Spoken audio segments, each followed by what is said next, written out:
Hello, and welcome to the 3up Moon live stream, everybody. My name is Matt, otherwise known as 3up Moon, retro streamer, retro gamer, drummer, appreciator of video game soundtracks, and what we've been listening to today is a really cool remix of music from the entire Super Mario series, a little bit of Super Mario Land 2, a little bit of Super Mario Sunshine, and right now we got some underwater music from Super Mario World. Today is March 10th, which means it is Mario Day. That's the way that Nintendo rolls, and they got a cool sale going on right now of a bunch of Mario-related games on the Switch. And I figured we'd do a little bit of celebration of the Mario series because it's one of my favorites, obviously. We're gonna do a really fun randomizer stream today, a very specific one. I'm going to try to use the same randomizer seed, which is today's date, 03/10/2021. I'm going to try and use that seed for every single 2D Mario platformer that we can. So Super Mario Bros. 1, we're going to run through Super Mario 2, Super Mario 3, Super Mario World, and of course Super Mario Land 2. 6 golden coins on Gameboy. We can randomize all of those, and I've used the same seed, today's date, on all of them. So it's going to be really fun. What a randomizer is, if you aren't familiar with randomizers, is it is something that you can apply to a retro game that will allow you to shuffle around things like levels, warps, like where pipes go. You can shuffle around enemies, music, bosses, boss health, that sort of thing. I play a lot of Super Mario Bros. 3 and Super Mario World randomizers on my stream. I've been doing a lot of practice runs just to see how good I can get at what the game throws us. But I think it'll be really fun to tackle all, I guess, is it 5 games? Yeah, all 5 of those games. So I'm really, really excited. If you're watching live on twitch.tv and you're not following the channel, give the follow button a click. It lets you know when and what I stream next. And I stream every single day from 1 p.m. Pacific onward. I usually do 1 or 2 streams. We play RPGs on the channel. We play old school retro games, and we play also retro games randomized like Zelda and Pokemon. I want to say thank you to the most recent followers. Thank you to AAA on Full. Welcome to the stream, and thanks for following the channel. I appreciate the support. And welcome to the stream, EJ. Thank you for the follow. Alright, we're going to dive in, listen to a little bit more of this Super Mario remix action, and we'll dive into our very first game. We're going to play Super Mario Bros. On the NES using the seed 03/10/2021.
Alright, welcome again everybody. You should be able to see me and see the game. we're starting off with Super Mario Bros. 1. Now, each one of these randomizers works a little differently, but we are using the same seed. Again, the seed is 0, 3, 1, 0, 2, 0, 2, 1.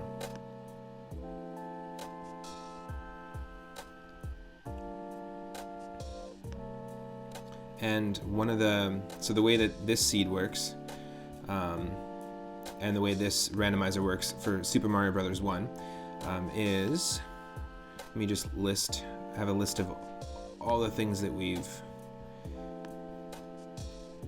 randomized. Just a moment here.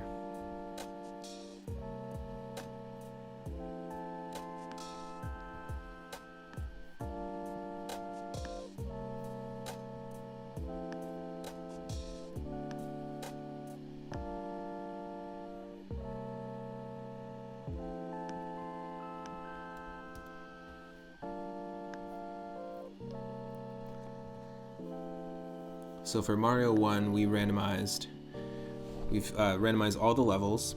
We've kept the warp zones intact, so we haven't randomized those, but we've shuffled and randomized all the blocks.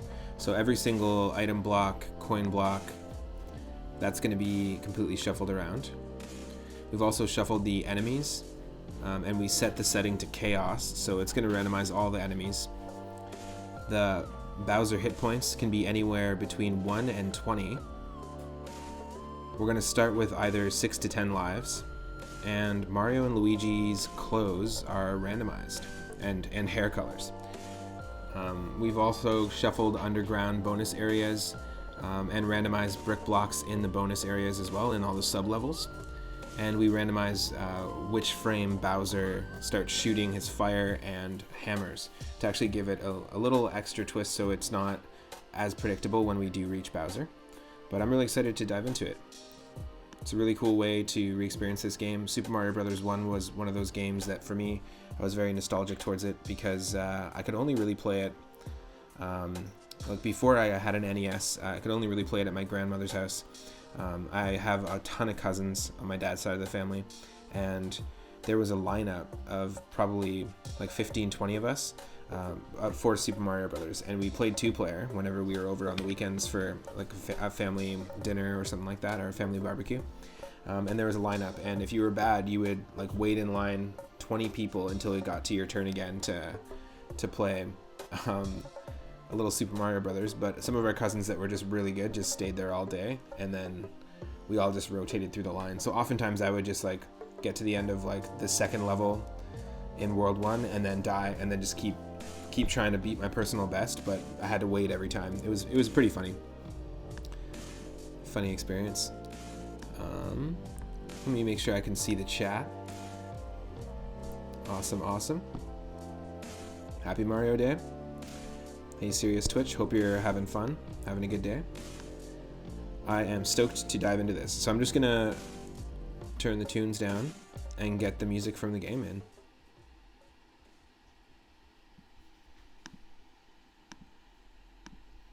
Alright, then let me just make sure I have a decent audio balance here.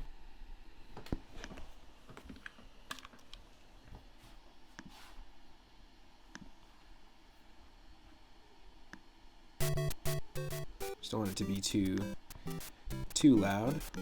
Sounding pretty good. Okay, let's reset this. Alright, so let's dive into it. Super Mario Bros. 1 with a ton of the enemies and everything shuffled around. Gotta get used to the physics in this. I haven't played this in a while. Ooh, there's a 1-1 for you. Now the worlds can also be any number of levels long. They're not just subject to 4. There are 8 worlds, but we're not just subject to like world 1 to 4. You can have like up to 1-9, 1A, I think. Ooh. Oh yeah, I really gotta get used to the physics and momentum in this, especially after playing Super Mario World. Nice. Turn that fish into a turtle.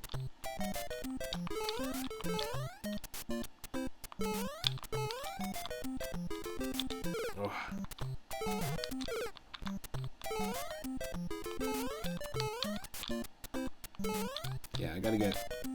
Gotta get used to the Mario 1 physics again. Just one sec.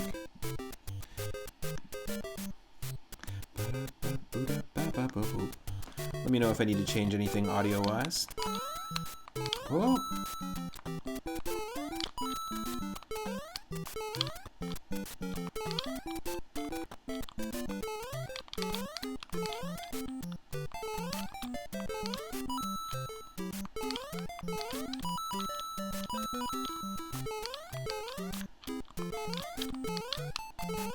Okay, that wasn't too crazy. That wasn't too crazy in terms of enemies. Feeling good about it. Got myself a coffee. Hope everyone is comfortable hanging out at home and had a great Wednesday.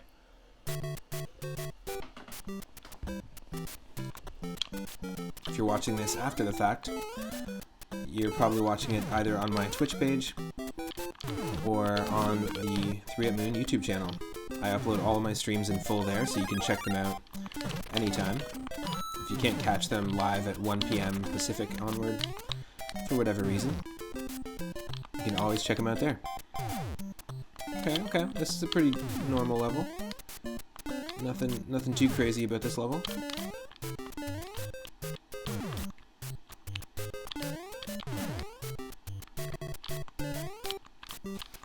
Yeah, pretty sure this is 1-1. Yes, it is.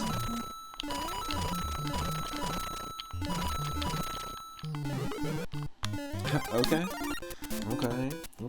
Give me that star, man. It doesn't carry over, unfortunately. Whew. That I will take. Yes, look at this. Like a statue. It's like the precursor to the Tanuki statue in Mario 1.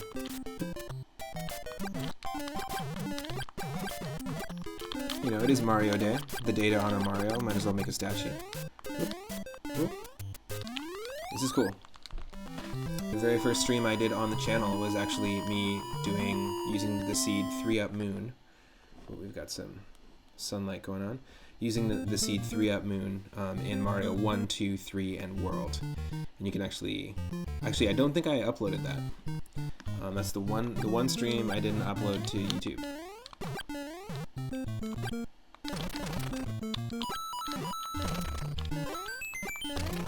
Nice.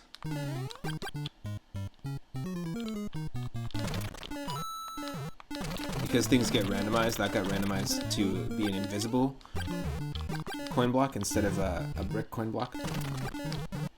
So we could tell exactly where it was. So yeah, every single block is shuffled around. Stuff like that, you know? So you have no idea. And just like in Mario 3, you have no idea what you're gonna get. And just like in Mario 3, the game can only spawn or display one power-up at a time. So you saw me despawn those by hitting those boxes a little too quickly. You can only have one on the screen at a time, so you can easily get a bunch of power-ups in a row when you're doing randomizers like this and miss out on them if you're too fast. The warps are all intact, by the way, so we could do this warp if we wanted to.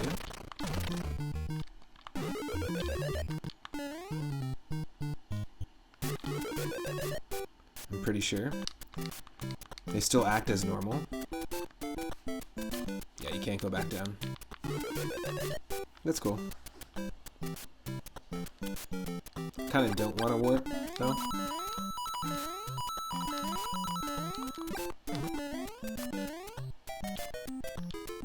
Yeah, I don't want to warp. I'm going to reset it.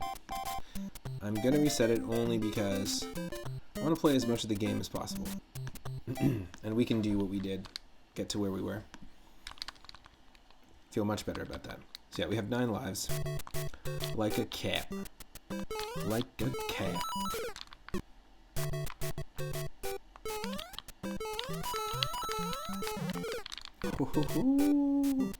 Hot foot. What is up, Pair of Hacks? How's it going? Hope you're having an awesome day. Dab, dab, dab. Slurp, slurp, slurp. What is up? We just started. Perfect timing. Just started a randomizer stream. It's a Mario Day stream. And I'm doing a randomizer using the same seed for Mario Brothers 1, 2, 3, World, and Super Mario Land. So 5 games. Playing them casually though, obviously using save states. And so far what we've done is we've randomized like the enemies, the color, the colors of Mario when he's in his different powered up forms, and colors of Luigi. Shuffled all the the levels and the warps, as well as all the blocks. So there's some pretty cool randomization to this one. I did a stream similar to this as my very first stream on the channel. So it's just a fun little nod to Mario. Yes. So all the blocks are shuffled, so some blocks that you know are there have been shuffled to be invisible ones, like that. Obviously this is World 1-1, but just with bullets. And the other cool thing about this is that the worlds aren't limited to just 4 levels. We could actually have 10 or 12 levels. We're just going until we get a castle, and each castle will indicate the end of a world. Yes. Tanuki statue, Fire Mario, I like it. Or Ash Mario, if you wanna tie it into the fire, it could be Ash. Ash Mario. Ooh.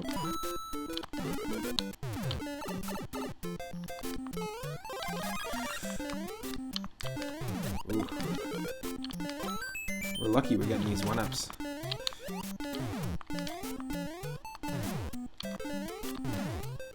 Yes, somehow that happened.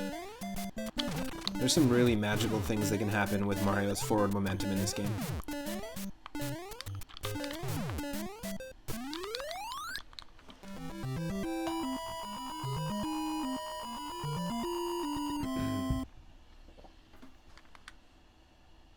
Yep, looks like we have 12 laps. Make that 13.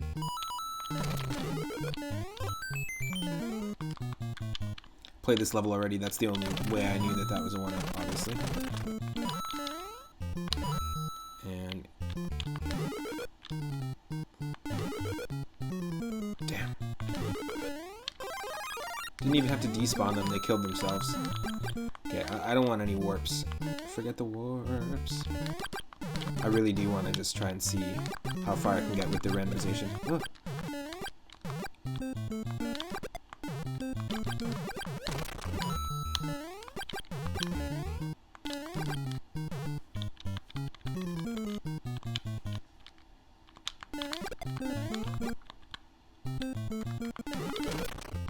Yes.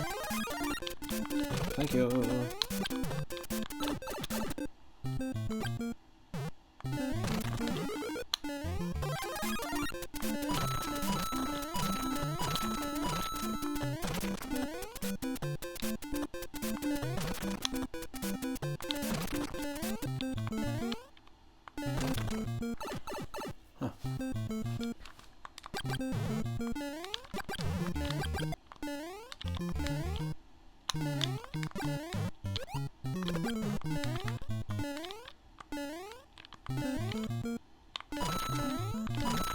Huh. Nice.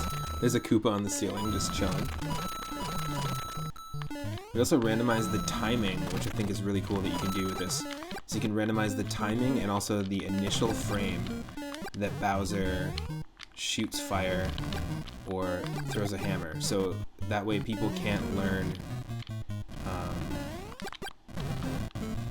they can't use their previous knowledge of fighting Bowser to time the fight out, which is pretty interesting. Oh, come on. You really don't have a lot of swing with Mario's jump in this game. There we go. not like Super Mario World. Mario is basically an acrobat with all the mid-air stuff that you can do in Super Mario World.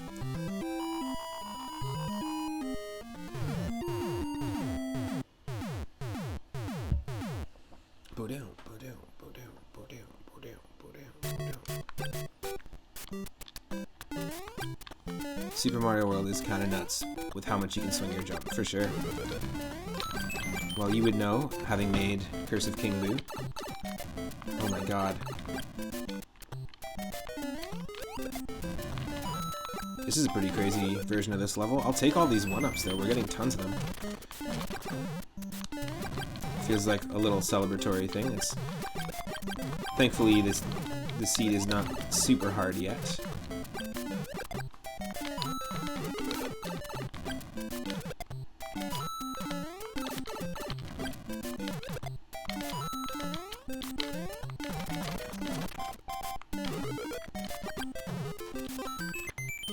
This game's really interesting how you can use Mario's forward momentum as opposed to his like vertical momentum when you're falling. I feel like Super Mario World works a lot like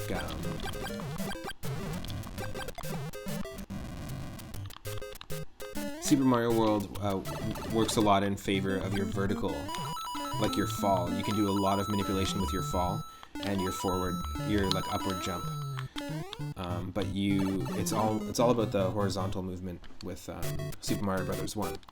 You have a lot of say with your forward momentum, but not so much the vertical momentum.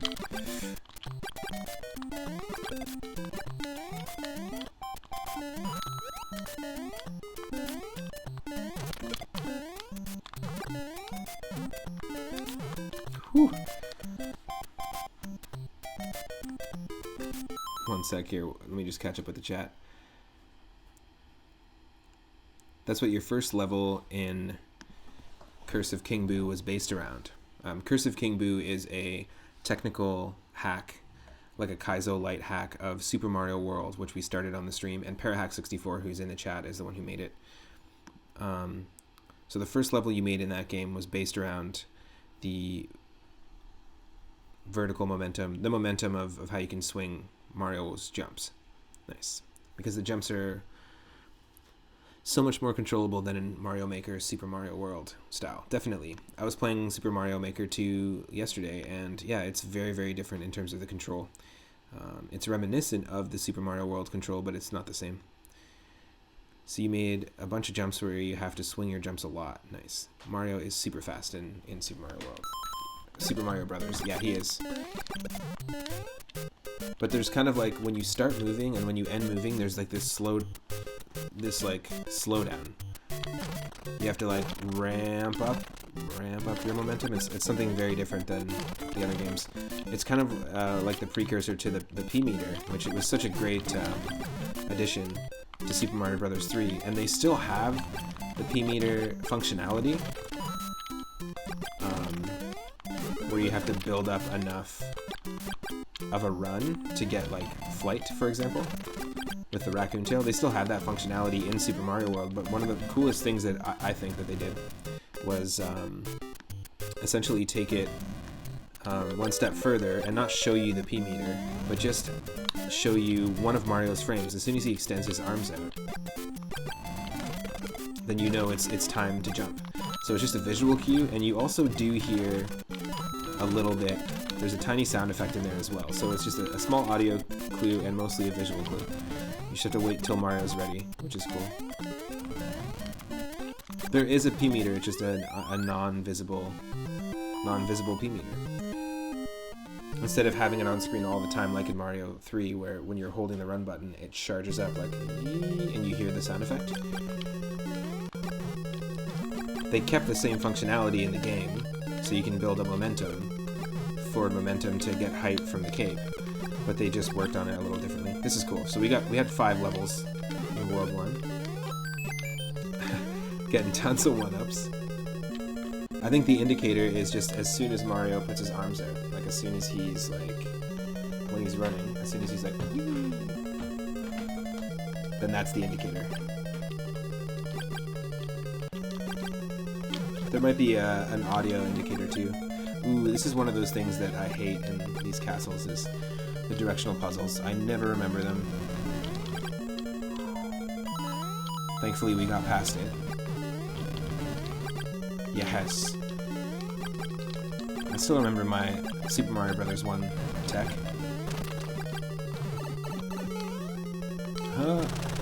Not enough to kill this guy though. Bowser can have anywhere between 1 and 20 HP. So, that was in the high range, so I just decided to leave.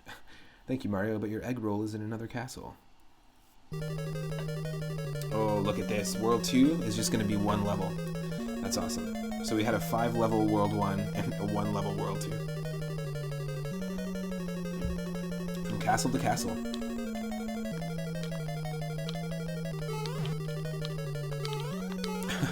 Suicidal Goombas. Oh, no. No, thank you. Hammer Brothers and Lakitu? No way.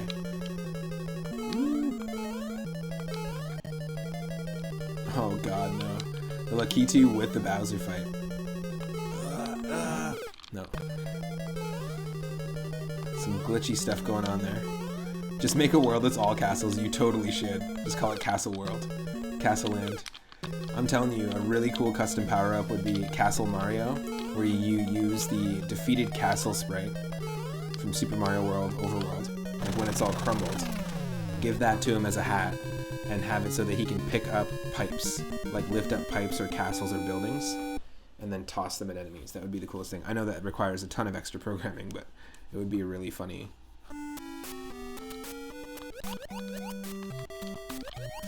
power up.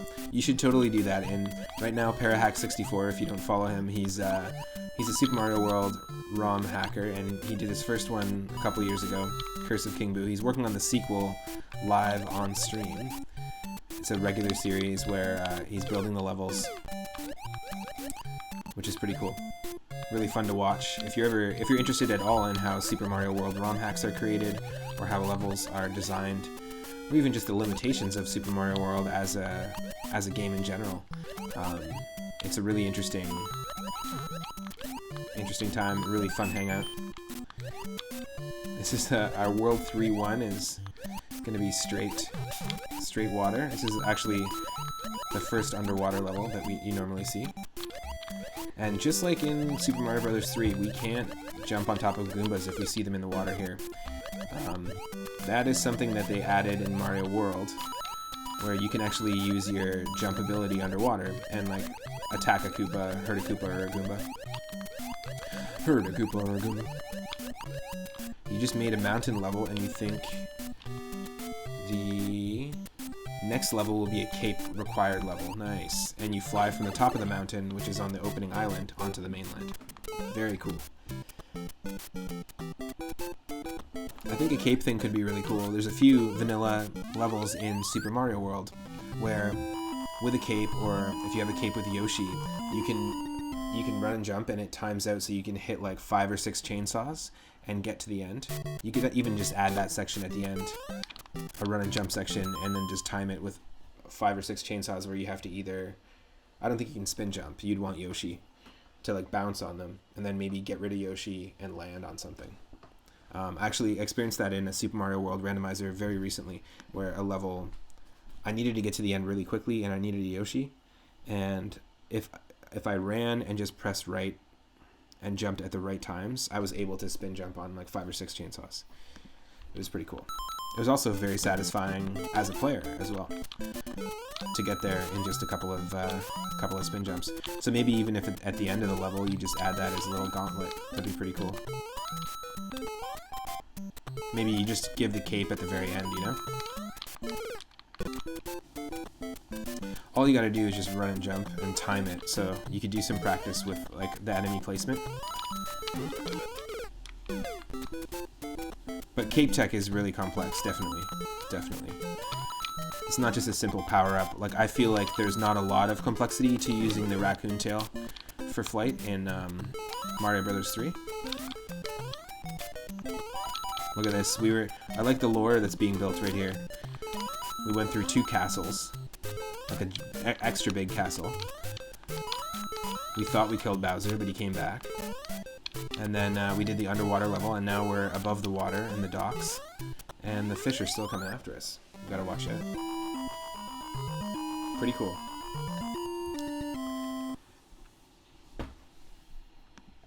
Yeah, cape levels in general. There's not a lot of amazing cape levels. I've been able to do some really fun cape tech just through playing the Super Mario World randomizers, because there's a lot of times where a key is somewhere that's super inaccessible, and I need to get it to like a secret keyhole to open the secret exit. And when I randomize Super Mario World, I always shuffle around the secret exits. And I've learned a few little things that I didn't know before I played the Super Mario Randomizer. And Kaizo games, yeah, they're known for having very few. But it'd be really cool to add it in terms of, because I know that your game is trying to like piece some story together, and it's sort of a pseudo-sequel to Super Mario World, right? Not that there aren't a bunch of those out there, but I really like the concept behind it so far. And the levels look great. They're really coming together. Oh.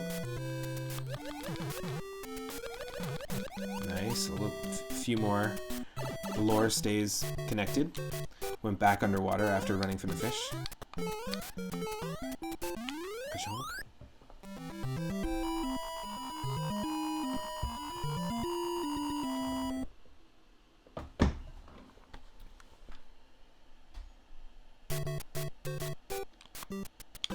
Alright, World 3, 4.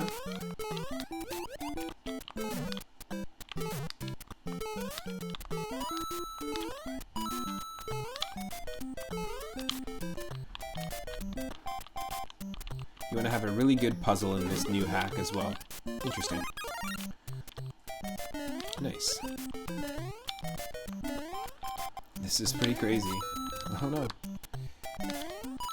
Ah! An endgame puzzle. Nice.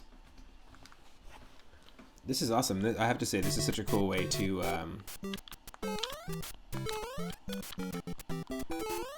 pay a tribute to Mario, is to randomize all the original games. Now when we get to Mario 2, it's going to be really interesting because it's a very different kind of randomizer.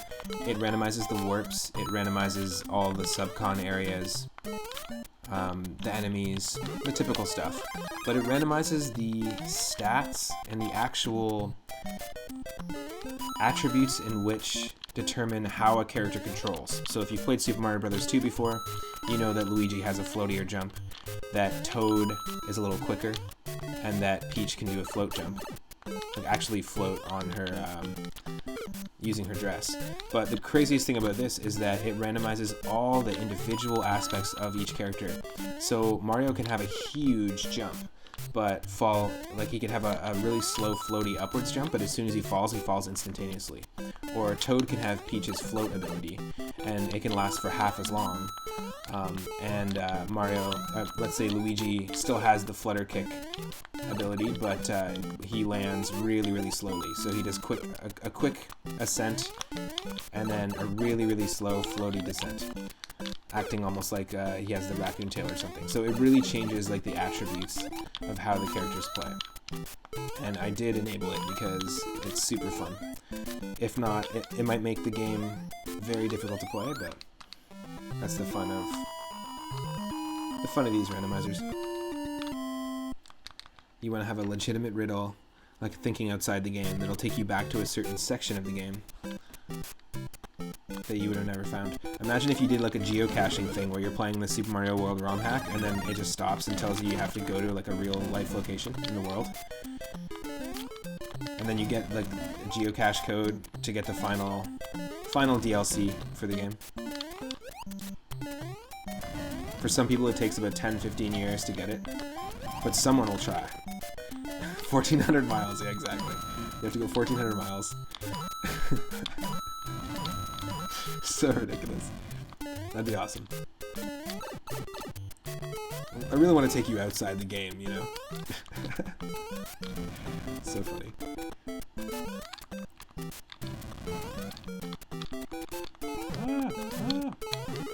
So these are all shuffled, so we got lucky. No, we got unlucky.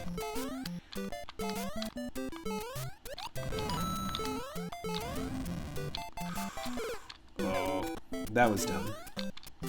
Potabo! Like a puzzle in the game itself. Ah. Yes.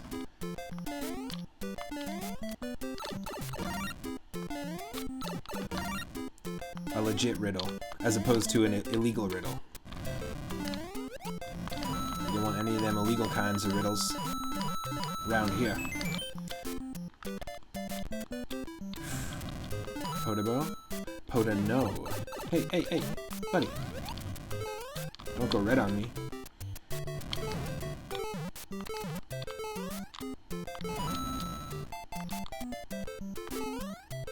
Whew. I always liked the way the springs worked in Super Mario Bros. 1.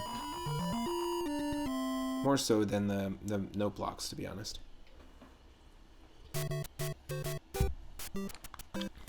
Whoa, 3-6. It's got to make up for World 2 being one castle level.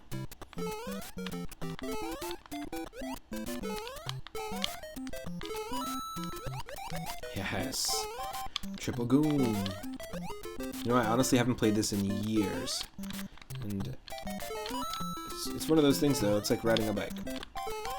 The momentum of this game. It took me so long to nail this. I was, like I said earlier in the beginning of the stream, I had a lot of cousins, and before I owned this game myself, my grandma had an NES at her house. And when we'd go over for like a family barbecue or like a family dinner, I had a ton of cousins. There would usually be like a lineup of 15 to 20 people waiting to play Super Mario Bros. 1. And my cousins who were really good at it, the older ones, obviously, ended up pretty much staying there all day. But I would often wait in line, get to the end of World 1, 2, die, go to the back of the line, wait in line, get a little further than I was, maybe, or die before I beat my personal best. It was pretty funny. A lot of really cool memories associated with this one. And once I have figured out the momentum in this game, I don't know, there's something super satisfying about it. It's a great game. It's the reason why it really changed video gaming as we know it at the time. Whoop, whoop, yep.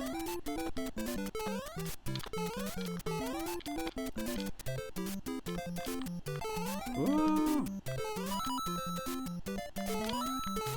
Oh no.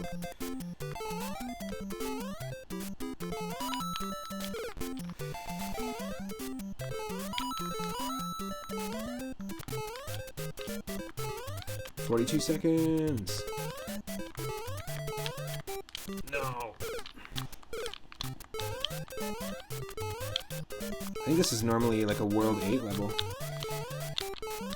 Yes. 25 seconds to go. Holy shit. Oh. I'm showing a little bit of the game cut off. Let me fix that.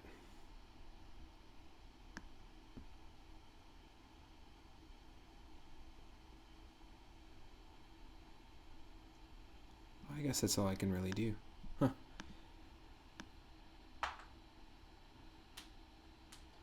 There we go. That's better. That's a little bit better. Cool. Wait, hold on. What's going on in the chat? Yeah. You never had an NES, but you played you played Super Mario Bros. 1 and Super Mario Bros. 3 at your next door neighbor's house. Those are your first video game memories. Nice. Pretty sure Super Mario Bros. 3 was the first video game you ever played. That's awesome. Such a fun game. Easily my favorite. I don't know what's happening here, but we got a mutant. This is a Koomba or a Goopa. Might be a Goopa Troopa. There's a couple of them. We've entered the Goopa Troopa's domain. Yeah, it was a double enemy.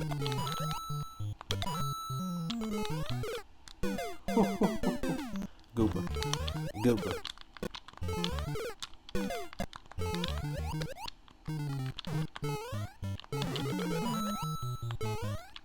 Ho ho ho, give me this.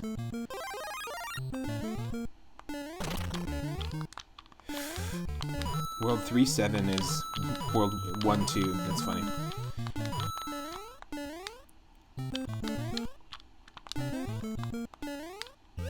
I like this pink and black palette for Mario because it has a really cool sort of, it reminds me a little bit of like the really early like Amstrad PCs. I don't think I can jump on him. Like that CMYK color spectrum. ZX Spectrum was an old sort of Amiga style PC, and they were very limited in colors, and the way Mario looks in this is very reminiscent of that. Definitely check it out. There's a ZX Spectrum version of Super Mario Bros. Special, and if you've ever played the in-browser game Super Mario Bros. Crossover, which is just the first game here, and Lost Levels, which is the Japanese Mario 2. It's those two games playable online, like a fan-made Flash game, but you can play as multiple characters like Simon Belmont or Trevor Belmont from Castlevania, Bill Reiser from Probotector or Contra. You can also play as characters from Dragon Quest, Zelda characters, including the old man from the original Legend of Zelda Cave, and Zelda herself. It's a pretty cool game. They also have this Super Mario Bros. Special levels available, and Super Mario Bros. Special was basically a port. It was an official port that was only available, I think it was just for ZX Spectrum, but it was a god-awful looking version of Super Mario Bros. 1 of this game.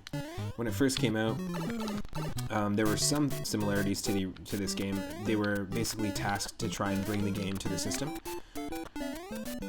And the levels are actually all original levels. Like there's references to the Super Mario Brothers levels, but it's an all original set of levels, and they're available to play on Super Mario Brothers Crossover. So if you love this game, and you also just have an affinity for old school NES games, you can play as Mega Man or Dr. Wowie, and play all the levels from Super Mario Brothers Special, from Mario Bros. 2 Japan, and Mario Bros. 1, this one right here. Highly recommend it. It's a really, really fun one. Also, highly recommend randomizing this game if you can, or plugging in your Famicom or NES if you have it, and giving it a go. A little revisit. Yes, World 3.8. Feeling this World 3.8 right now. Just don't surprise me with no more Goopas. Don't need none of these mutant enemies getting in the way.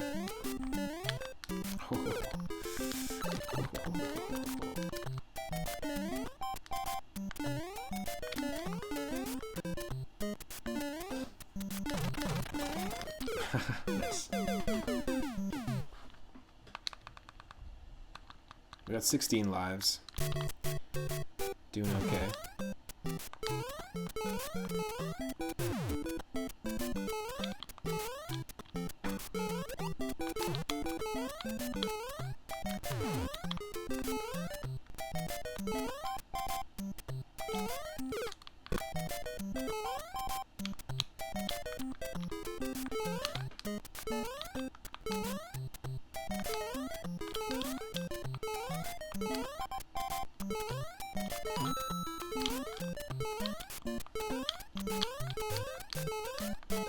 Yes. Nice. That's tricky to do.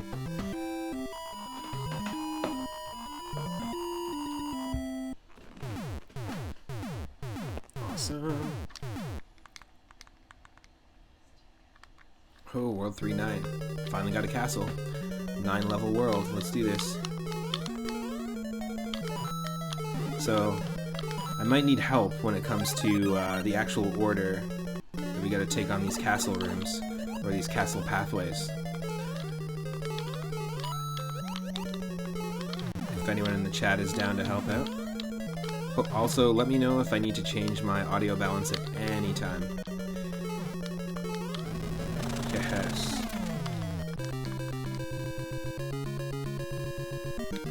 Thank you, Mario.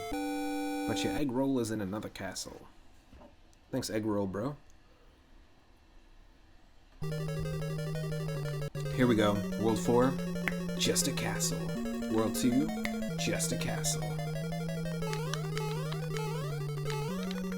Ooh, Yeah, see, this is the kind of stuff. You have to take one path, then another path. And then maybe you don't have to do it again.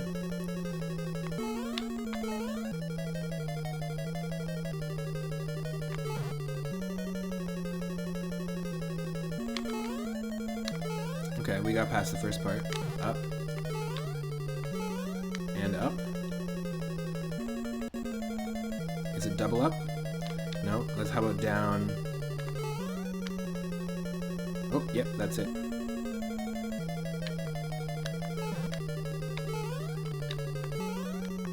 Up. Middle. Hey, Michelle, welcome to the stream. Thank you for the moons. Thank you for the moons. Someone help me. I don't know where to go. Okay, it's down.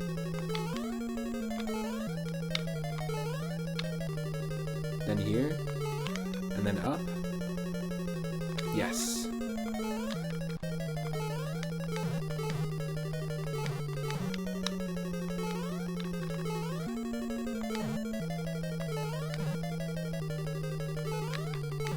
Okay, so up, and then down, and then up. Come on, you dang old game. Up, and then the middle. And then down. I'm trying!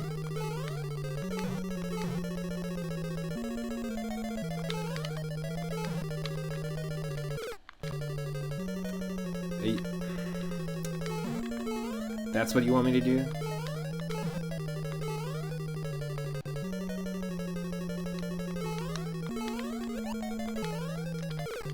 Yeah, so it has to be the bottom. Bottom. Top.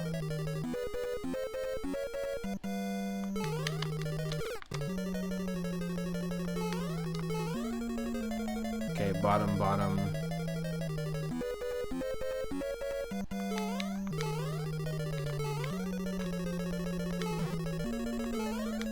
Bottom, middle.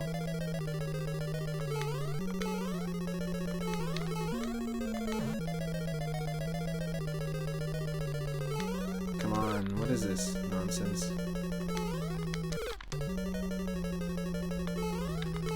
This kind of level is the grandfather to the ghost house. And it can go burn in a bunch of lava like Bowser. Honestly, this is ridiculous. What do you want from me?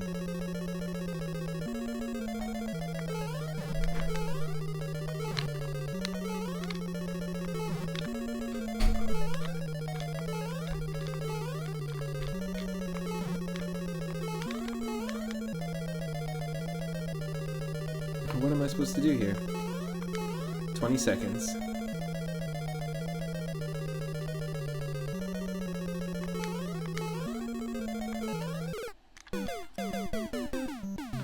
God damn. Does anyone else know that? Does anybody else know the way? Do I know the way? Do you know the way? I don't know the way. We dang tried that.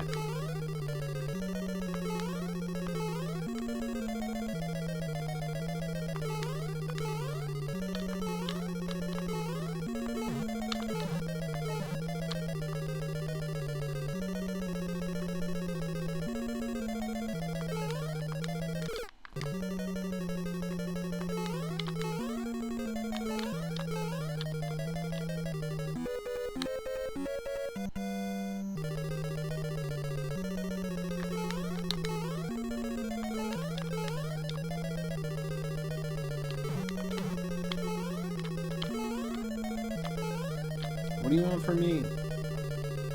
What do you want from me?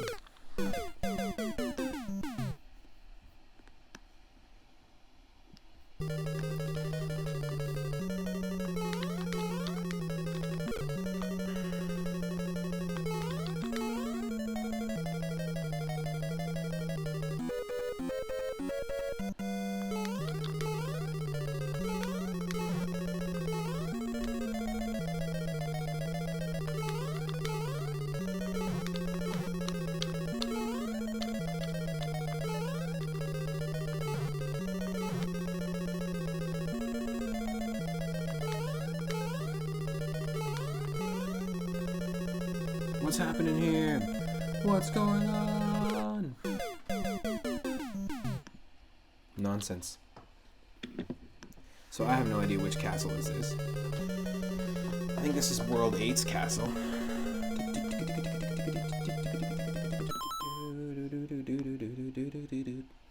Let's see.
Good tunes on. Fun hangout. A little bit of Mario Day action going on. A little bit of looking up how to do this freaking thing. God damn. Ah, okay, you can't take that bottom path. I got you. I got you. I got you. I got you.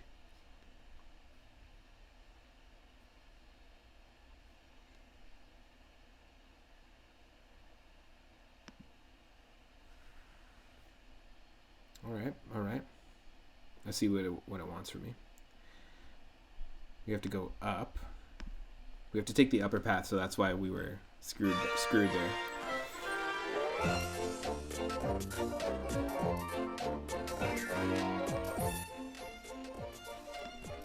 Interesting. Those tunes are changing.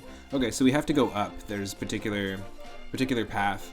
We were stuck in that like save state loop.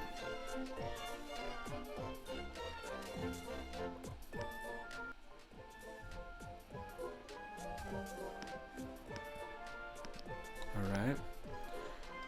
Load for me. Okay, up.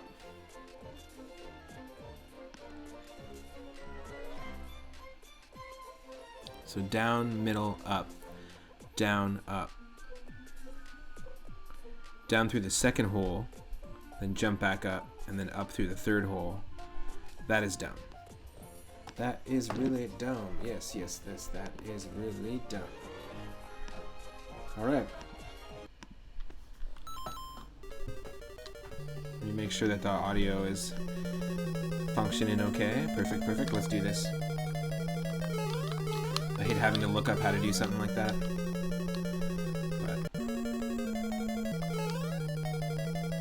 Up. Then we're talking about down here and up here.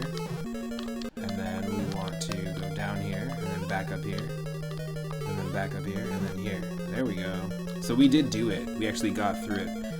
We just chose the bottom path here instead of the top. Now, ooh, nice. Bullet bills and fire, but not today.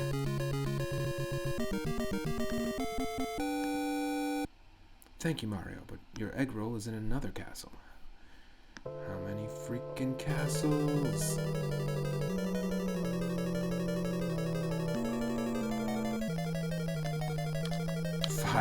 World 5, also just a castle.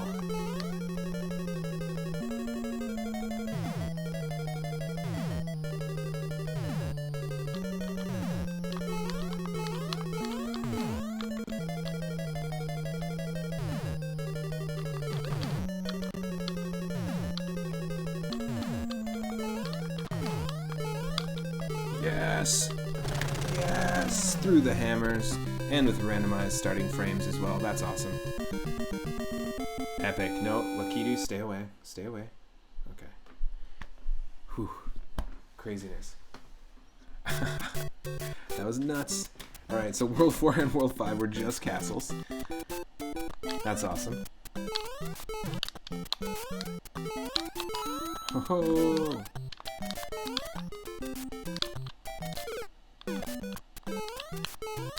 World 6, giving us some pretty crazy platforming.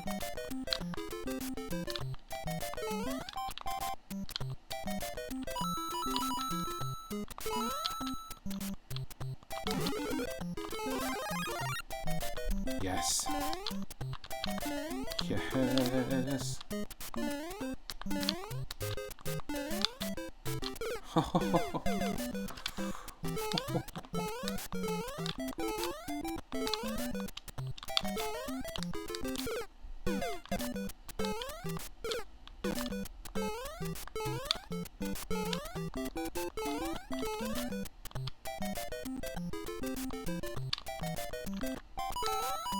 No.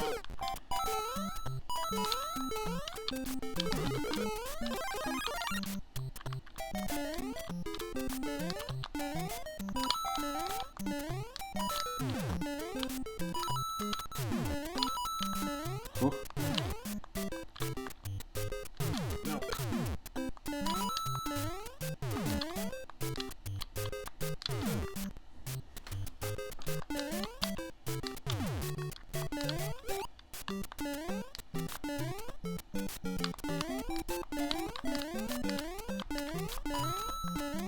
Oh, jeez.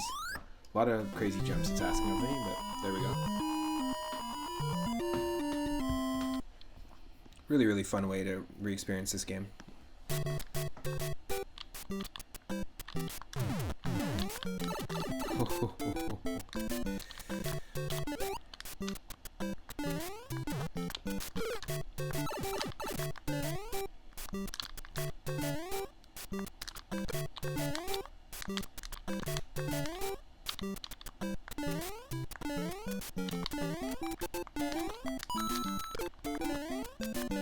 Sorry about the save state nonsense. There we go.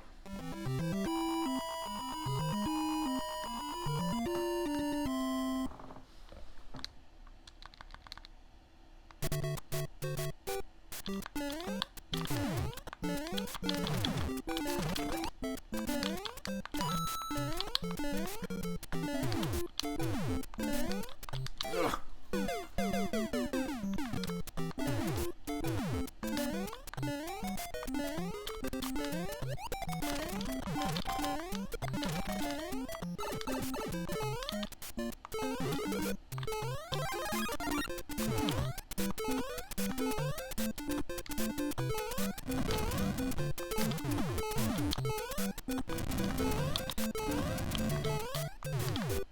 Oh.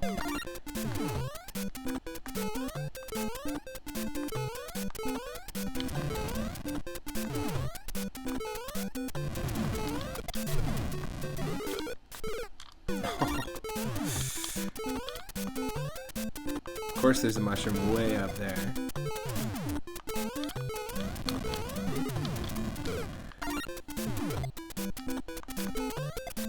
Come on, we can do this.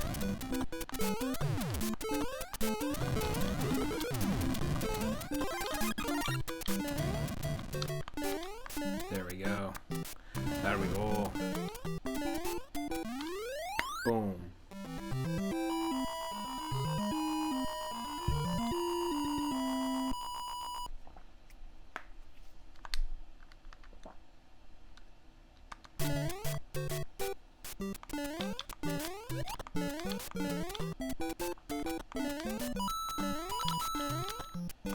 Okay, World 6-3.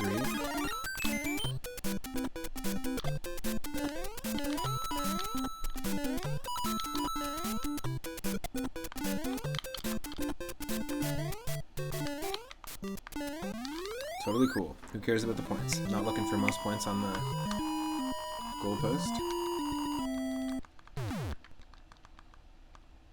6-4. Not a castle level.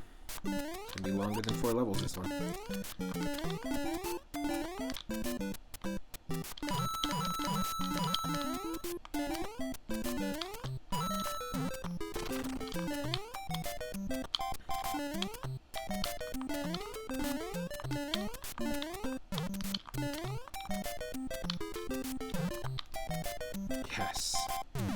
Okay.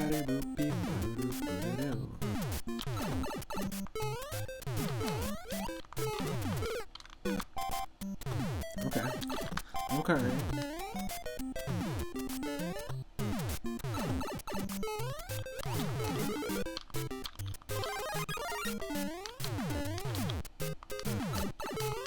Oh, I did not see those Koopas.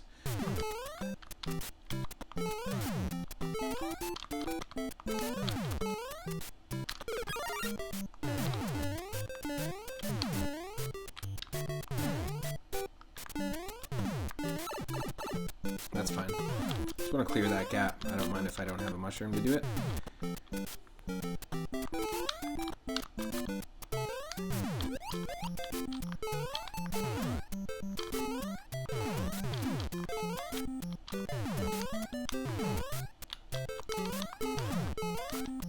Yes. Nice bullet bill hell level. That's also a great idea if you're going to be doing a sky level parahacks and you're still hanging around. I highly recommend throwing in a bunch of bullet bills in there. You can do some really cool, satisfying, perfect bullet bill jumps as well. Something I've noticed in playing a lot of the Super Mario World randomizer runs. Sometimes we get like perfectly placed bullet bills, you know? Very satisfying Mario thing. Very, very Mario thing.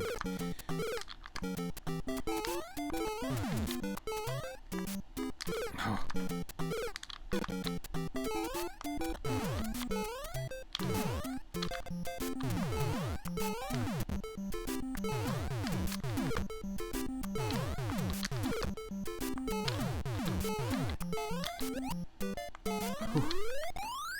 Jeez.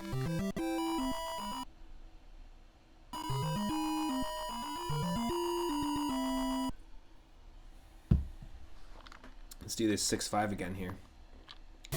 Fish level.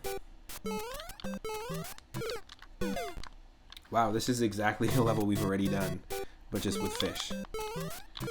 At least the beginning looks like it. Holy moly. Yeah, it is. It's definitely a level we've already done. Or no, it's reminiscent because some of the stuff in this level is different.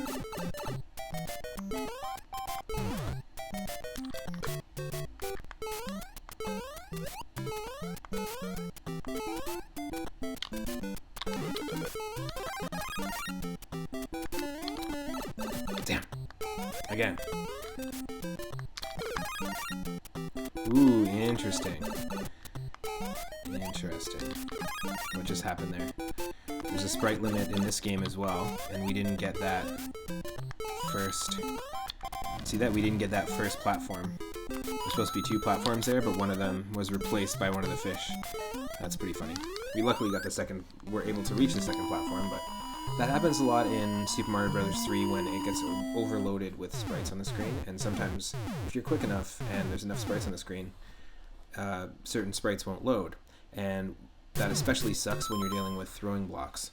Throwing blocks look just like the brick blocks, except they don't have a shimmer to them, a shimmer animation, and you need to pick them up in order to progress in pretty much every level that they show up in Super Mario Bros. 3. It doesn't act that way in Mario World, which those are the purple throw blocks. Those are completely different, but in Mario Bros. 3, oftentimes with the randomizer, I'll hit that sprite limit, and they're considered sprites. So instead of them not loading and opening up the passageways that you need to move them from, they actually, most of the time, just revert to being standard non-throwable blocks, and then you can't pick them up, and then you're kind of screwed.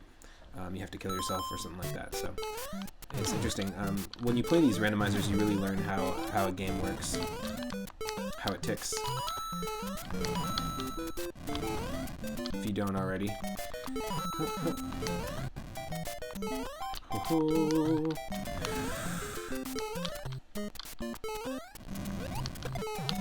I was just gonna go for it, but no. Not now. Could be anything, though.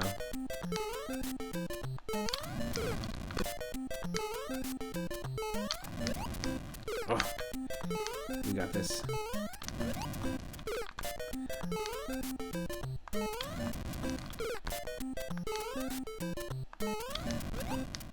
Oh no, there's a way to do it. There's totally a way to do it.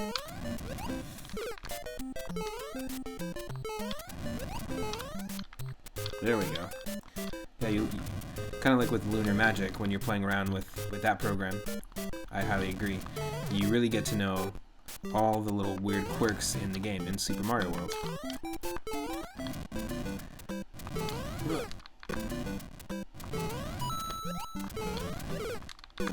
Oh, these flames.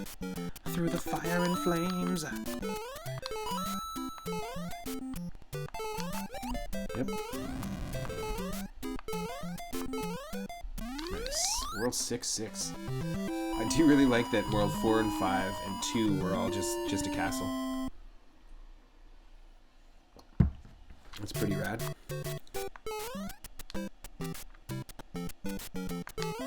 Yes.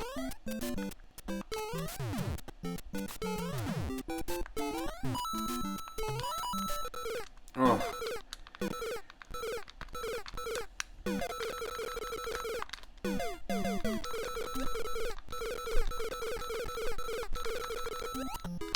Oh, there's the way.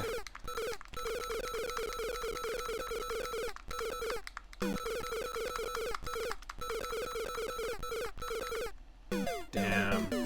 I really wanted to save it. I'm sorry for the annoying noises and spamming of the save state. Honestly, I just really wanted to not. I knew there was a way that we could get out of that situation using our Prince of Persia save state Sands of Time power. Honestly, a good chunk of the levels in The Curse of King Boo were built around those weird quirks. Yeah, totally. That makes sense.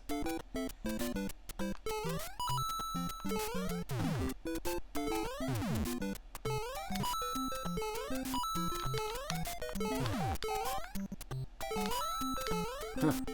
Ooh. Ha. Just keep running. No.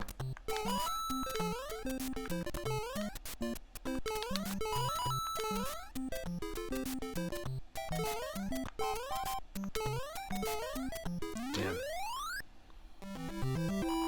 Close.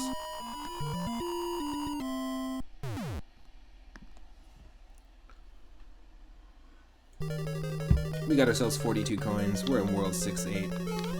The World 6 Castle. It's just a 1-up. Oh. Are you actually going to do a world of just castles in your ROM hack, Parahacks? Because I highly, highly recommend it. I think that would be really cool. Just at the end, maybe even make your World 8 just, or your World 6, your final world, be just castles. Oh, yes. Yes, please. Can I kill him with fire? Oh, can't find out now. You definitely can, I know that. In the original game, you could definitely use fire. One of your favorite quirks is death goals, since you can still die after getting a goal. Yeah, that totally sucks. That happened to me multiple times just through a little glitch in the randomized versions of Super Mario Bros. 3 that I've been playing.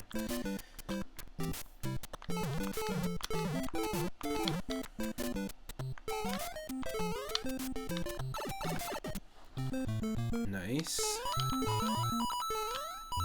A little bit of 7-1 action, nothing wrong with that. Let's do this. Oh. Just want to say thanks to everyone that always tunes into the streams regularly. I really, really appreciate it. It means a lot. Ooh, okay, interesting.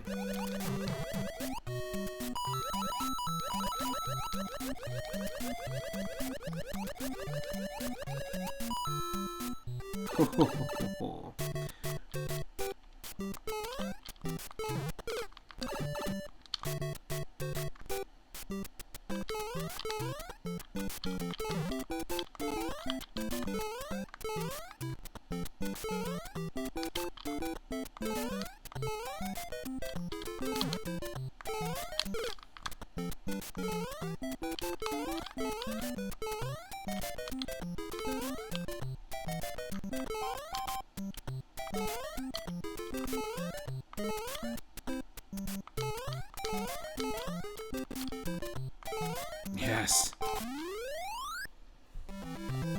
You want to have a goal that you die on, but there's a way to make it so you don't die. So you did it with a P-switch in King Boo, but that's pretty obvious. Interesting. So you just want to come up with a different way to glitch out the death.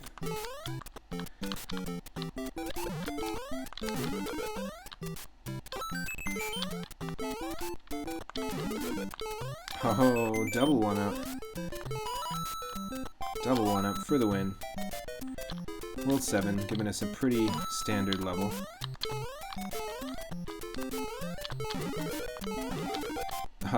Okay. Well, there's our 3 1-ups. It's not exactly a 3-up, but it's as close to our 3-up moment as we're going to get here with Super Mario Bros. 1. Still a hype moment. It's still Mario Day. We're playing. This is still only the first of 5 games we're going to be playing today. There's a lot of ways you can do it, but most of them involve really precise timing. Exactly. I think it's kind of cool to do something, though, in a level that requires really, really precise timing. Hey, Oosh, how's it going? Perfect timing. I mean, we're on World 7 right now of a randomized version of Super Mario Bros. 1, and for Mario Day, decided to do a seed of 03102021, so today's date, and randomize Super Mario Bros. 1, 2, 3, World, and Super Mario Land 2. So we're just approaching World 8 in Super Mario 1. Yes, perfect timing. Too much. Too many games. It's really cruel if it's a hard level.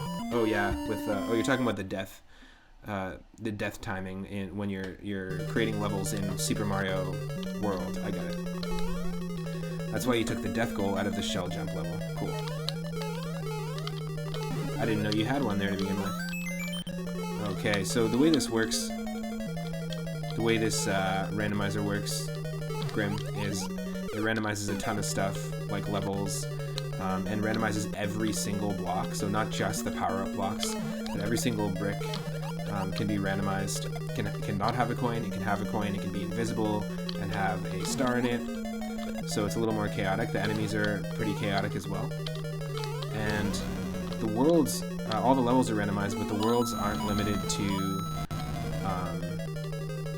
4 levels. So we had one world that basically whenever you come across a castle, that's the end of that level, or the end of that world. And we had one, like World 2, World 4, and World 5 were all just a castle. It was just one level. It was like 2-1, and then we went to 3-1 right afterwards. But World 1 had 9 levels. We had 6 for World 3. There's a few of them. That's pretty cool. Yes. Yes. Yes! It also randomizes the health of each boss. So Bowser could be anywhere between 1 and 20 HP. I got really lucky there, because you can't time the frames in which he throws hammers or fire, because that's also been shuffled. So it makes it difficult for you to just go in knowing, oh, this is this castle, this is this Bowser fight. I know exactly what frame he's gonna start attacking me. That completely is randomized. So we got really lucky there.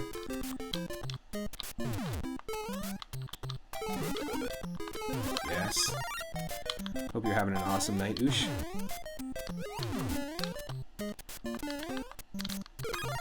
Oh, you set it up so all you had to do was shell jump to a goal in the level, at a higher level.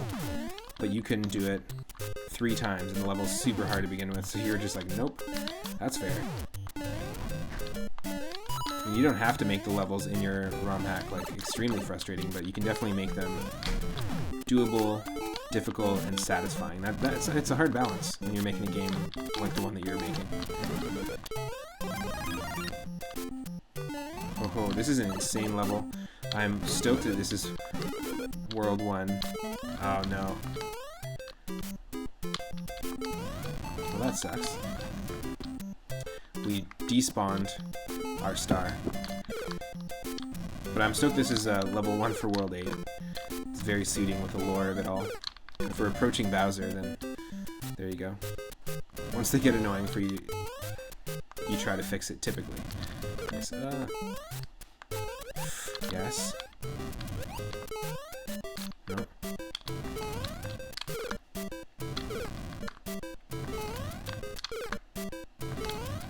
Yes. Crazy moves. Yes. Holy crap.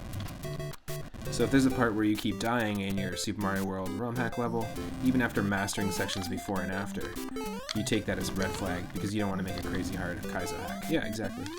I feel that. It's a hard skill to have. The balance, right? Exactly.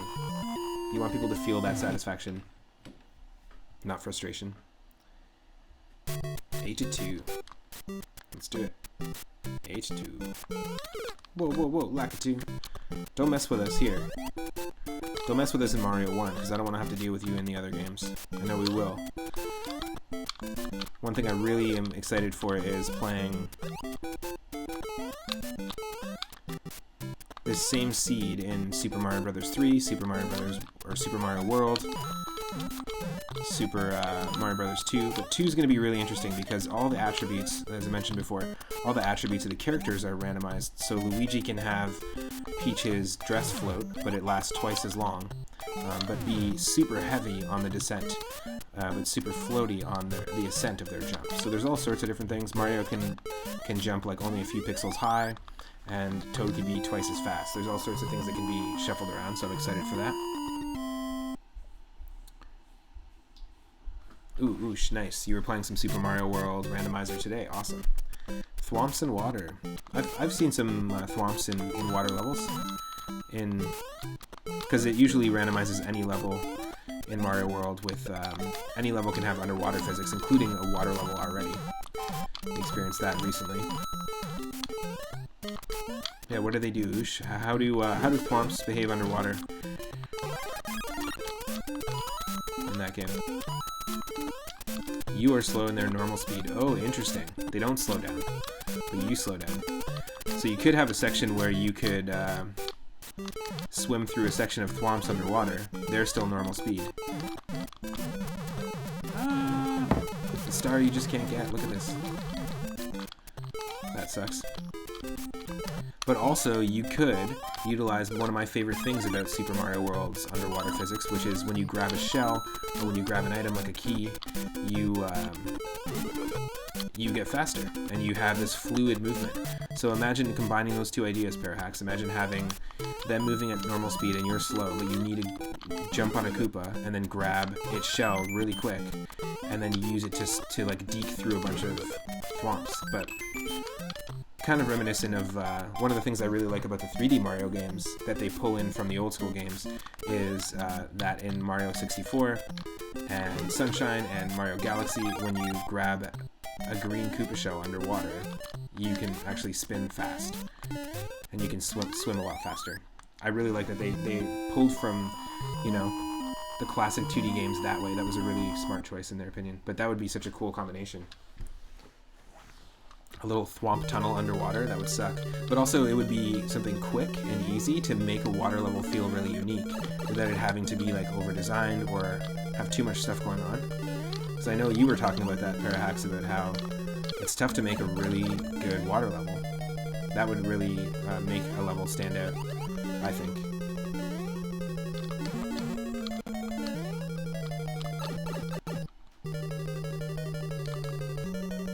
I love this, like, Amstrad Amiga CPU palette we got going on for Mario. You like water-adjacent levels, I like that.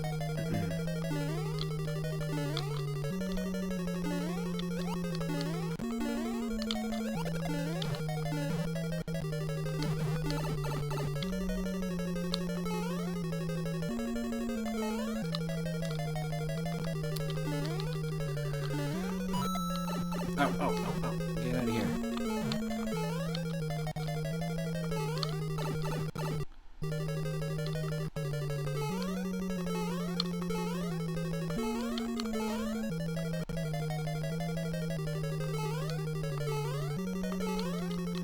Is it this one that we gotta go to?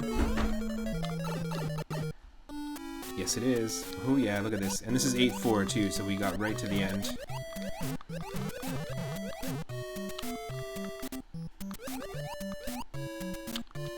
I was watching someone else stream Lunar Magic the other day, and they were working on a castle level using fire bars, and there's so much complexity to the way fire bars work in Super Mario World. And it makes sense as to why you don't really see them in a lot of Super Mario World ROM hacks. Interesting, it's just going to loop us back. You like levels with platforming and water sections so that you can do that in the next water level.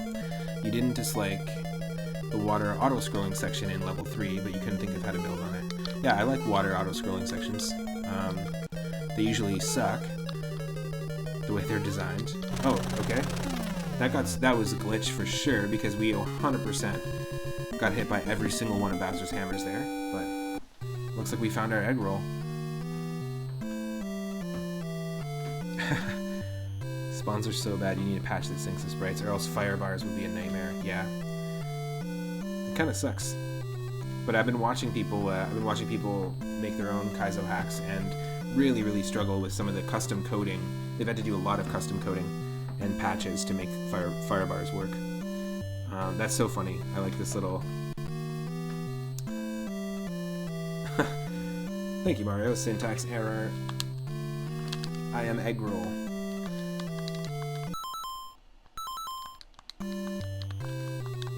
Is that it? That's it. There we go. All right, so that was really fun. Our top score was 454,950. That was Super Mario Bros. 1. Just the beginning, just the tip of the iceberg for the Mario Day stream.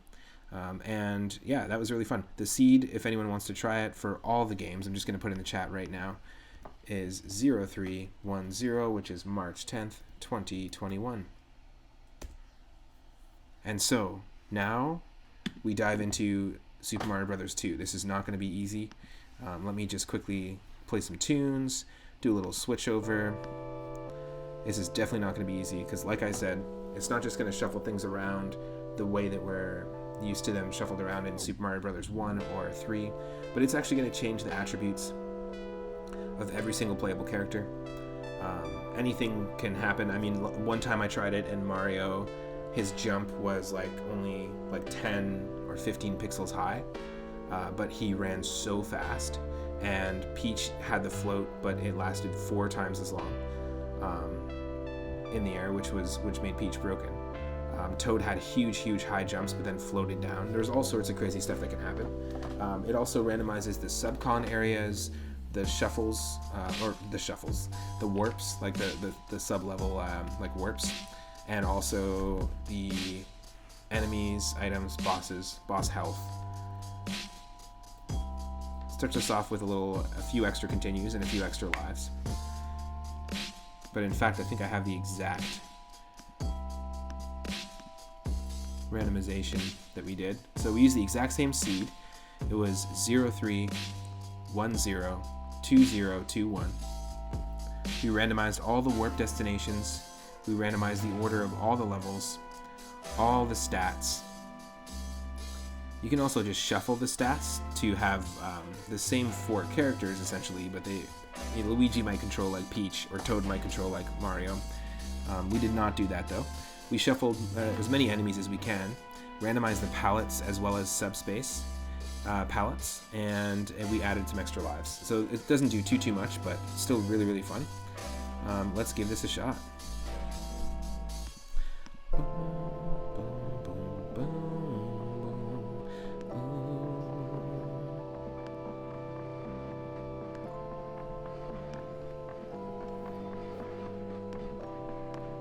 Just loading the game up.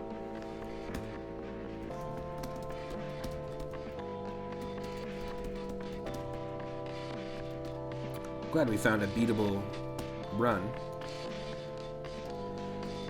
of Super Mario Bros. 1.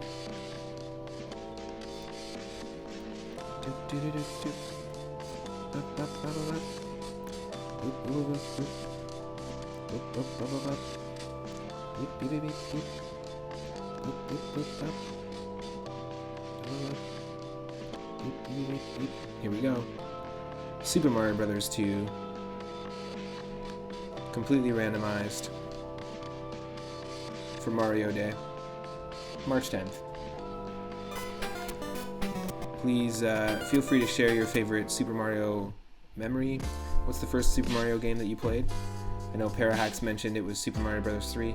Mine was, if you count it as a Mario game, mine was Donkey Kong at my uncle's house. And then I played Super Mario Bros. 1, was the very first one. What was your first Mario game that you ever played? What was the very first Mario game that you ever played? Yeah. Super Mario 64? Nice. Awesome game. Really, really awesome game. So yeah, Michelle's was Super Mario 64. Mine was Donkey Kong, if you count that. The original Donkey Kong at my uncle's house. And Super Mario Bros. 1, because when my uncle gave me his NES, he had the Donkey Kong Classics series, which was Donkey Kong Jr., Donkey Kong 1, Donkey Kong 3, all in one cart. And he also had Super Mario Bros. 1 with Duck Hunt and the gun, which was awesome. Had the zapper, really fun. Yeah, what was, in the chat, what was your very first Super Mario game that you played?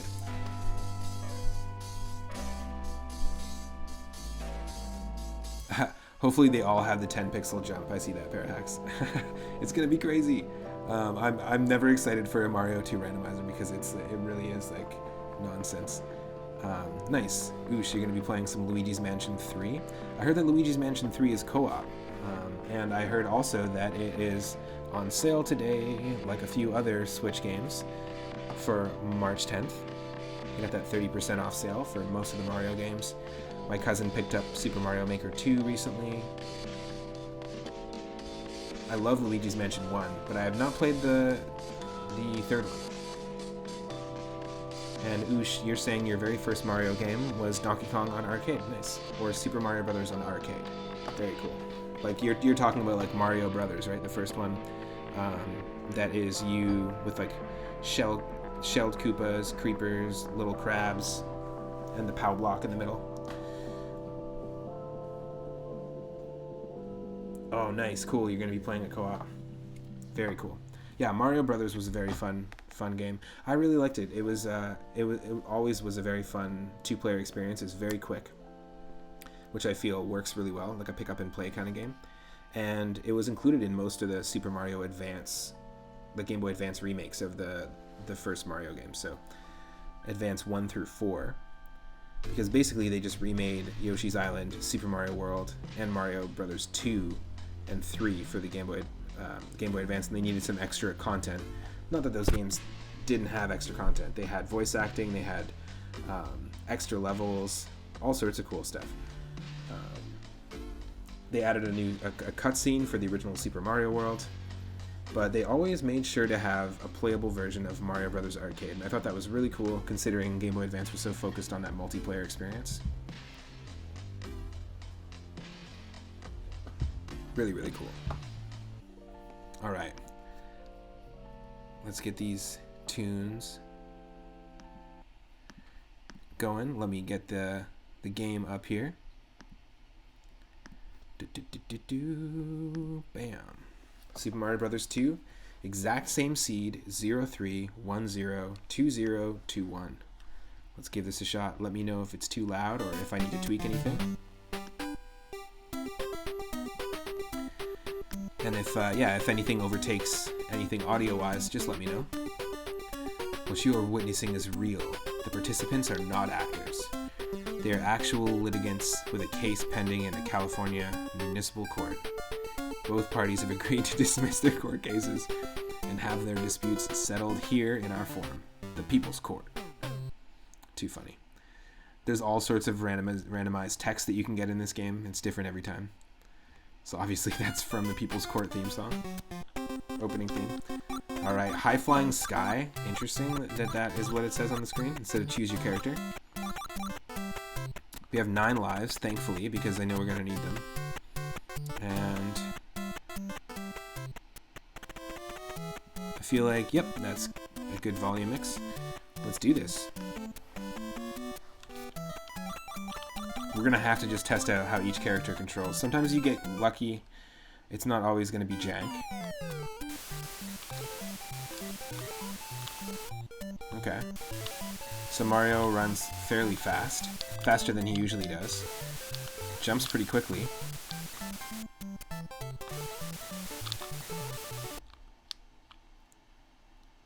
Oop. A little bit of delay and lag here. Let me make sure there's no background programs that are getting in the way.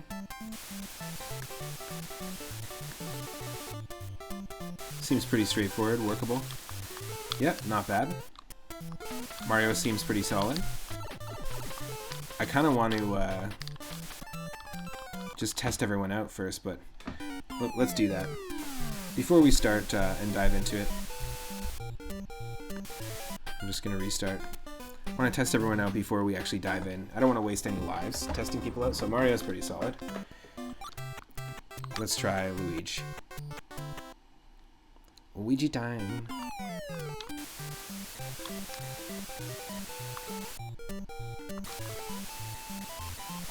Pretty decent.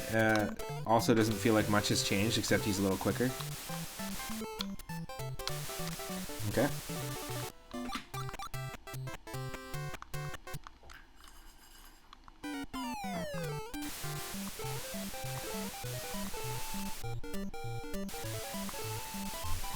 Nope. No very weird. It feels like Toad is the same. And then what do we have for Peach here?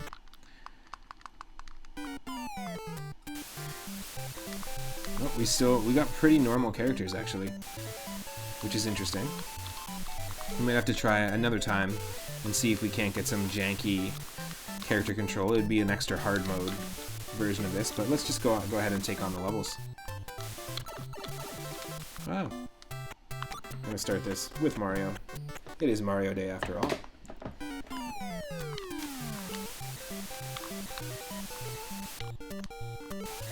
So this is it looks like a derpy, the top of like Pepe's head from like an emote or something, but it is actually just supposed to be a log.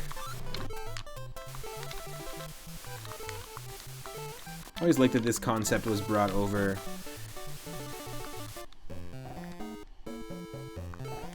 The concept of the pipes, it totally looks like Pepe peeping over the ledge.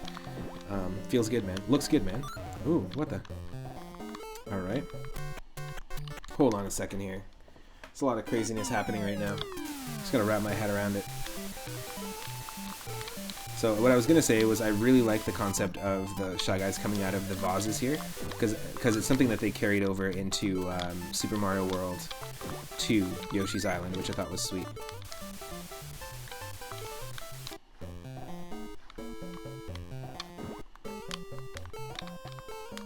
Okay, we have to definitely got to get this going. Subspace, thank you for the fallen mushroom. We got ourselves another Pepe.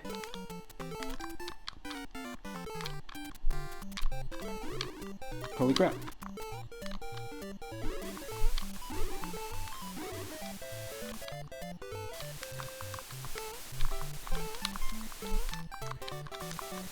Am I supposed to, Oh, I can't pick up, there we go. No.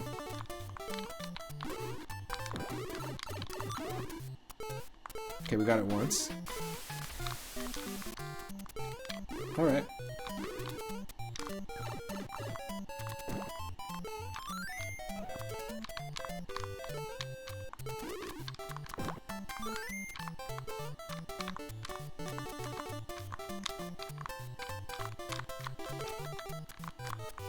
What? I can't pick it up? There's some jank there, that's for sure. Let's see if we can kill this birdo.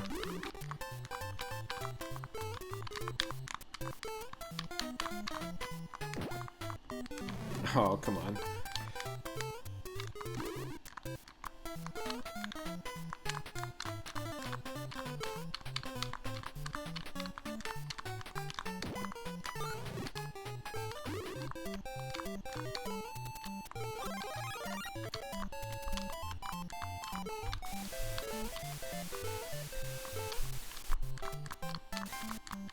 Come on. I can barely pick him up.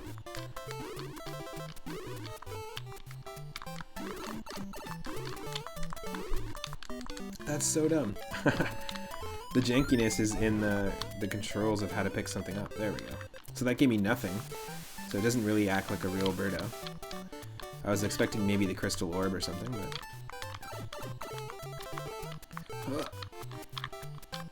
Okay, what's in these? Pretty funny.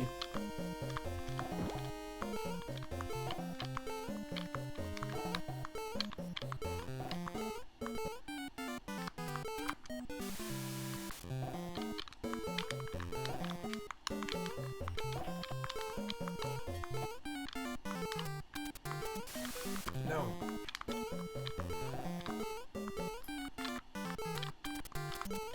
No.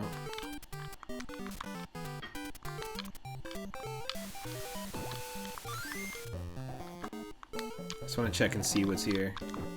Cool, both shells.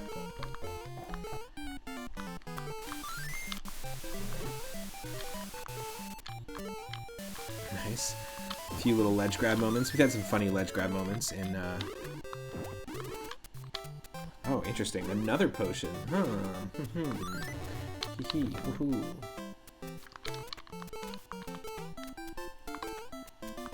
Nope, not the place to put it down. But yeah, we've had a few interesting ledge grab moments in Mario Brothers 1 so far. Oh, Jesus. How many birdos? We've entered the birdo dimension. Don't know if we're ready for it.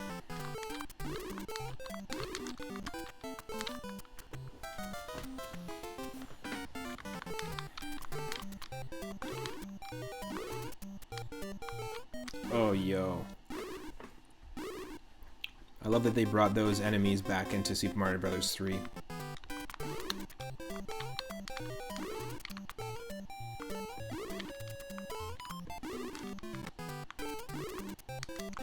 And then eventually kept them in for Mario World. There's a lot of stuff from here that later gets used in the... We also made it so you can choose a new character after every death, but I don't want to waste a life on our first level. It's a pretty crazy first level. But...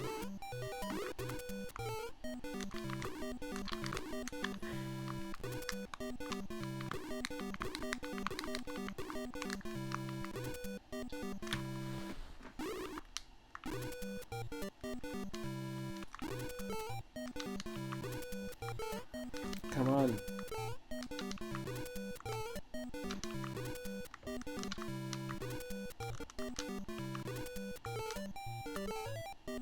No! There was a way to get out, and there obviously is not a way to get out. Oh well, you know what, let's peach it up. I just don't want to have to start from the very beginning, but this is our World 1-1. Hey. No need to take damage from the water there.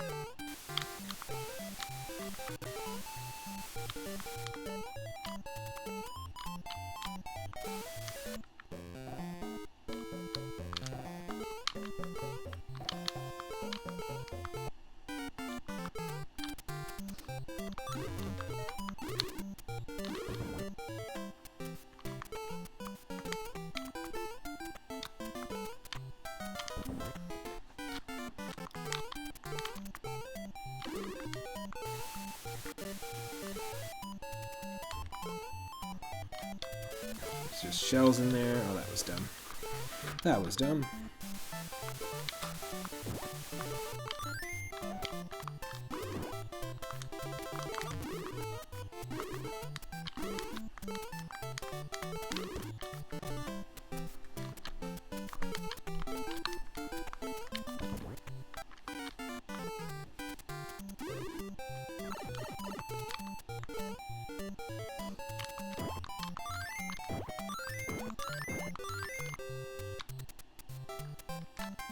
Okay, World 1-1 takes us into this cavern section,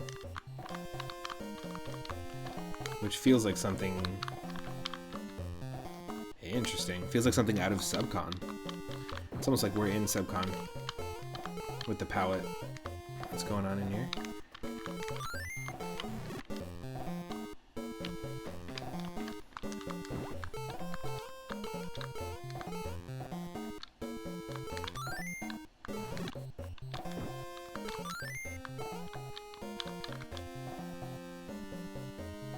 Okay.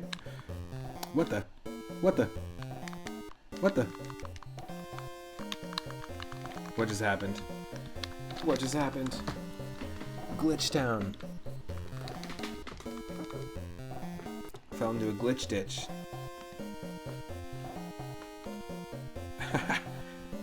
Thank you for the lurk, Parahax. Thanks for hanging out. See you in a little bit, Grimbomb.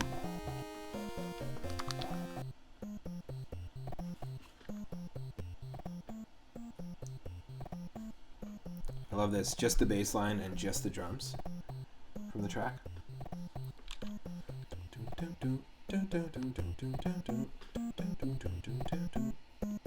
So we're basically kind of screwed, if you think about it. I'm going to take a moment here.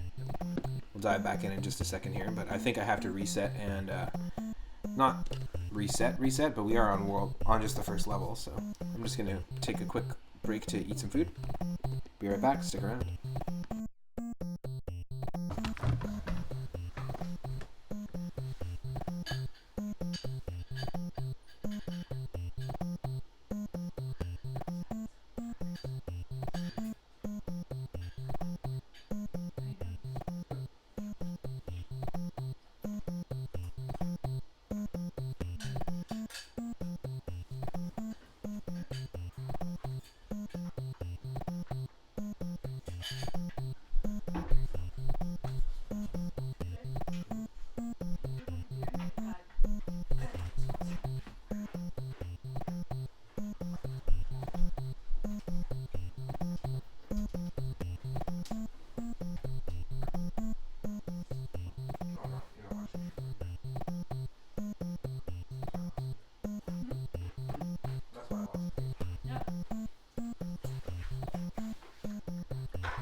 Alright, I'm back, had a little food.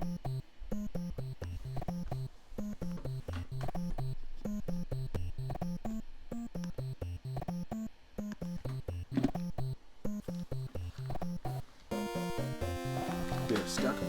We fell in a glitch ditch.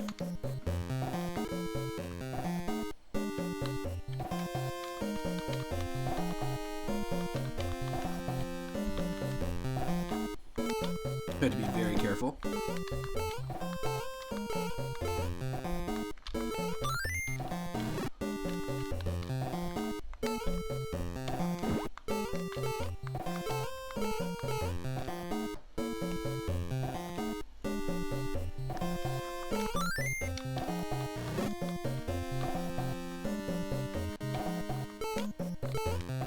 No!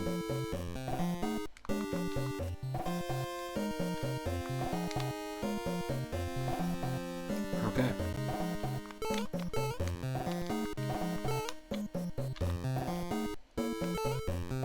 Yes. I was able to super jump out of there.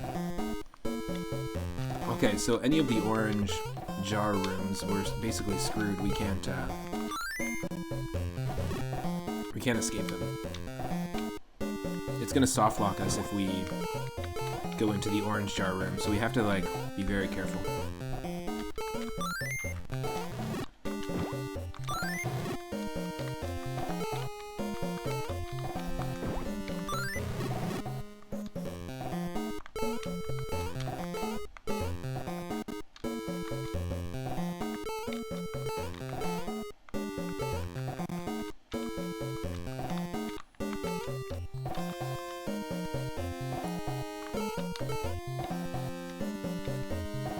No!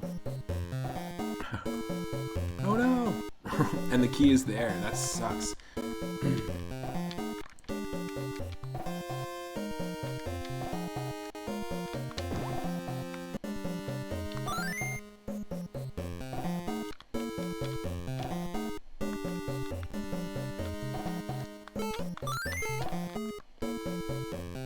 Yeah, we can't just get the key that easily. We might not be able to beat this level, which is nuts. It is the first level.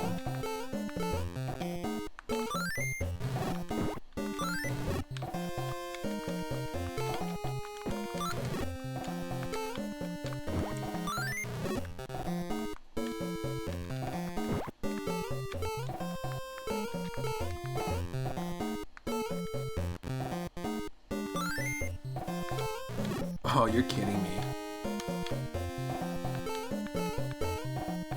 Yeah, we can't. We can't beat this level because we can't get that key.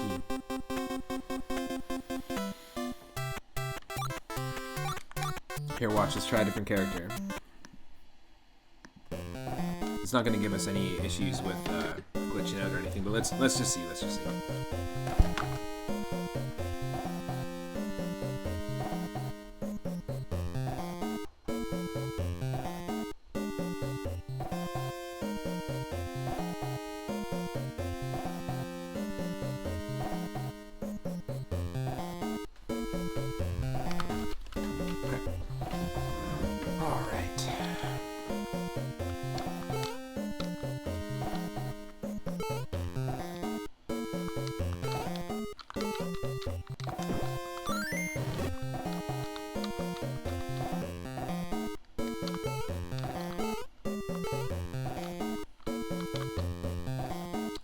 There's one in here that's going to lead us to the key.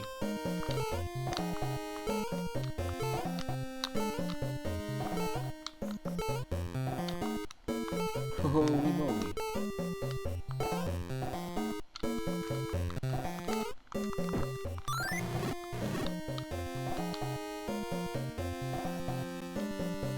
This is it.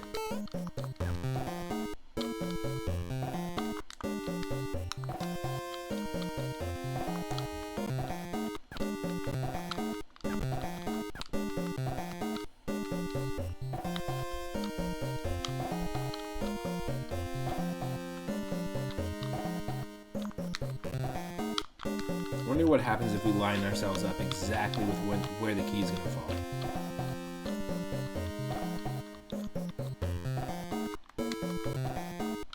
I think something can happen. Hold on a second here.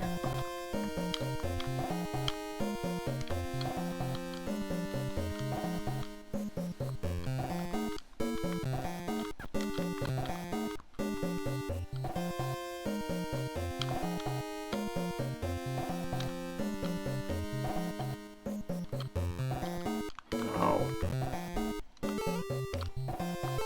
we seriously stuck?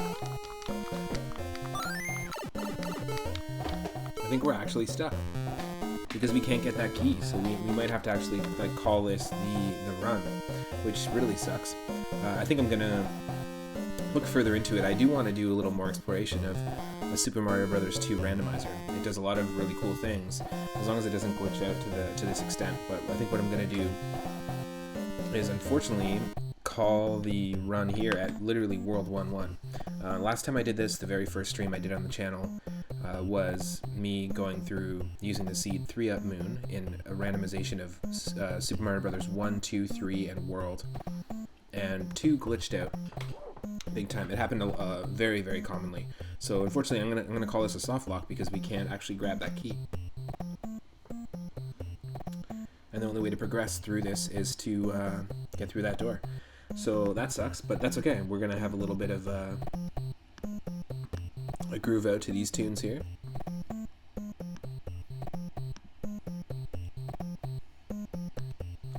I'm just gonna update the stream category because right now we are streaming Super Mario Bros. 3. That's what's next.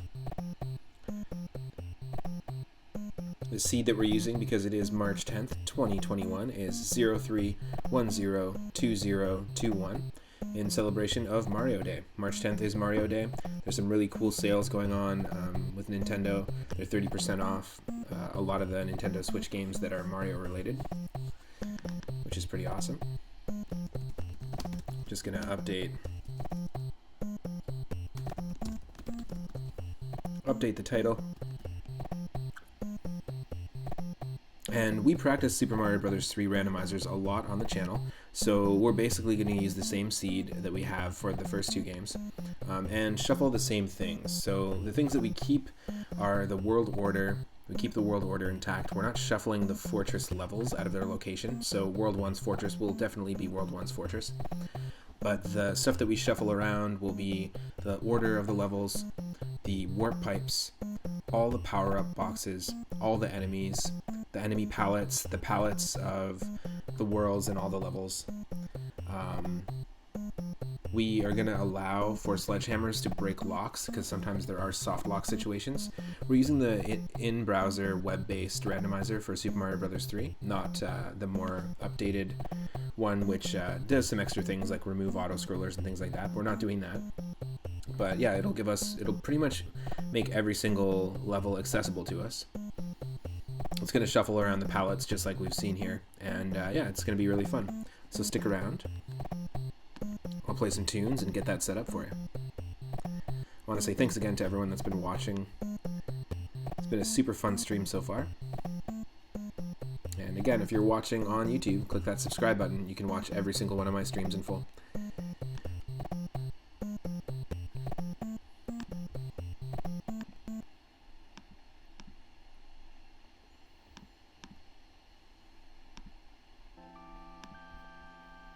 I'm going to play some tunes for just a second here. From one of my favorite games of all time, Super Mario 64. The first game that Michelle played in the Mario series. The first game that I played on a Nintendo 64.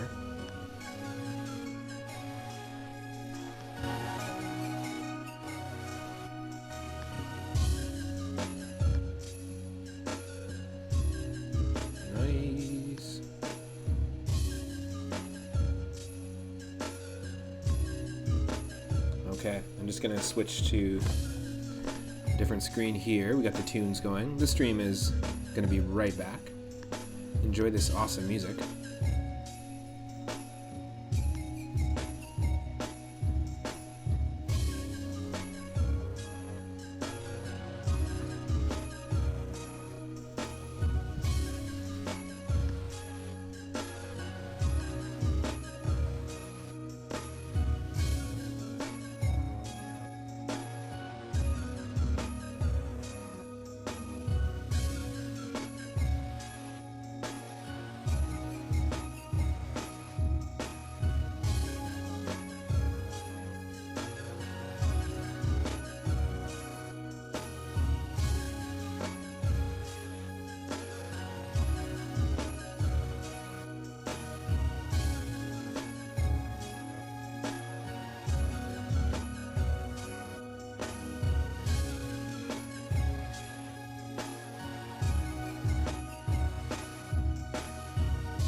And I am back. Thank you for your patience, everyone. Happy March 10th, happy Mario Day to everyone. We're about almost halfway through the games we're going to be playing today. Welcome IC Pride, welcome Chris. Welcome Michelle. We're listening to some Super Mario World, Super Mario Sunshine remixes. And if you're just joining, today is March 10th, which is Mario Day. On the Switch, they have all sorts of sales going on with Nintendo, 30% off, some really sweet games. I know that my cousin Chris just picked up Super Mario Maker 2. I know that my buddy Oosh just picked up Luigi's Mansion 3, which is a really fun co-op game. Highly recommend checking it out if you can pop over to the eShop. There's lots of really cool stuff. And in honor of Mario Day, I figured why not use today's date, 03102021, as the randomization seed for a run of Super Mario Bros. 1, 2, 3, Super Mario World, and Super Mario Land 2, 6 golden coins on the Game Boy. We were able to get all the way to Bowser with that seed in Super Mario Bros. 1 earlier. Super Mario Bros. 2, we could not even get past the first level without finding a soft lock, and it's a little bit of a more finicky game, but I will be working on that to try to get a decent playthrough of Mario 2, at least a full playthrough of Mario 2 where we can access all the levels. I just have to go more into the settings of the randomizer, do a little more delving into it. To those that are watching live on Twitch and still sticking around, thank you so much. Hope you're having an awesome Wednesday so far. Just paying tribute to a really awesome game series, the Mario series. Now up next, we've got Super Mario Bros. 3. I do this on the channel pretty regularly, and I know that we're not going to run into any soft locks, but it's going to be pretty fun. After that, World, and after that, Land 2. If you're watching on YouTube, click that subscribe button. All my streams are posted there in full, and the very first stream I ever did on the channel was very similar to this. We did a 3-up moon seed in the first 4 Mario games.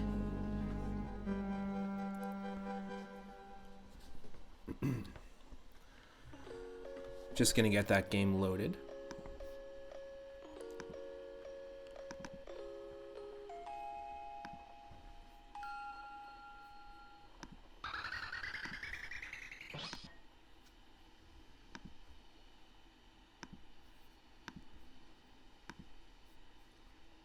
Just a second here. Turn that controller on.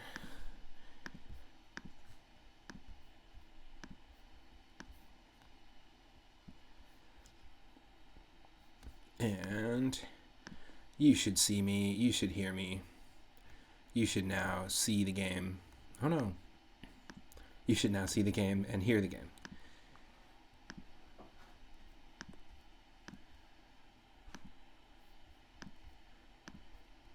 Bam. Perfect. All right. So, for Super Mario Bros. 3, just like the other games, I did a quick little recap of what we randomized. It works differently for every single game, but for Mario 3, we have kept the fortresses intact and we've kept the world order intact. But other than that, we've shuffled the order of levels, we've shuffled the palettes that you see in the world, overworld map, the enemy palettes, the enemies, all the item blocks, all the power-up blocks, they've been shuffled around, all the Toad House items, all the warps through warp pipes, and all of the bosses, the Koopalings, have a random amount of HP. Between 1 and 15, I believe. So yeah, it's going to be pretty fun. This is a game that I practice a lot of randomization runs of, and it's a game that I eventually hope to do some online live races of this game. This game and Link to the Past Randomizer, which we just started our very first playthrough on the channel a couple of days ago. We were playing it earlier today. But yeah, this game is really fun. This is easily my favorite of the early Mario platformers. I really like them all though. They're all fantastic games. Of course, we start off with an auto-scroller level, of course.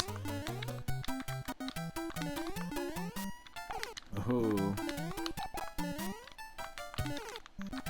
And we've been asking people in the chat all day, what was the very first Mario game that you played? Mine was Donkey Kong. I consider that a Mario game. Michelle's was Super Mario 64. And when I say Donkey Kong, I mean the NES game. Oosh had mentioned that it was Mario Brothers, the arcade machine was the first one. And then Super Mario Brothers 3 was Parahack 64. That's what theirs was. So yeah, everyone's is a little different.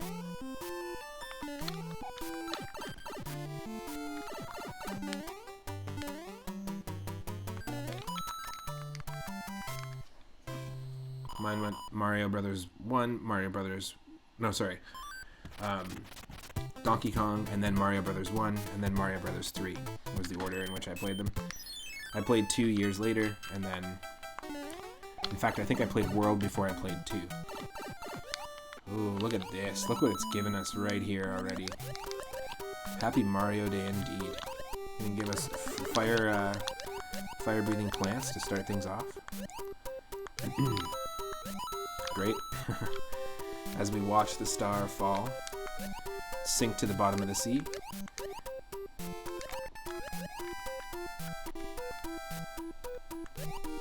These are some interesting first levels that we're dealing with here in World 1 already. It's given us 2 auto-scrollers, one in the sky, one in the water.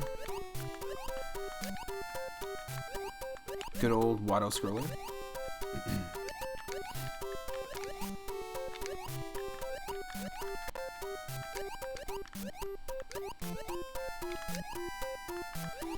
And after this, we still got 2 more games to go.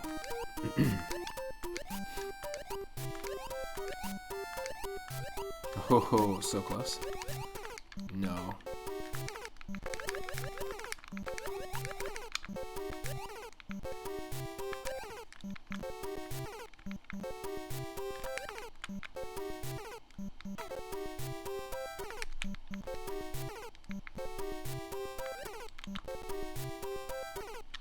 Oh, there's gotta be a way.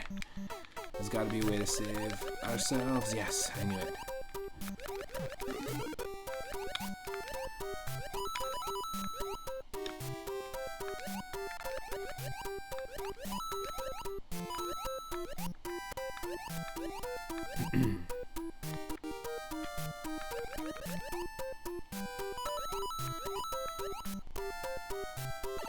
Holy. Woo.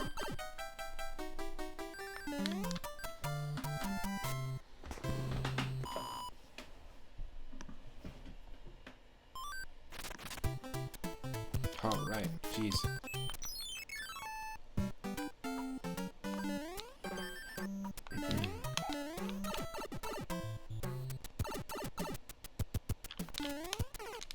Gotta watch out. Thwomps can be diagonal, they can move upwards, they can move in any direction in this game.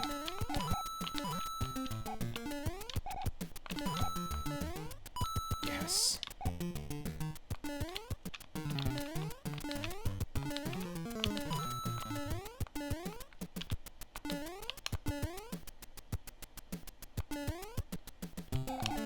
Oh my god. Wait for the Podobo. Yes.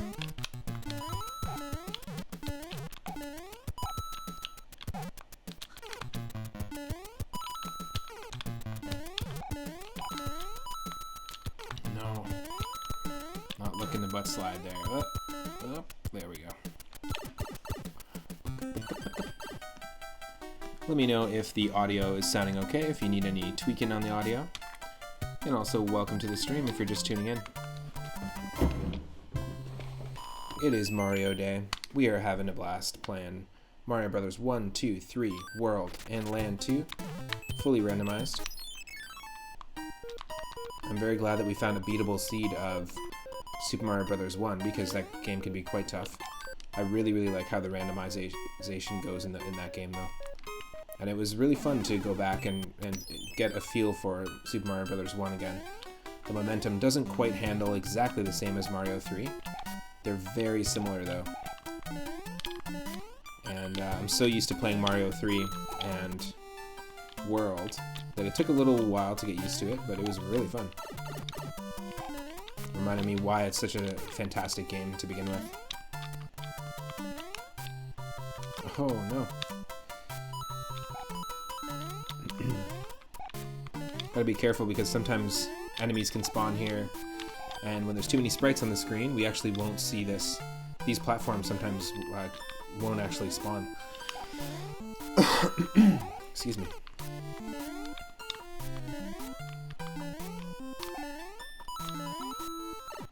Oh. Nonsense.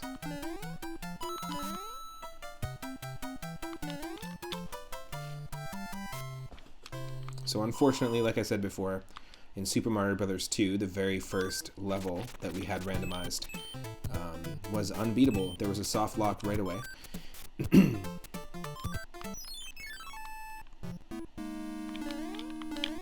We needed to get a key, and the location in which the key spawns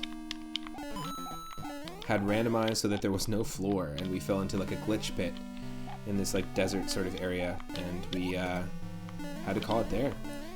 Unfortunately, we got soft locked right away with that seed, but the whole point is I want to use the same randomization seed on every game and see what we get. And so far, I highly recommend it on Mario 1, do not recommend it on Mario 2 because you can't play it.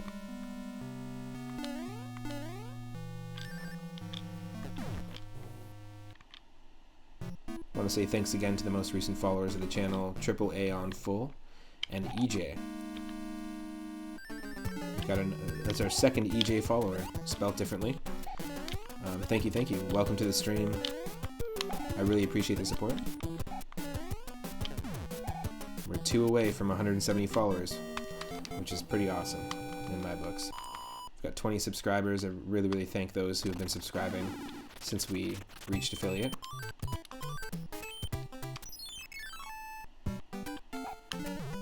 And I thank those who also have subscribed using their Amazon Prime account.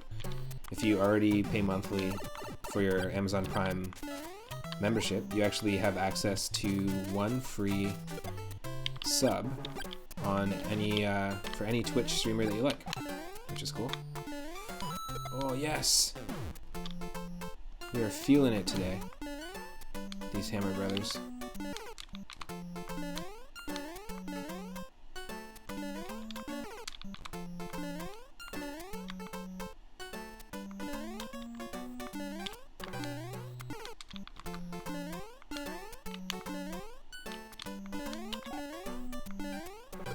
Yes!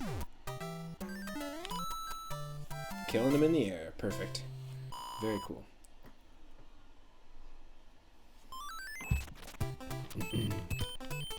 First card game of the run.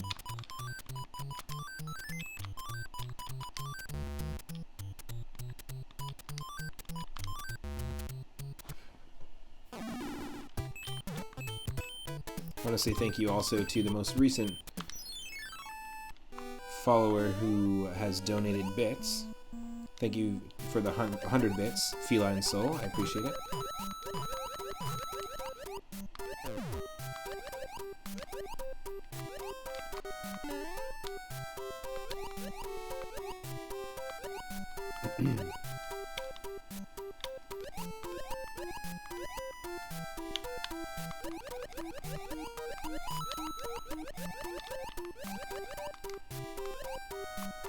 And thanks again to Kyle's vlog for the raid last night. Most recent raid.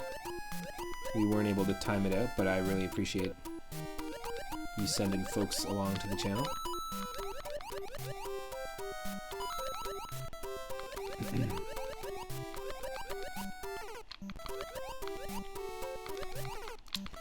How are we gonna get around here? There we go. There we go.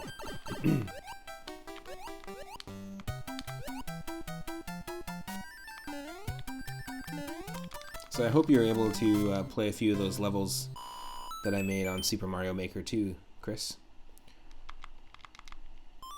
I have a super world with 40 courses, 6 worlds. And they're all themed courses where you have to get all 10 red coins and all 10 50 coins to progress every single level. And I've got levels in Super Mario Bros. 1, 3, World, and New Super Mario Bros. Style.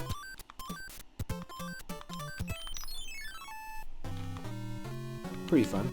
Once I get my Switch settings all dialed in terms of bitrate, frame rate, and that kind of stuff for the best possible way to stream Switch, I'm going to be playing some Super Mario Maker 2 on the channel.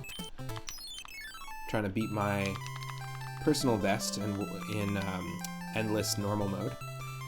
And also I'll showcase my Super World, if anyone wants to play them. I've had the game for about 2 years now. Really, really fun game. Spent a lot of time in that game. This is really cool. Got ourselves a purple airship. So far, really good seed so far. World 1 is turning out to be pretty fun. As we approached World 8, we actually had more chaotic levels in Super Mario Bros. 1 and more chaotic enemy placements, and I don't think that was part of the logic of the randomizer. That wasn't something that's ensured. We just got lucky with the seed that's what we experienced there, which is really cool.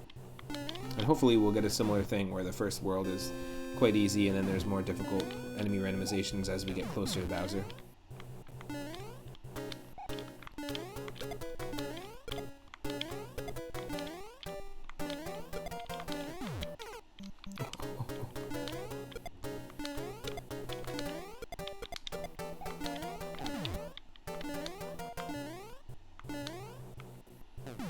So the first Koopaling of the game, let's see how much HP they've got. 1. Okay. Thank you.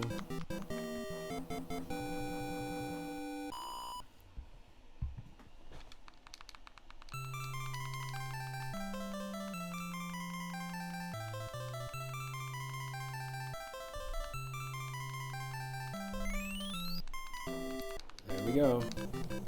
Thank heavens, I'm back to my old self again.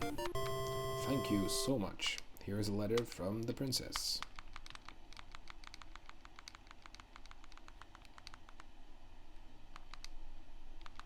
World 2. Nice. Alright, so World 2 looks like it's a snowy sort of desert, a white sands desert. I like that we got this Raspberry Mario palette going on. Let's roll with it. Ooh. Gotta watch we can accidentally pick up these about to explode bombs.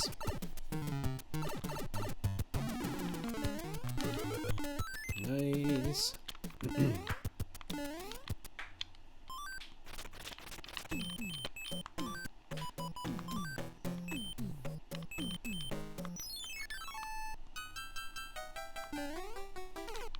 Great.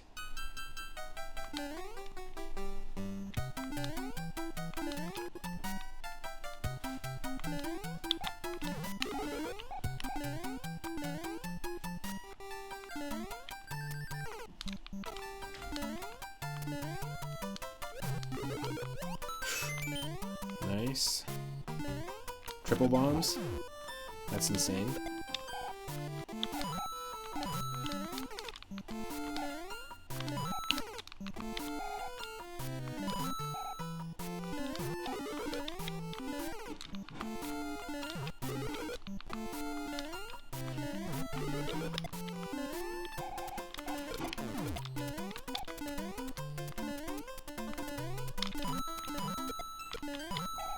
Okay, nothing.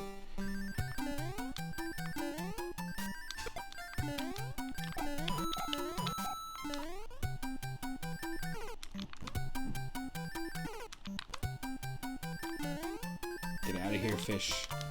Get out of here, fish. Fish, fish, fish, fish, fish, fish, fish. Nuts. Let's take on our second fortress. More bombs. It's like fireworks going off for Mario Day.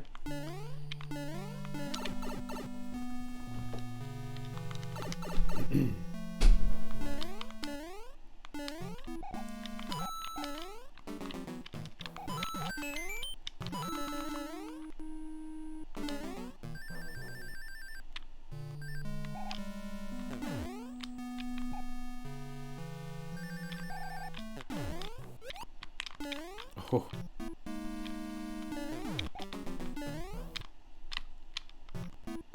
Take on the Boom Boom. Boom Booms always have 3 hits, but the Koopalings can have anywhere between 1 and 15 in this randomizer, which is pretty cool.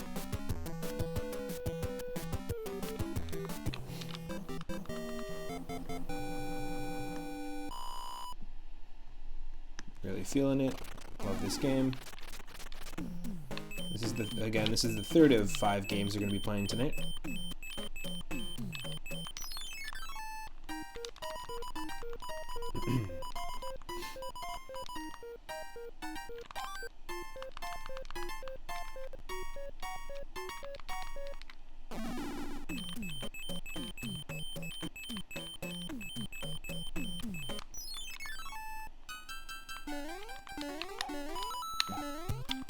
Oh.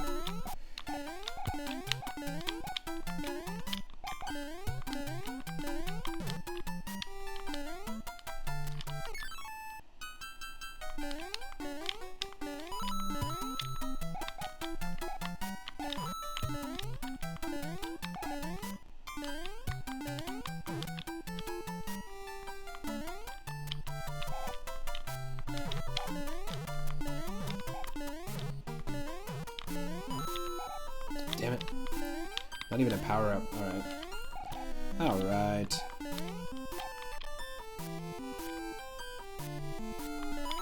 Just gotta roll with it.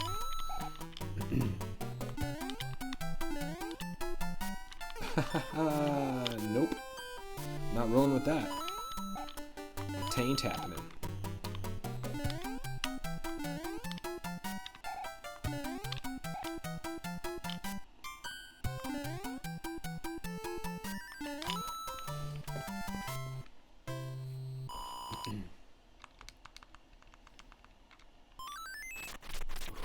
Ooh, boy.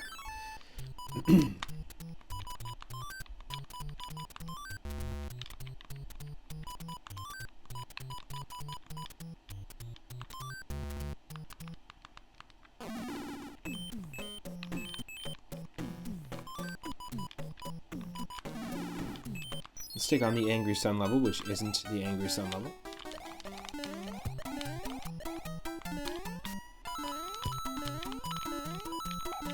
But it's nice to get some of that. We've actually already experienced 4 auto-scroller levels, I think, or 3. It's nice to get these over with in this game. My least favorite kind of level.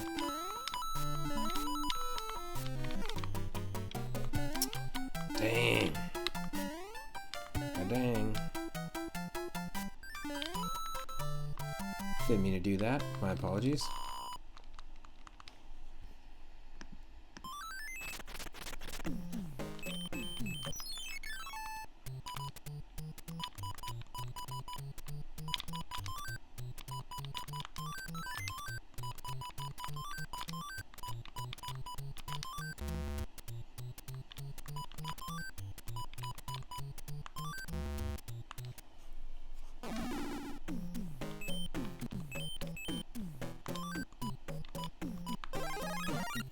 Let's take on Frog Mario for the first time. No. I want to use the frog to actually do this. There's a way. There is a way.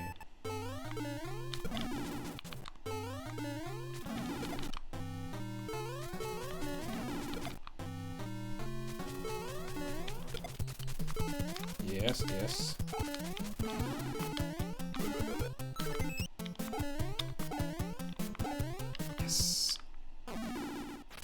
So I asked earlier what everyone's very first Mario game that they played was. If you can remember, what was the very first game featuring Mario? Also, what's your favorite power-up? Mine has to be the Tanuki suit in this game, and the cape in Super Mario World. If you had to pick one, what's your favorite? Feel free to share in the chat.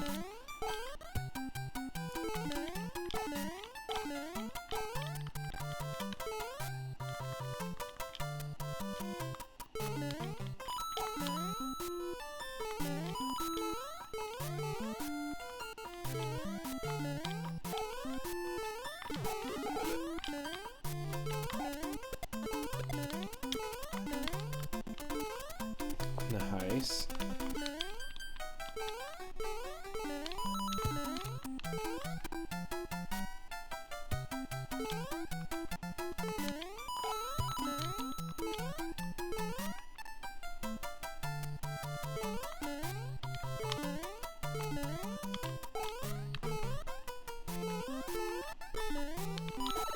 Nice. Clean frog jump right into the pipe. There we go. A little 5 up for Mario there.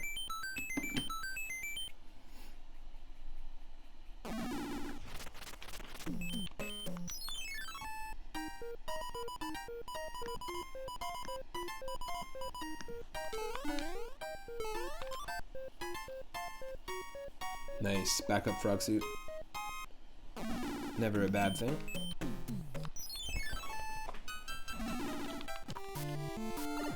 Damn. Great, didn't even get the 5 up.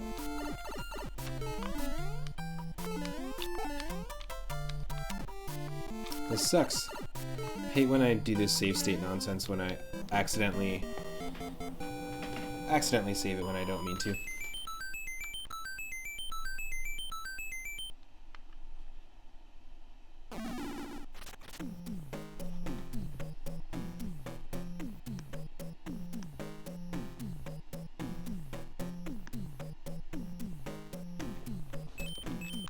My apologies.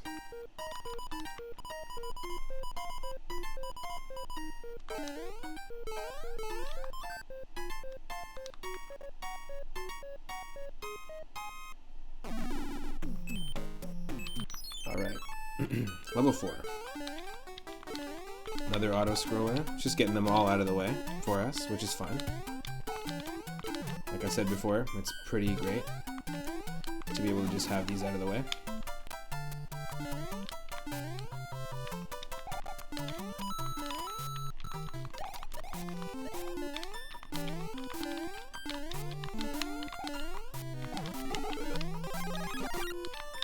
No.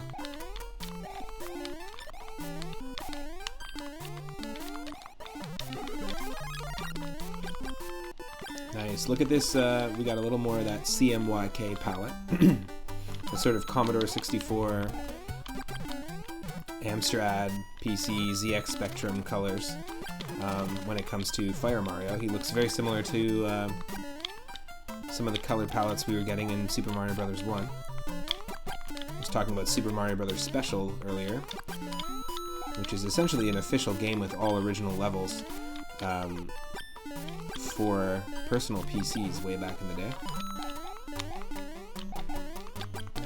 And yeah, a lot of those games were super limited in their color palettes. The original 2D Duke Nukem games before they became 3D shooters, like Doom, they had that kind of color palette. Just look up CMYK retro video games and you'll see what I'm talking about. But it's cool that we got a little nod to that here in our random palette.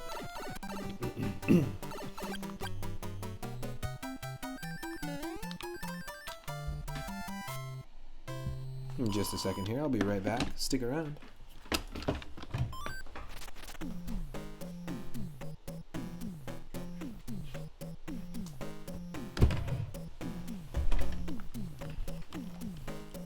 Just making sure I got my coffee by my side.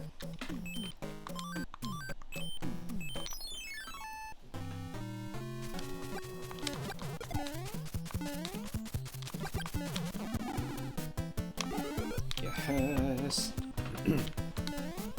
Now, we're not going to warp whistle or skip ahead. We had the opportunity to skip ahead when we were playing Mario Brothers 1. Definitely don't want to do that, though. So I'm not too concerned about the Sledgehammer Bros that are sleeping to the south of us here. We are just going to do this. Looks like our fireballs are also green, too, which is really cool. Mario's Mario's now a Fruity Pebbles spokesperson. That's what he looks like. He looks like a cereal mascot with these colors. I do really, really like the palette in this level, though. This sort of faded olive green look. This is really cool. I'm going to save this. A lot of really cool palettes have shown up in this game. And pretty much anytime I play a randomized game, when I have the opportunity to randomize the palettes, I do it because, honestly, I just get inspired by a lot of the color combinations.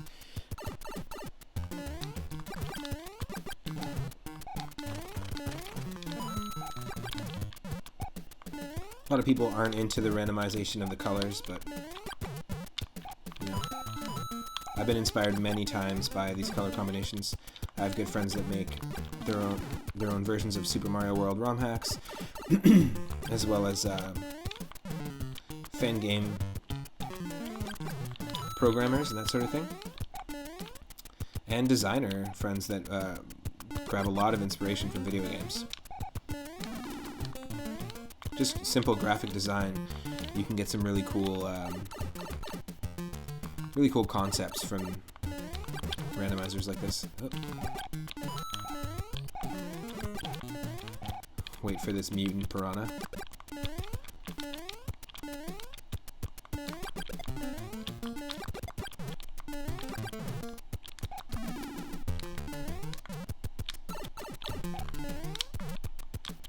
I'm okay. I do not mind that it took away our power up.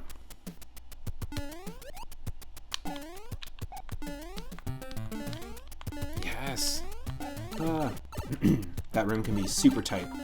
It's usually 4 enemies that spawn there, and depending on the combination of 4 that you get, that room can be real tight to get past. Now, there is a more updated version of the Super Mario Bros. 3 randomizer. We're using the web randomizer, which has not been updated in a very long time. The more updated one only runs on Windows, and I'm using a Mac. I'm using a Mac with Big Sur, which is the latest operating system, and there's not a lot of compatibility with third-party applications. Even emulating Windows on this Mac is not the easiest thing.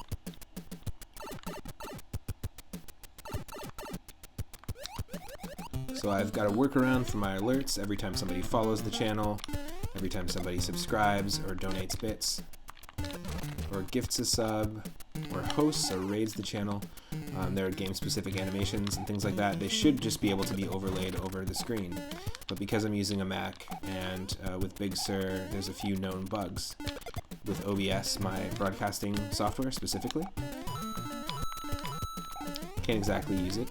But a lot of the people who race this game regularly, who race Super Mario Bros. 3 Randomizer, use the more updated executable version.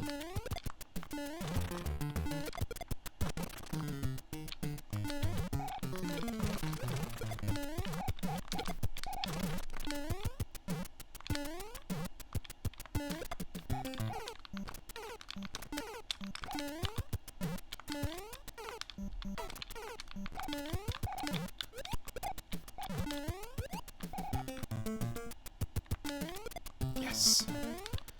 That's what we're talking about. Get out of here.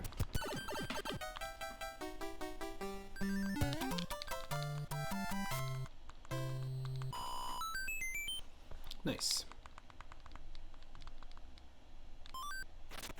So yeah, I've had to use a lot of workarounds starting the channel using a Mac, but it's been really great. I've been wanting to start the channel for over a decade. I've been getting such amazing turnouts and such amazing response from people. A lot of really great followers, a lot of really great subscribers, great community, and a ton of really cool retro streamers that I've met from my short time here on Twitch. For barely being 2 months old, it's a really cool feeling.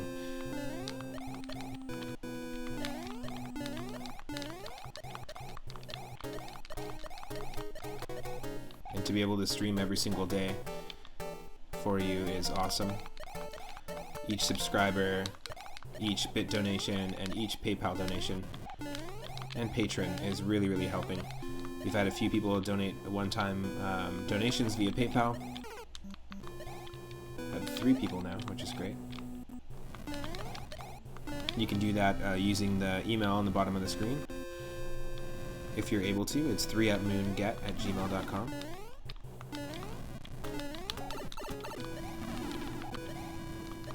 Or you can also become a patron and unlock some pretty cool merch. Some 3UpMoon merch, some exclusive streams, and access to polls to pick which games I'm playing next. And access to some upcoming bonus content videos where I'll be drumming, because I'm a session drummer. I'll be drumming to some of my favorite video game tunes. Alright, look at this. World 2, what do we got? What's it serving us? We got 2 hits, 2-hitter, come on. 3-hitter. Oh. 4-hitter. That's a 4-hitter. 4-hit wombo combo, there we go. The Koopaling has been defeated. Cheese, finish. World 3.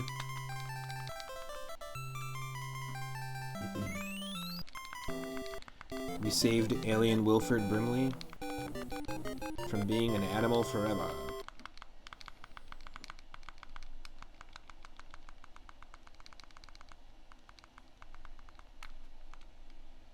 World 3, let's do this. Doesn't look like it's got a randomized palette, but it's actually using the palette from World 1 and vice versa. They have the same palette. Yes, look at this raspberry tanuki. Super into it, super into the look here. The pink tanukes.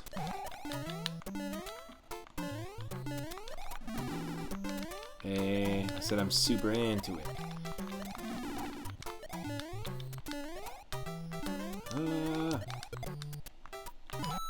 That sucks. I'm into it, I said. There we go, that's what I'm talking about.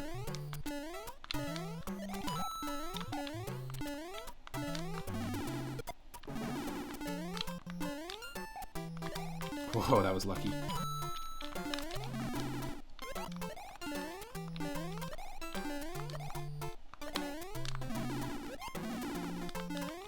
I just gotta trust in that Tanuki statue. This is why it's one of my favorite power-ups. Because of that.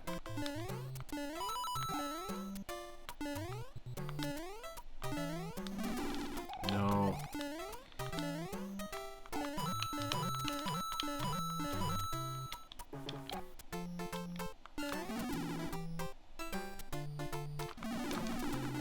Damn it. Couldn't keep it for very long. That's fine.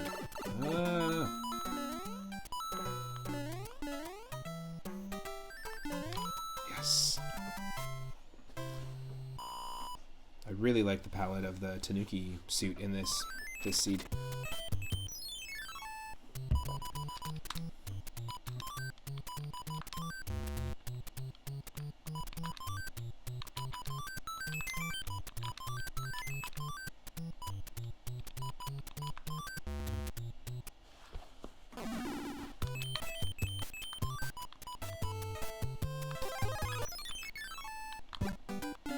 Nice, it's serving us a lot of the ice levels and auto scrollers, which is cool. Least favorite kind of levels. Oh, Thwomp sinking into the ground. Sliding sideways, Thwomp.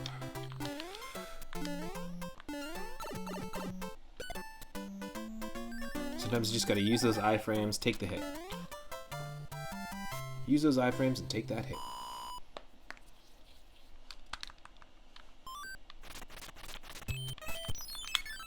Hope everyone's having an awesome Wednesday and awesome Mario Day.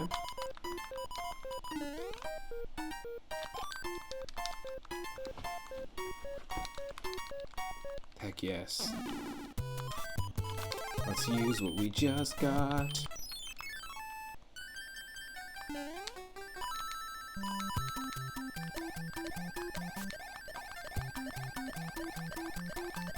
This is not a bad level to cheese with the P-Wing. I have to say, I was really having a blast earlier playing the same randomization seed, but for Super Mario Bros. 1. I hadn't played Super Mario Bros. 1 in a very long time. The first stream that we did on the channel, which was only a couple months ago, I did one run of it, and I do really remember enjoying it immensely. And yeah, it's great. It's amazing how much different it feels momentum-wise than Super Mario Bros. 3 and World, but I'm going to do a lot more randomization of that game. It's a shame Mario 2 was a soft lock in the first level, but like I said, I'm also going to do the same with that down the line on the channel. I just want to figure out how to fine-tune the settings in the game, and make sure. The main goal is I just want to make sure that it's playable, you know? Unfortunately, we had to call that run after one level because of that soft lock, but that's okay. 1, 2, 3, 4, 5, 6. I'm just dying.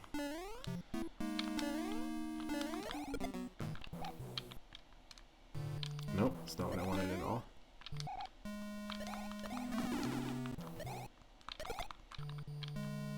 Just gotta be slow.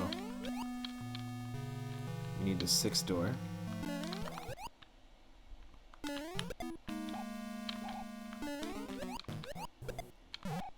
Gotta be methodical. Nope, that's not the one. That's the one. The palette in that room looked totally like something out of Teenage Mutant Ninja Turtles on NES. And of course, we're taking on that green Boom Boom.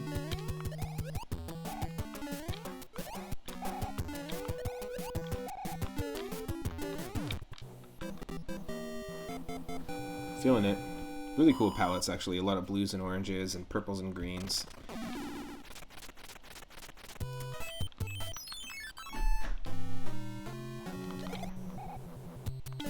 Yes.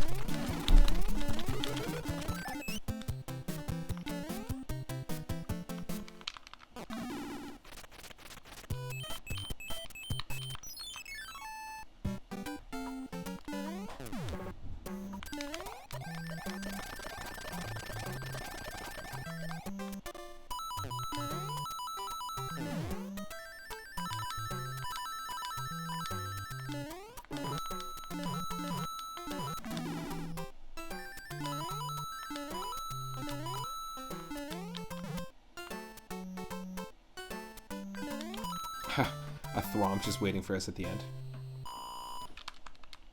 Trying to thwomp us out. Trying to thwomp us out. Okay, another angry sun level. Thankfully, the enemy that spawned in place of it was a falling spiny, so for some reason it fell real slow. We got lucky there.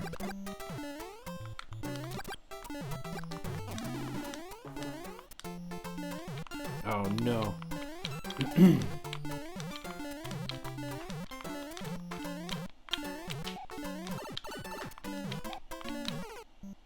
Damn.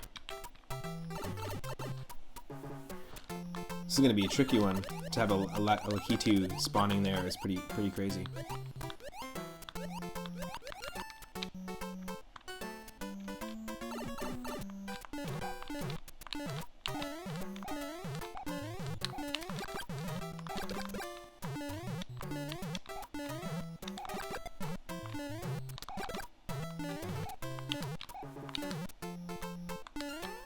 Okay.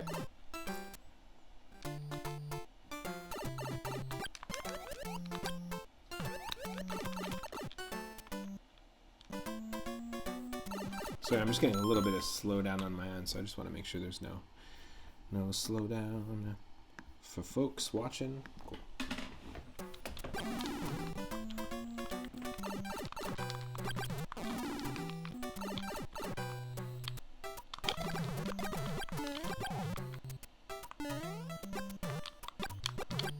Yes.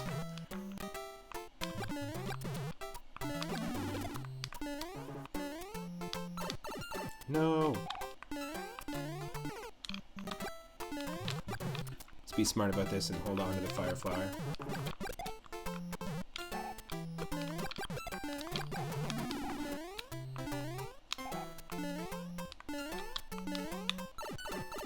Holy shit. Nah, you just gotta get away from the Lakitu. Those things are never ever good news. Unless they're pulling you out of the water or the sludge in a Mario Kart track. They're usually saving your ass, but in any other scenario, nope. Nope, nope, nope.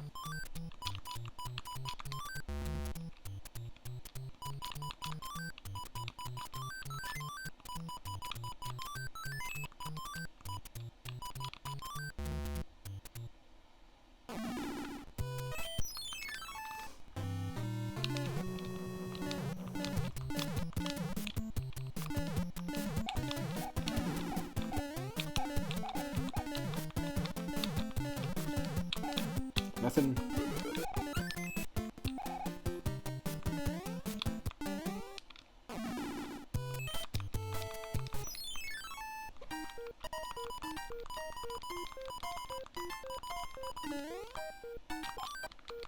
Very cool.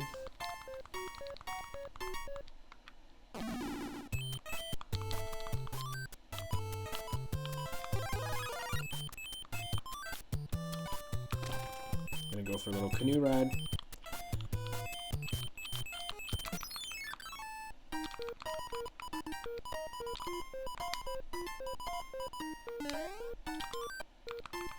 Frog. Keeping that frog percentage alive.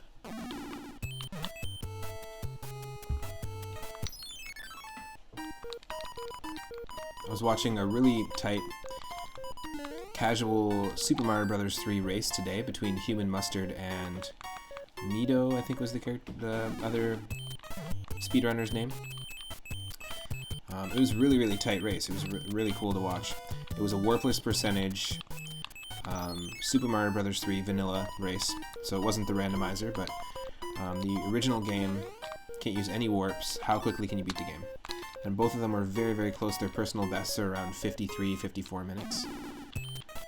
It was really cool to watch.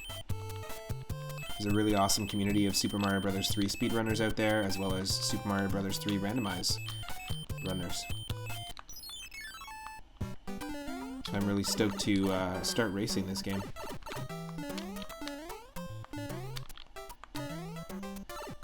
Ooh. Gotta be careful here. There's hidden rocky wrenches. There's all sorts of crazy stuff going on here. Whew. That's insane.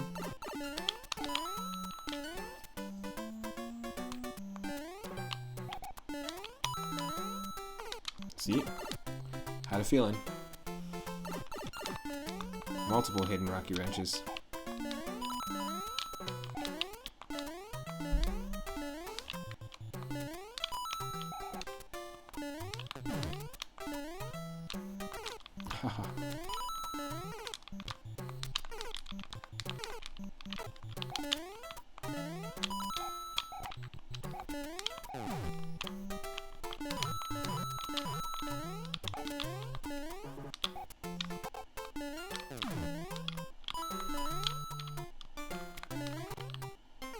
Oh, come on.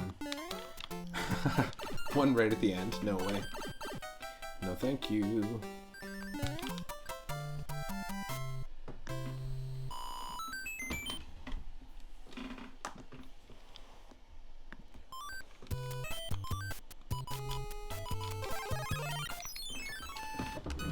Lucky number 7.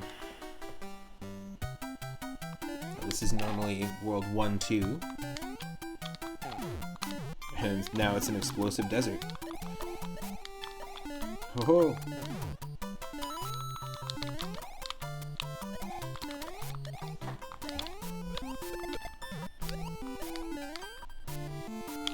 Very crazy. Now, the Chief that swims back and forth like this, you actually can't jump on. You can't attack it. The one that jumps back and forth, like leaps in an arch, sort of formation, you definitely can jump on, but only when it's jumping, not when it's stationary on either end of its arc. And there's another one that you've been seeing spawn in the bottom of the screen. It behaves a lot more like a Lakitu. And once you kill it, it'll just keep respawning, usually a couple seconds later. Nice camouflage babam. Yeah, it'll usually respawn. You can jump on that one pretty much any time you see it on the screen. But if you do, it's just going to keep respawning really fast, so you have to be ready for it. Sometimes it's easier to just let the to avoid the cheep on the bottom of the screen altogether and let it let it be, so you don't have to deal with it constantly respawning and respawning sometimes on your exact location, like where Mario is. So now we got a Teenage Mutant Ninja Turtles 2. It's their second Ninja Turtle reference level. Gonna find out the secret of the ooze. I mean, look what it's doing to the Koopas.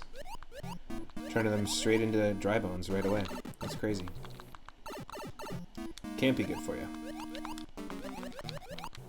Well, that Koopa's fine, except it's missing the top of its head, so...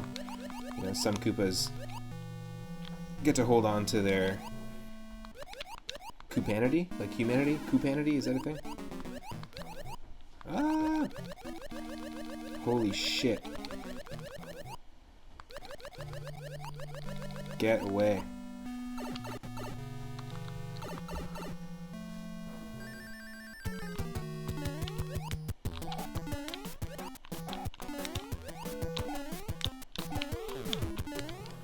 Heyo.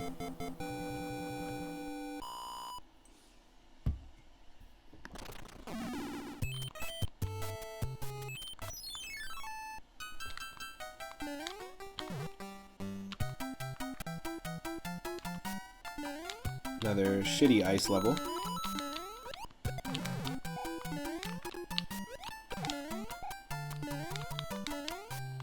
Just a tough one to navigate certain aspects of.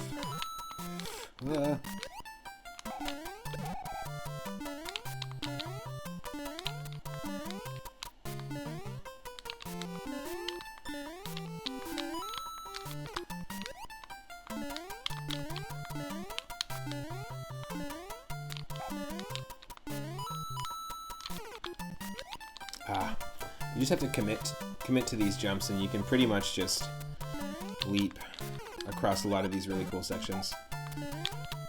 Thank you for the good luck with that 3-up. That's Super Mario Bros. 3 3-up, Michelle. I appreciate it. Honestly, really had a blast playing the first Super Mario Bros. 1 randomized like this. I forgot how awesome it is, and to play it randomized is really cool. Any world can have any number of levels. Basically, you play levels until you reach a castle, and then that's the end of the world, which is kind of cool. So World 2, so close. World 2, World 3, no, sorry, World 2, World 4, and 5 were just one level. It was just a castle, one level each. Then World 1 was like 9 levels, and then we had 6 levels. See, we can't jump on those sideways cheeps. That's an underwater swimming one, and you can't jump on enemies underwater in this game. But yeah, we had two worlds that had like six or 9 levels, which was cool. I'm gonna do a lot more of the Super Mario Bros. 1 randomizers on the channel for sure. And I find that those levels and those levels and the Mario 1. Or sorry, Super Mario Bros. 1 and Mario 3 levels are my favorites in games like Super Mario Maker. I end up gravitating towards those levels and those styles.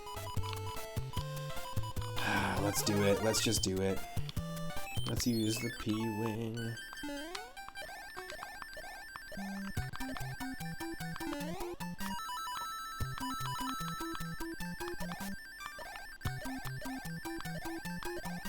I shouldn't cheese this level. I mean, I need the practice. This level usually gives me a lot of trouble.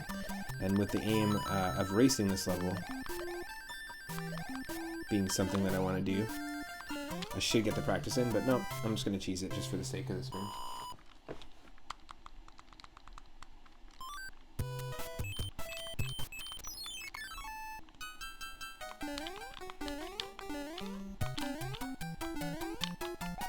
Really cool palette here as well. Really nice, beautiful blues. I like when we get like lavender, sort of purpley blue palettes. Really great idea if you're making levels yourself, or you're making a game, to roll with palette inspiration from these randomizers. Whew. Maybe you're painting a painting. Maybe you're designing somebody's logo as a graphic designer. There's some really, really cool palette combinations. I've already used screenshots. I think of 4 of them this stream alone.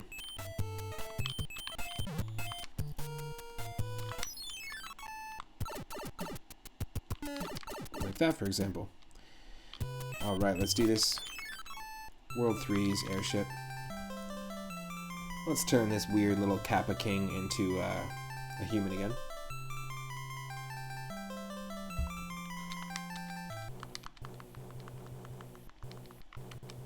With a light blue, sky blue airship.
Oh no.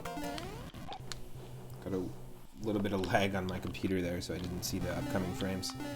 Here we go. Third Koopaling we gotta fight. How many hit points is it gonna take to get rid of Wendy here? 2, thankfully. Last time we played Super Mario Bros. 3 Randomizer on the channel, which is quite regularly, we had to deal with 9 hit points there. Anywhere between 1 and 15 is what the Koopalings can be served up here. So we gotta watch out. Same thing was going on earlier in our Super Mario Bros. 1 randomizer run with Bowser. The hit points were actually 0 to 15. Or sorry, 1 to 15. Obviously not 0, because then he just wouldn't be there. How many hits does it take to get to the center of a Tootsie Bowser? 0. What? Hello?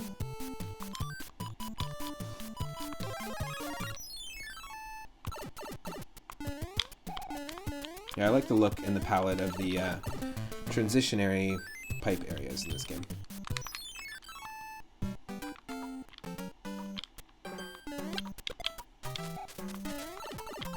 Shoot.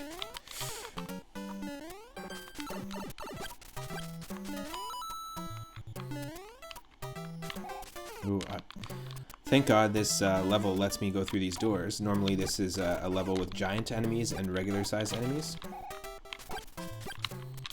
And we can swap the enemies out by going through the door. I'd much rather deal with rocky wrenches and airship enemies than sledge bros, boomerang bros, fire bros. Just a little more chaotic to deal with the bros because of the fact that they all have projectile attacks. Oh wow, come on. By the star. By the stars. And my one-up mushroom. Here we go. Let's do this. Oop. Shouldn't have done that actually, that was a bad idea. Let me stick back with my airship enemies I don't want to have to deal with.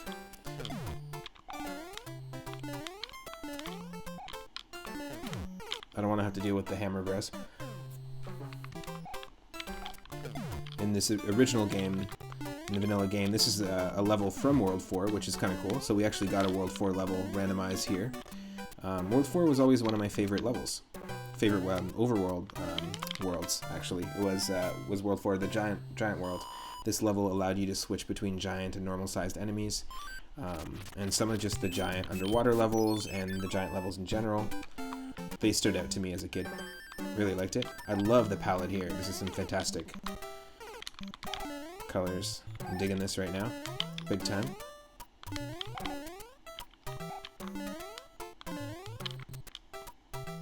Alright, and for some reason this randomizer never gives us the boot once we kill the Karibo's shoe. Oh, Jesus. That's some nonsense. So we're gonna need a shelled enemy. And hopefully there's a Koopa. Oh good, there's a shelled enemy here. Ah.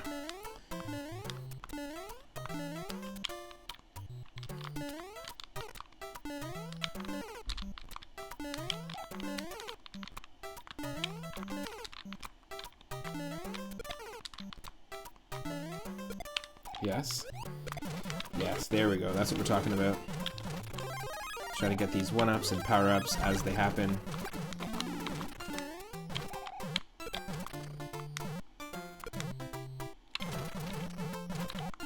Yes, that's what we want. And down. Perfect. That's always a tricky level to deal with if you don't have a raccoon leaf or a shelled enemy, or if you have to go back to the beginning of the level. It happens a lot in the randomizers with Super Mario Bros. 3. You have to go back to the beginning of the level and grab a shelled enemy. There's a ton of enemies in that level, so depending on what you get randomized, you can really screw yourself over because you have to head back and they constantly respawn. I've had 3 Lakitus in that level before, which is insane, and the Koopas that fly up and drop, the Goombas that fly up and drop mini Goombas or micro Goombas, and if the micro Goombas touch you, you basically have a tiny hop instead of a normal jump. Really hinders your jumps. I've had 2 of those on the same screen with 2 Lakitus in that level as well, which is pretty insane. Talking about giant levels, it looks like we've got another World 4 level with a nice lavender ocean aesthetic here. And yeah, this is, despite the OCD of these, like, the corners not actually matching up with the background of the water here, of these sprites, I do really like the giant underwater levels. Not enough enemies for my taste, in my opinion. It's pretty empty, but really cool design. We got most of our ice levels over with and most of our auto-scrollers over with in World 1, thankfully, in this run. For those that are just joining, we're using today's date, 03/10/2021, as a randomization seed. I've randomized this game using the in-browser web randomizer for Super Mario Bros. 3. And earlier we did Mario Bros. 1 and 2. We've got Mario World and Mario Land 2 coming up.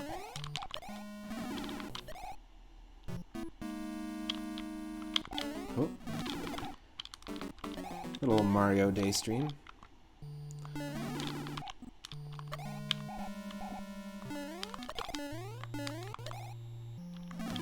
Oh.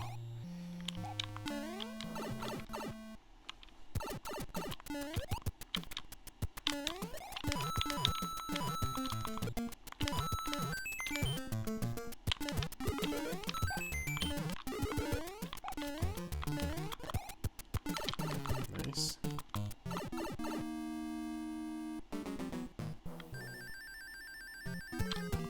It'd be cool if you had to fight a giant Boom Boom. They just made him bigger. Like in Mario Maker, you can actually make any enemy giant.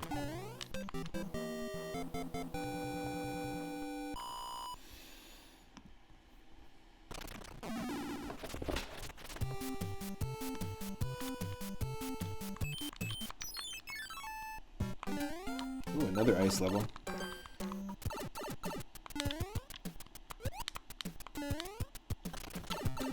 Ooh. Didn't mean for that dry bounce to happen, but just swim through the sludge. Whoa, whoa! Falling dry bones through the sky. Can Get out of here. It's gonna explode. That's a bomb.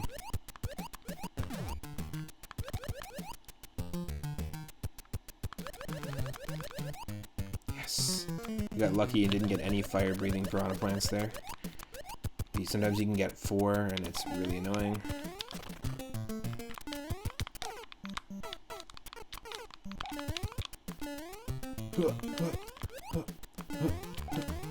Yes.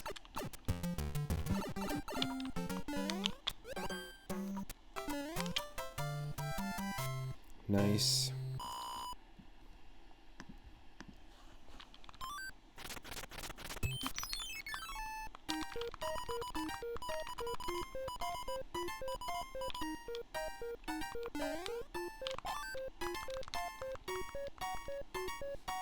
I was having some lag earlier today on stream, so let me know if there's any video lag or audio tweaking that I need to do.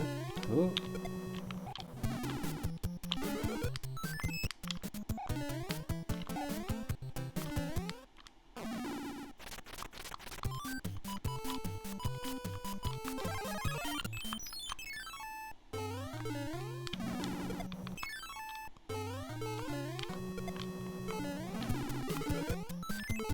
Heck yeah. That frog percentage. Frog.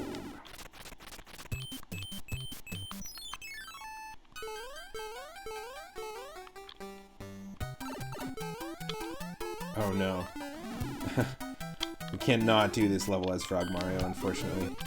Because Frog Mario does not duck.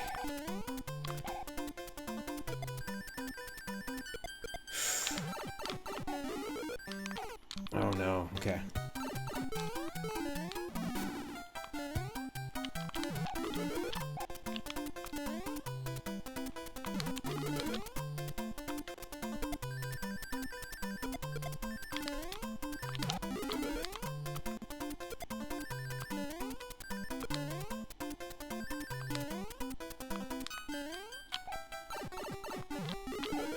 Ah, yes. Can we make it? Yes, we can. Super annoying level to have to do. I was playing a Super Mario World ROM hack, a standard ROM hack, not a Kaizo hack or ultra difficult one, called Super Mario Legacy, which was made in 2018. And it had some really cool custom levels, and one of them was actually very similar to that level. Same concept, except what it did is it made you get a star, and it gave you poison water, like poison lava. And normally in the 2D Mario games, including Super Mario World, if you have a Starman invincibility power-up, and you touch water, or touch lava, sorry, or poison water, which is in the original games, you instantly die, even if you have the Starman power-up. What they did is they had made it so that you can actually swim in lava, and it behaves just like water if you have the Starman power-up. So they had these really interesting, intricate sections that you had to quickly swim in poison, like poison sort of lava, while doing the same thing we did in that level, basically just grabbing a Starman, swimming through a section right before the time runs out, and then grabbing another one. And there was like 5 or 6 sections, and it was really well designed. It was such a cool interpretation of that level we just did. But just fleshed out over a level, and also really matched with the theme of what was going on in the overworld. Really smart design.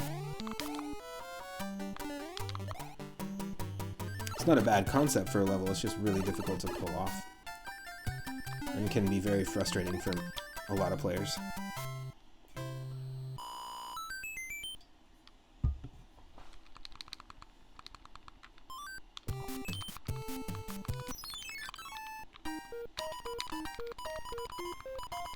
Oh, I knew I heard the card game spawn right when we entered this world. It was right after we went through the very first pipe. And it spawned all the way back there. That's funny. Not gonna go back for it, but still pretty funny. Alright, let's do this. We got the Fortress of World 4. We're making good time here. Hope everyone's having an amazing night.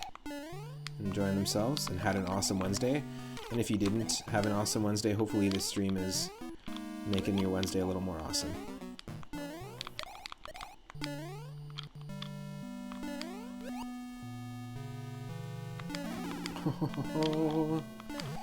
Oh shoot, look at this. Look at this train of garbage giant enemies over here.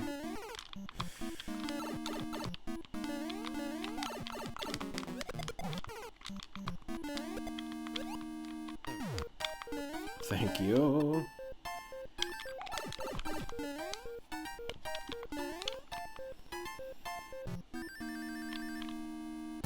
Good, thankfully we don't have to deal with any enemies spawning here. This fortress can have an enemy that spawns in the very beginning of the level, follow you all the way here, like a Cheep Cheep in the bottom of the screen, or a Lakitu that will keep respawning. Those respawning enemies can screw you over here. I've had this level, this fortress specifically, be a soft lock multiple times, but thankfully it was not this time.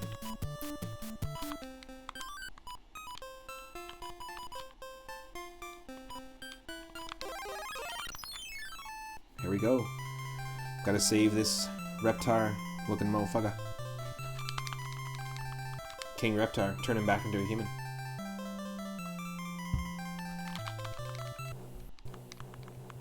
Ooh, looks exactly the same as the last airship. You reusing airships on me, game?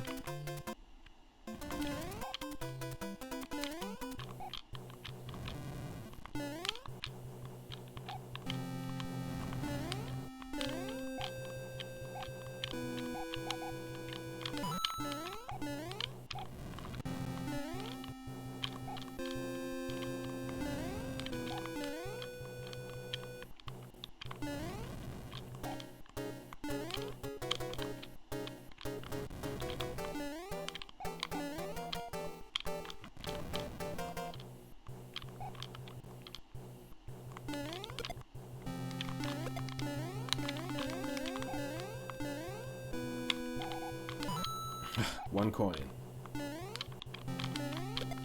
I'll do that for a coin. I'd do that for a coin.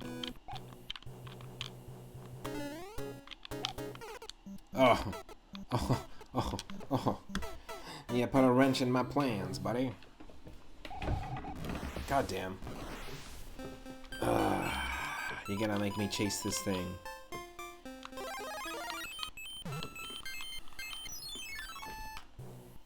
Frog shit.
Whew.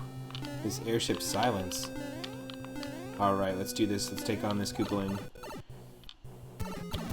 Then we're halfway there.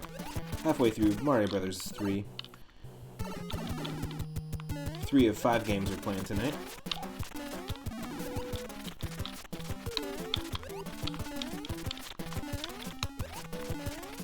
Four hitter.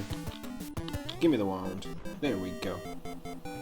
First time I ever beat a Koopaling, and this happened, where you were able to get the wand and fall through the sky. I thought that was really cool. As a kid, that was just like such an epic victory moment. Kind of very same thing as finding the very first warp whistle and using it in Super Mario Bros. 3.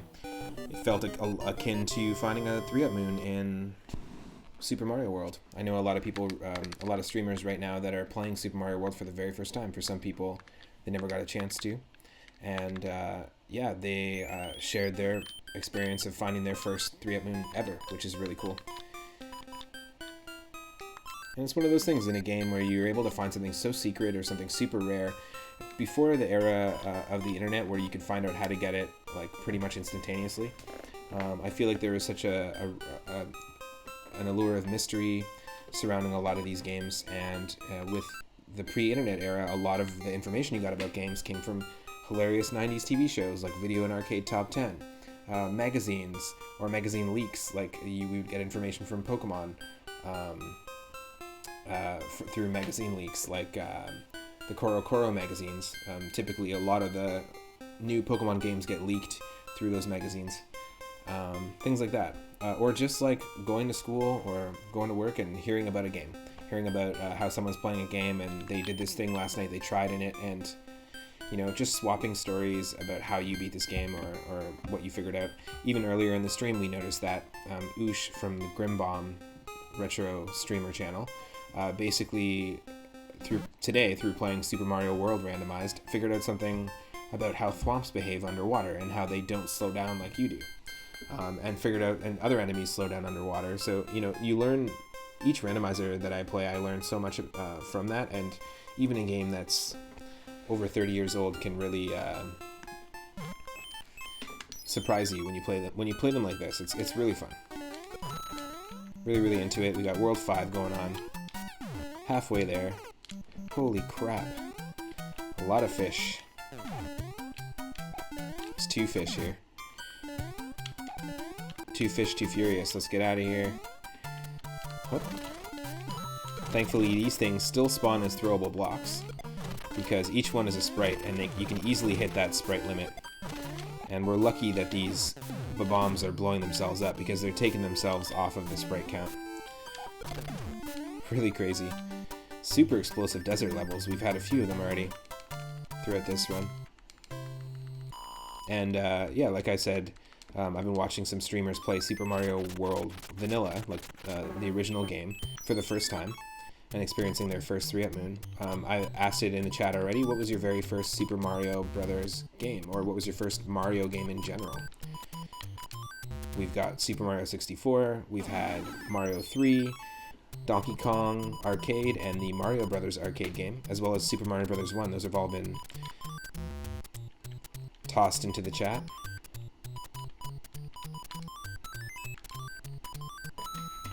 $20 coins.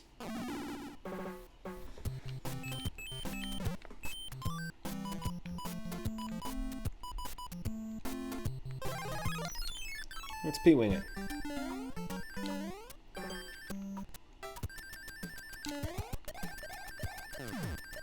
This is actually perfect because we've got Koopas here, so we could do this. We can get through these walls with Koopa shells, as long as you have shelled enemies.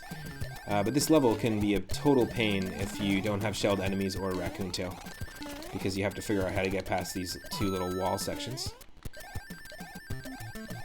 Now, P-winging in here is not that smart, because there's a lot of things that can happen, but we've got really lucky in terms of the enemies that we've run into there, so that was great.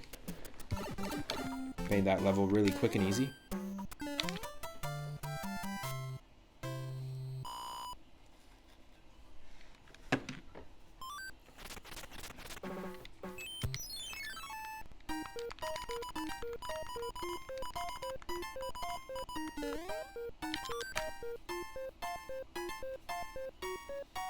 Very cool.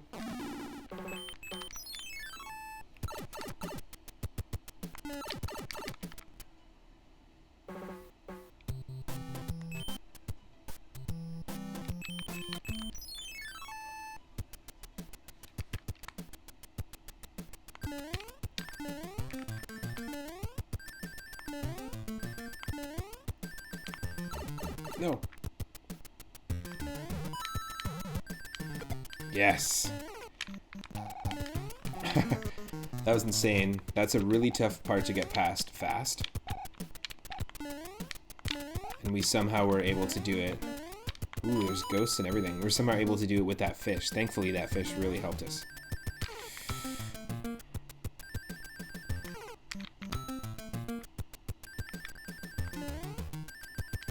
Ah, we can do it. We have to jump right where that fish is jumping. There we go. Pretty crazy. Now that level can be done really, really quickly if you jump at the exact moments that you need to. Really difficult to do, especially with a randomizer. We got really lucky. The blue fish helped us twice, which does not happen often in the randomizer.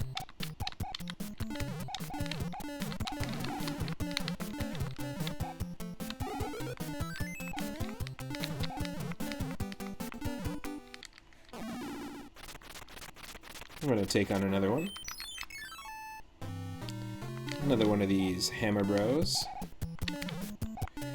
Got lucky as well and just missed the hitbox for that hammer. Just like we did earlier on when we were fighting Bowser in the final fight in Super Mario Bros. 1.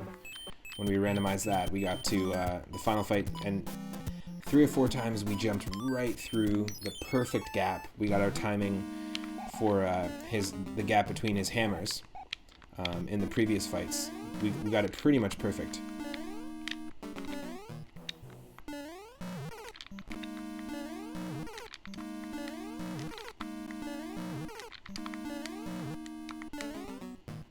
Yeah.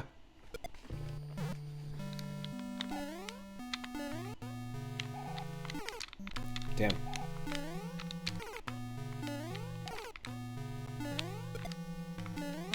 Yes. But when we fought Bowser in the final fight of Mario 1, just gonna run for it.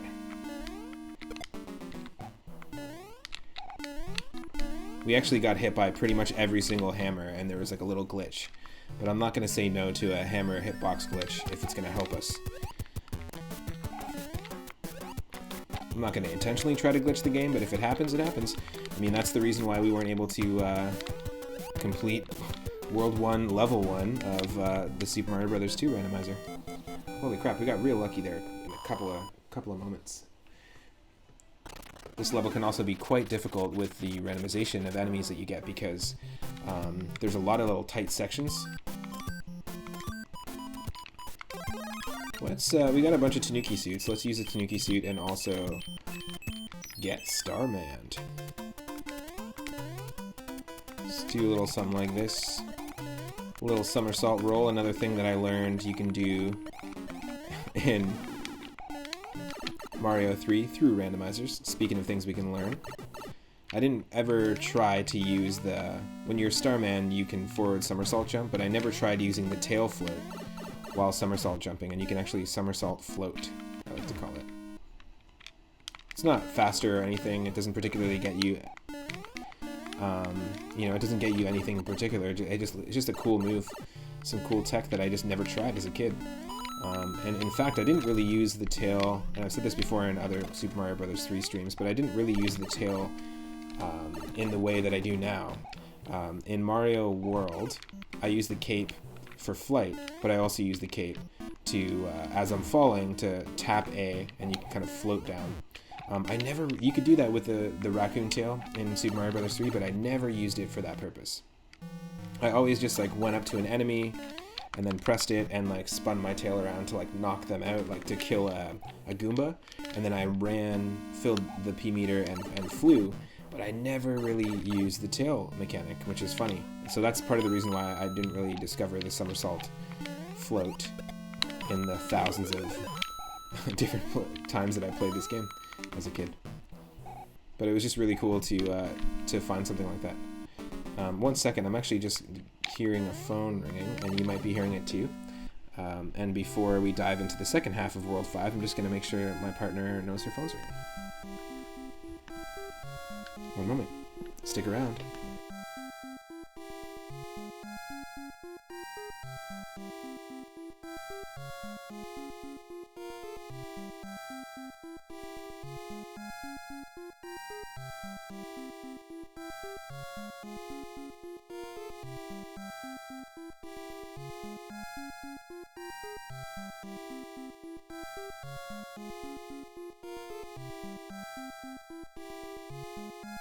Oh, it was just a timer, actually.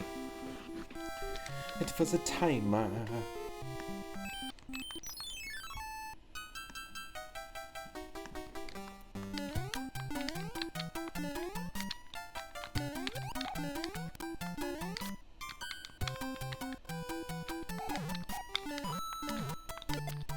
Yes. Somehow we were able to uppercut that white Koopa shell into the dry bone.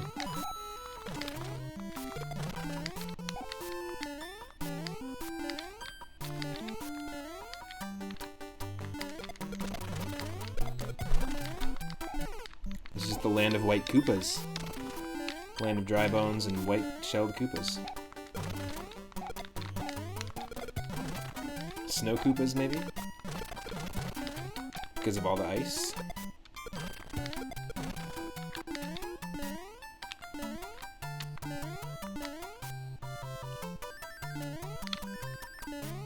Nice.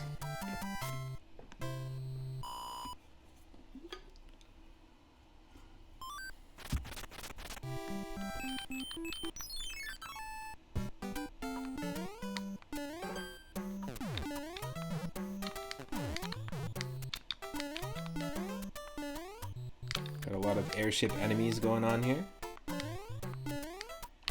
Hidden rocky wrenches. Bombs just about to explode. This is crazy. I like it though. It really does seem like fireworks going off for Mario Day, you know? Pretty cool.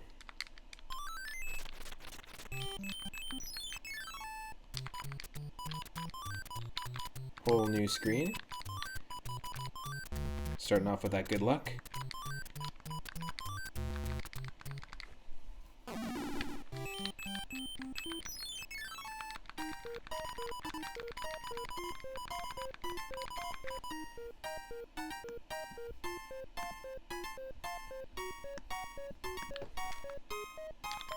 There we go, just making sure I can see the chat, making sure I can see what's going on the screen here. I'm using multiple devices right now.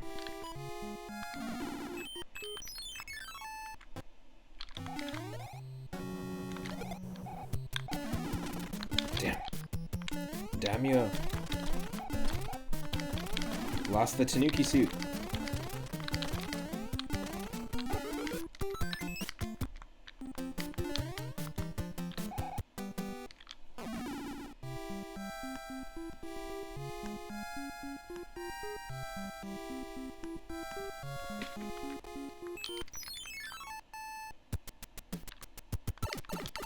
Oh, you can't just rely on the slide there, because you never know what's gonna happen. Ah.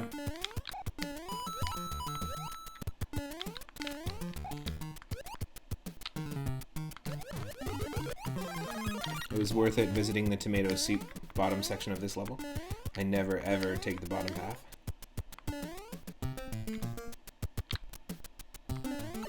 Ah. Totally glad to take the hits, as long as we can get to the end of the level.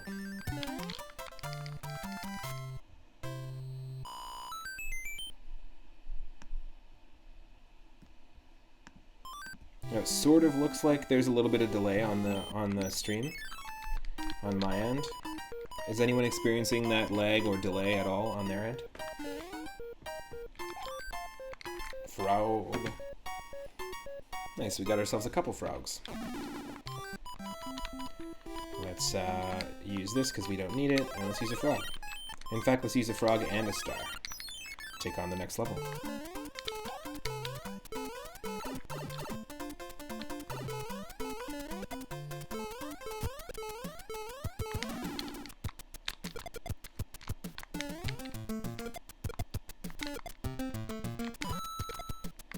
Maybe we can get a leaf here. We need a leaf to actually progress this level.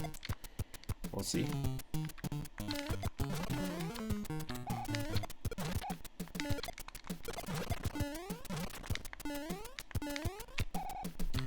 Hey, Resolution Gamer, how's it going today?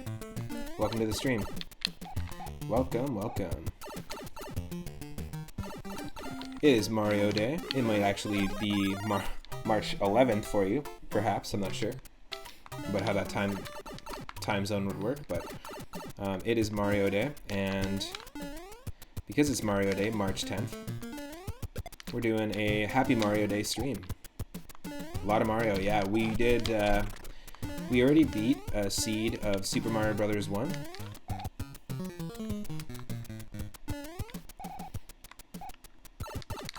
Using the seed of today's date, 03. No. It gives us that instead. Damn. We need a leaf, so we're gonna have to die here. Come on. Come on, Goomba. You kill us. Someone kill us. There we go. All three, yeah. All three is. Nice. Yeah, so because it's Mario Day, and this is something that Nintendo has tried to instate for a while, I'm not sure if it has anything to do with the release date of Mario or his birthday or anything, but... Kill me. Kill me. But yeah, we have been using the same seed, 03102021 for Super Mario Bros. 1, 2, 3, World, and Super Mario Land 2. We did find that that seed is beatable.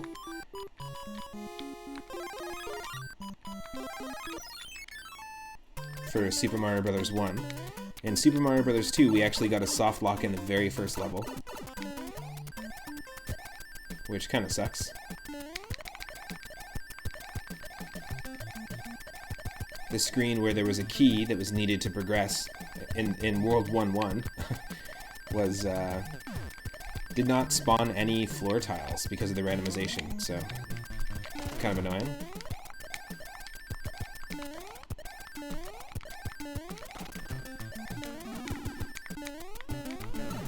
Damn. Whew. So yeah, we're almost done World 5 in Mario Bros. 3. No soft locks here, just in Mario 2. But it was really cool to revisit Super Mario Bros. 1 in a randomized way. I highly recommend it if you haven't done it before.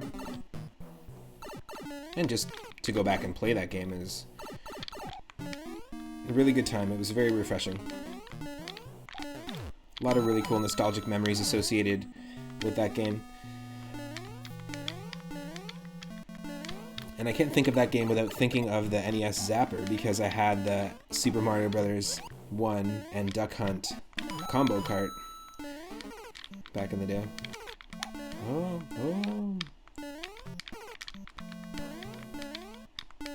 100% I'm using save states in all of these playthroughs, by the way, because there's no way. Yes. Hoist you by your own petard, Lakitu. Get out of here. That's my version of a Lakitu skip. So Resolution, I've been asking people what's their very first Mario game that they played live. My partners, or not live, their very first Mario game that they played ever in their life. My partner Michelle, her first Super Mario game was Super Mario 64. Mine was Donkey Kong on NES. And if we're counting like Super Mario games, then Super Mario Bros. 1 would have been the first one. Oh. 1, 2, 3. 1, 2, 3. 1, 2, 3. 1, 2, 3. Just gotta time that out, and it's good to go. Whoop. Pretty crazy. Give me the leaf. Oh no, music box. Never mind. Never mind.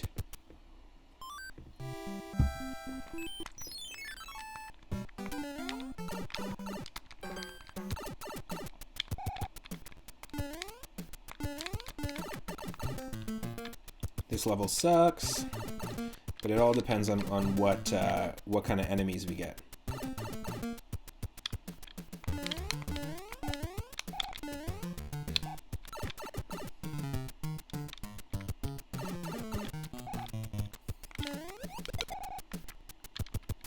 I am having a blast, though, I have to say. Really, really cool to try this same randomization seed out on multiple games. Go for the second one.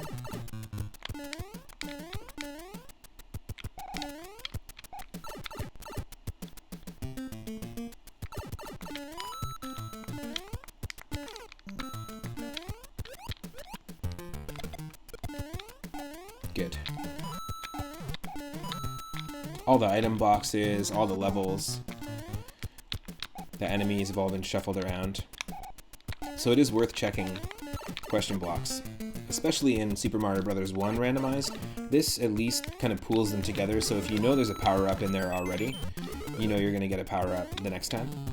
Like, it will randomize a power-up in the same blocks that normally contain power-ups. But in Super Mario Bros. 1, it does not do that. It shuffles around every single block, whether it is an empty brick block or an invisible block that has a Starman in it, a multi-coin block. Everything gets shuffled around. So there's a little more chaos. Have to wait for this cheap to spawn. Really tricky. When they spawn at the bottom of the screen here, you have to time the jump. It's going to come back in a few seconds here, so we got to be careful. It returns like a Lakitu does.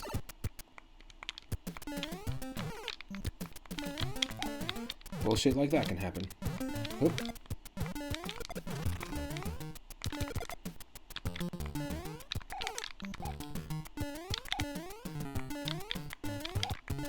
Okay, so now that we built the bridge, we got to do this.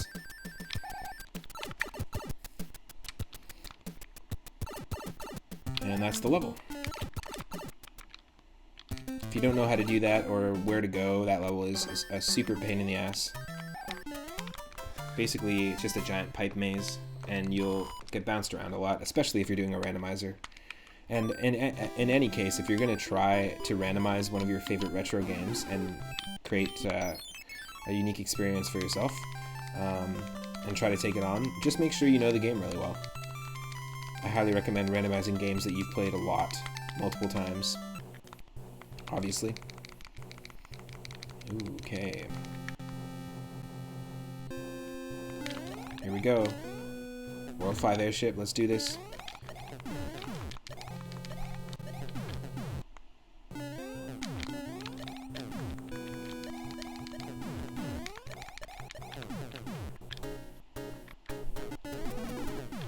Damn it.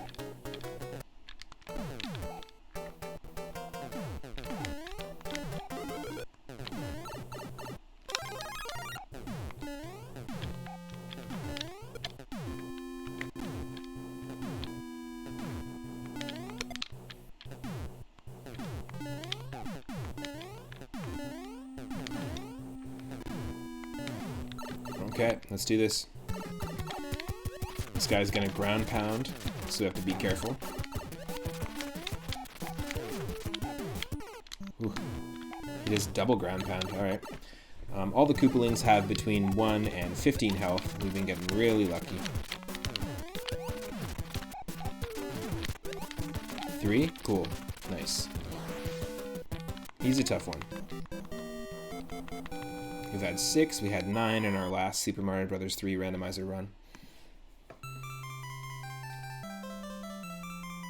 Thank you, Raspberry Mario. You're my only hope. Saruman. Oh, different trilogy. I shouldn't have been referencing Star Wars, I should have been referencing Lord of the Rings. Saruman is back to normal. He's a little sick. A little toxification in the face there, but that's okay. An undead Saruman is better than no Saruman at all. Better to have wizard than to have not have wizard at all. Huh?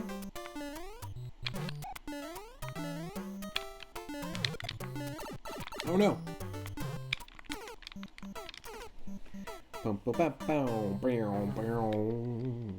Whoops.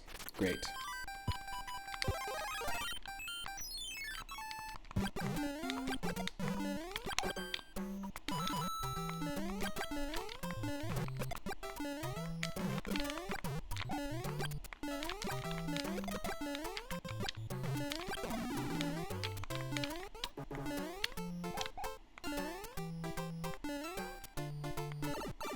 shoot.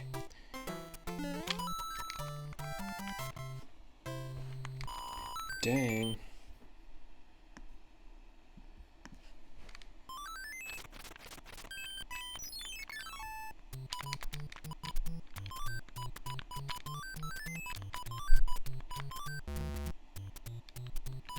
You think Super Mario Bros. 3 was the best Mario?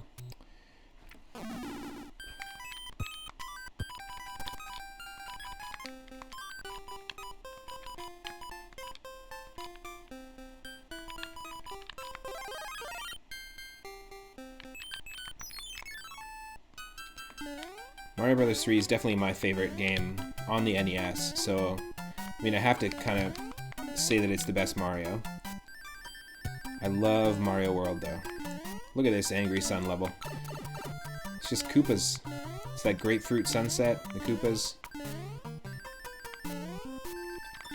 Out of the platformer era, you got a real appreciation for Mario 1. After that, Mario Battle Royale, but has to be 3 or World, for sure. But the first one you ever played, Resolution Gamer, was Super Mario Bros. 1?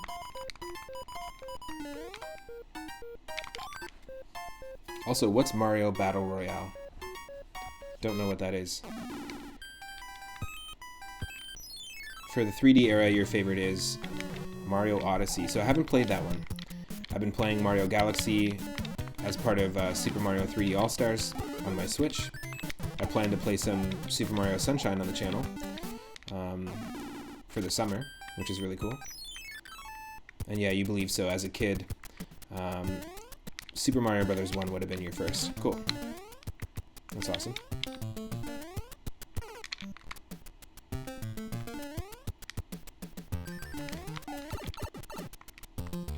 Mario Battle Royale was on the Switch. It had another name though. Super Smash Brothers? That's the only thing I can think of. I don't think I've ever heard of Mario Battle Royale. Let's take on the fortress.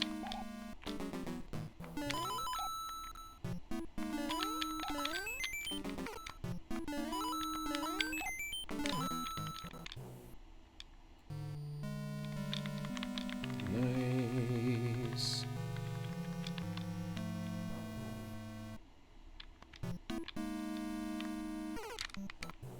Damn. Of course, these fire snakes. Fire chomps, rather.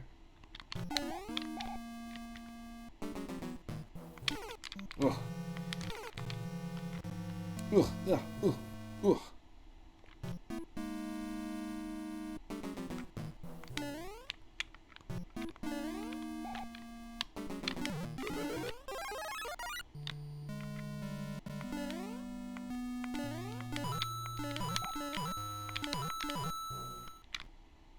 Thankfully, the thwomp doesn't go all the way down to the ground. Oh my god. There's some pretty crazy stuff that can happen here in a randomizer.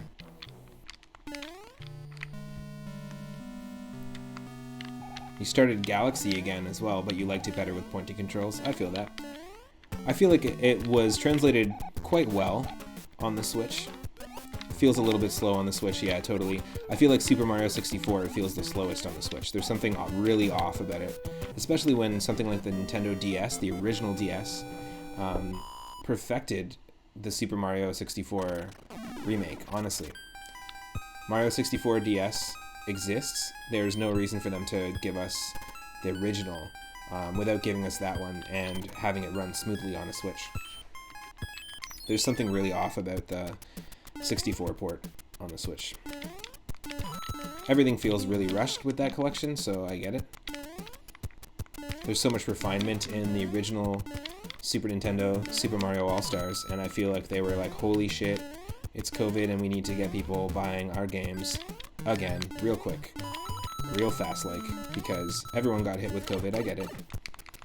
In terms of it affecting business all around the world, it affecting lots of different creative projects, a lot of different mindsets and mentalities of companies have changed and people as well.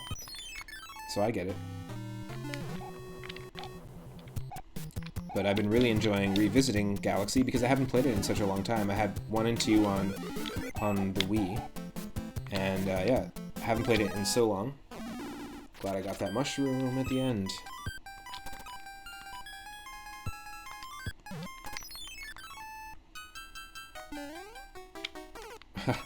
So this is going to be a little bit of a tough level, depending on what enemies we get here.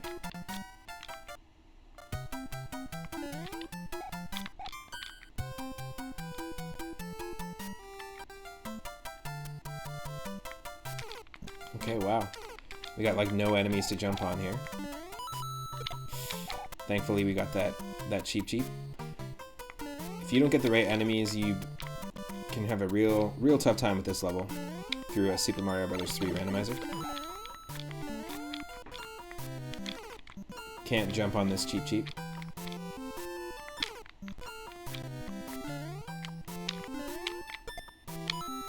Nice.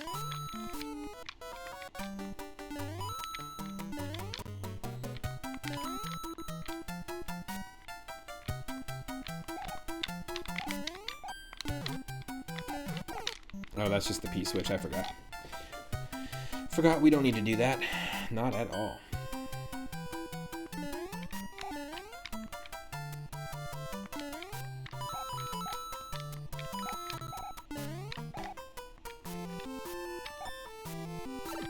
Nice. Just avoided that.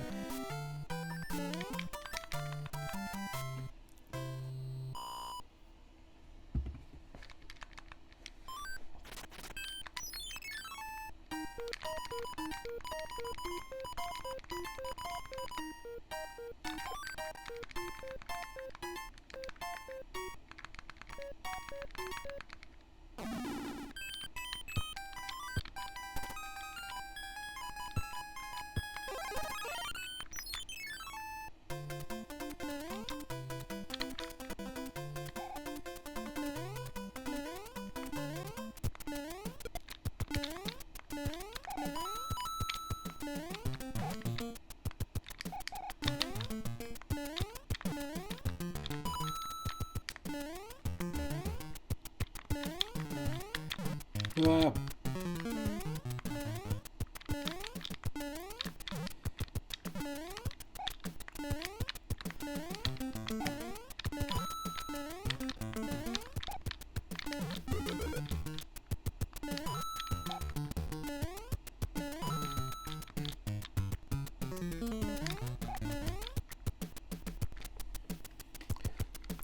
What is up, Chris? How's it going? How is your night going, my friend?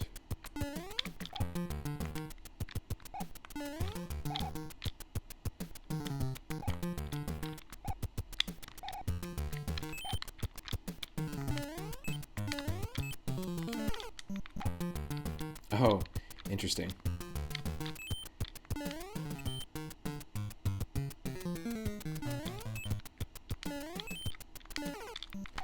Oh, I get it. I get it.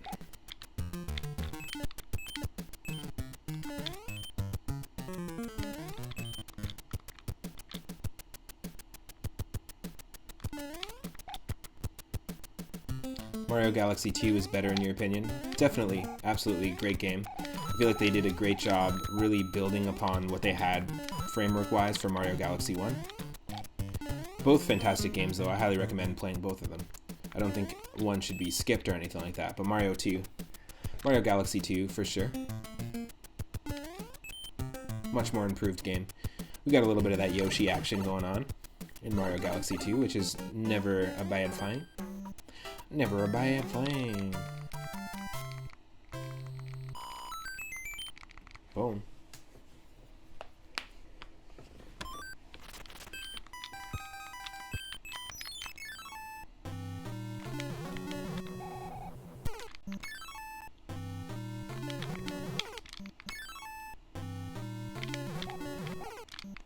Ah.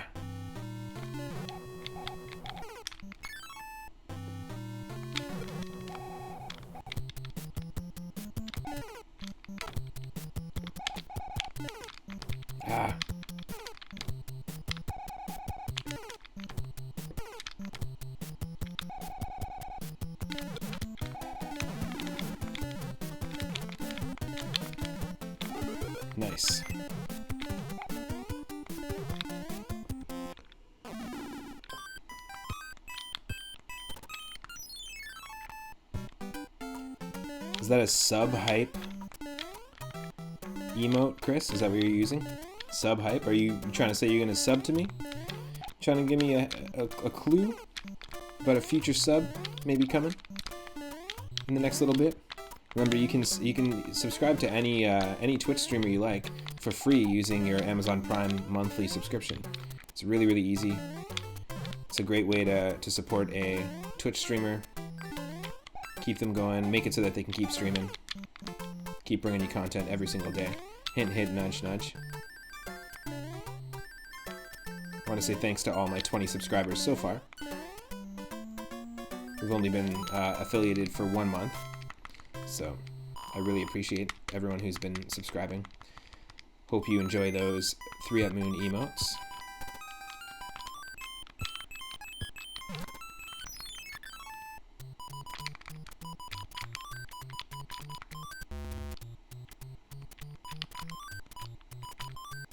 Dang.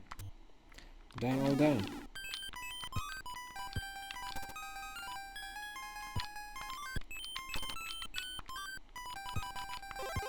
I don't mind using the stars, but I don't want to use all my power-ups because we're approaching World 8. And we're going to need a power-up to get past one of the airships because its boss fight is not a Boom Boom. It is an enemy, and it can be any enemy, and we're going to need at least a Fire Flower, Tanuki Suit, statue, or...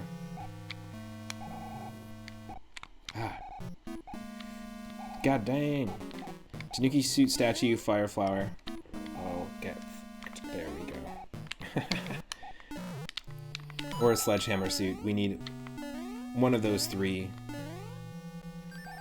Because we might run into an enemy that we can't defeat.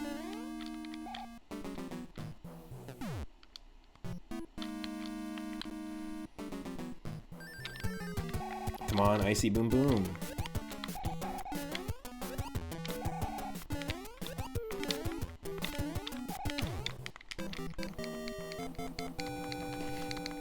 Undefeatable. You're undefeatable in what? Undefeatable.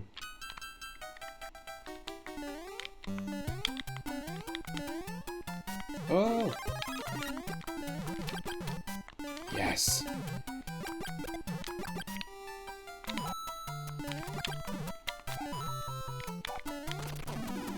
Haha. No.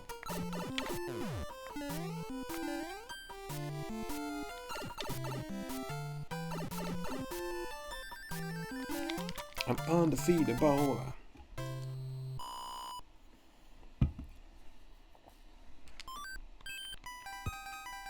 Number 9.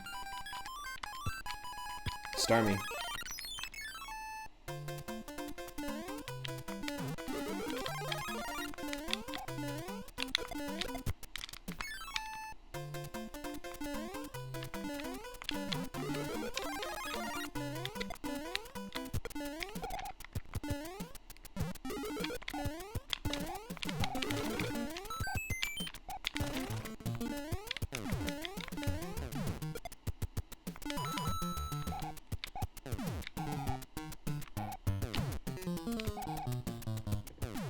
Oh, come on.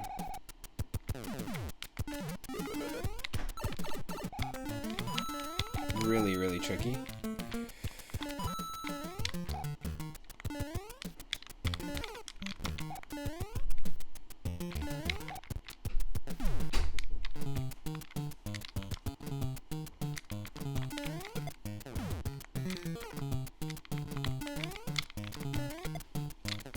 Is it possible? No, that flower definitely not possible to get that. There are a few randomizations that happen in this game where a power-up block randomizes someplace and makes it inaccessible. Yes! Using the bill of bills. Boom. Perfect.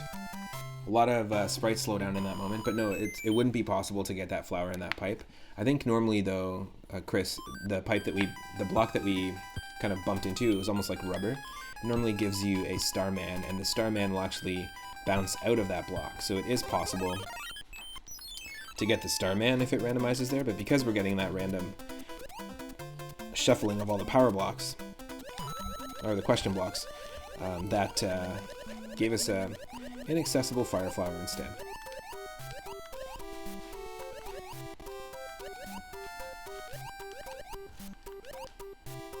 Ho ho!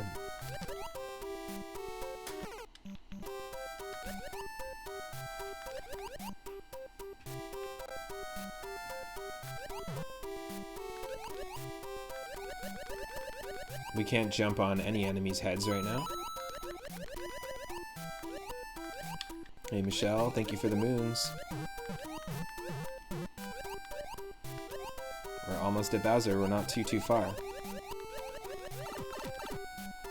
Love you lots. There's been some really good color palettes for sure. I screenshotted like 4 or 5 now.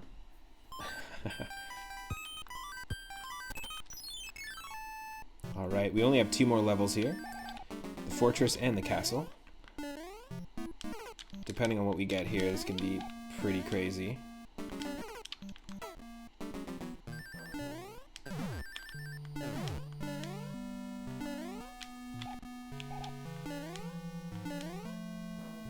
Just gonna really take our time.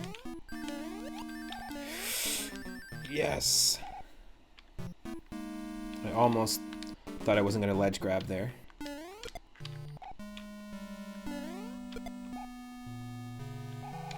Nice. Boom, boom, boom. Boom, boom, boom, boom, boom. Damn.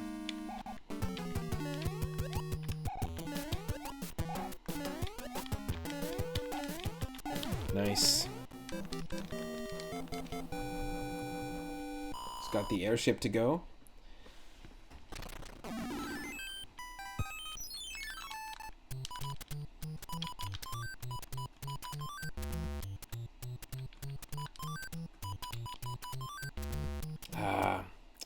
I thought there was a fire flower up there. It must have been in the previous set of cards. That's fine.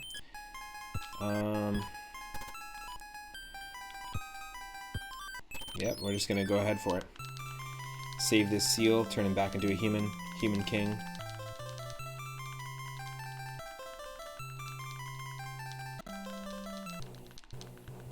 Another blue airship. Pretty much every single airship has been blue since World 2.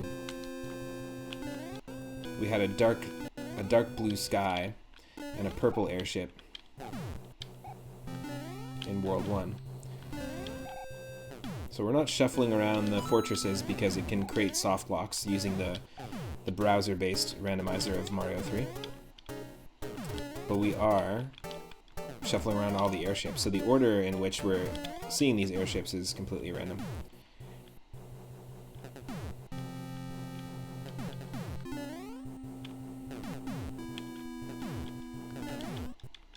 You're watching the final season of Attack on Titan. Nice. You've never seen an anime and manga take such a bold move with what they did, and it pays off amazingly. Nice. Well, honestly, the first episode of that anime is, in my opinion, the definition of bold move. Somebody watches a giant eat their mom, and they're like traumatized forever. It's a pretty messed up opening to an anime.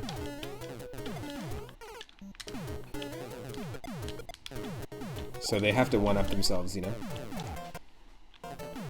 That's really cool. I'm glad you're enjoying it.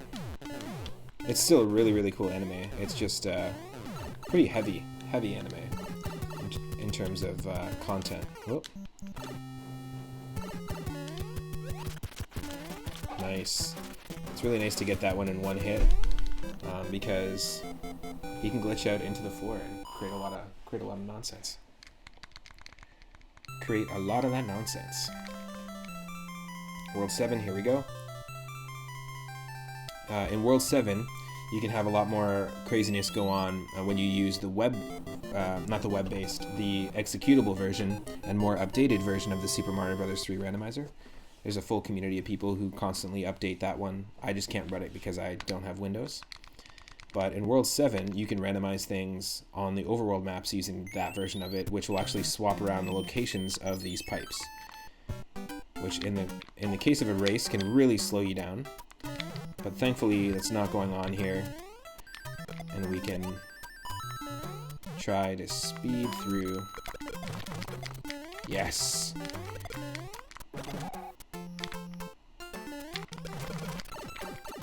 That is a fantastically fast way to get through these levels.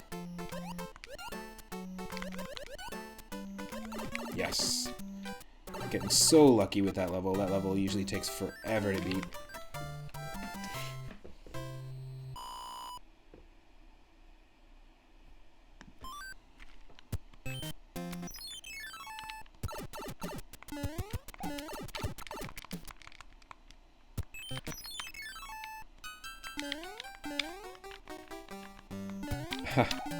Luck equals skill. I mean, I have been practicing this game a lot, but that is a timing thing that, even as a drummer, is really tough to perfect.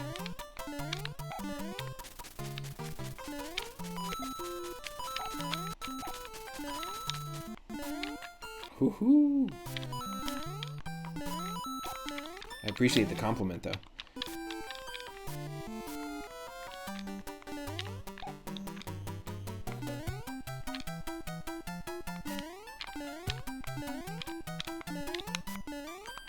Oh, I don't know how I saved myself there.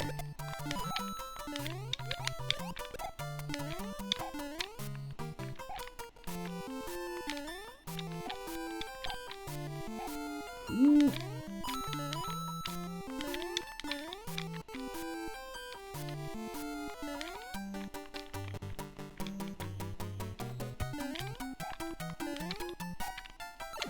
Nice.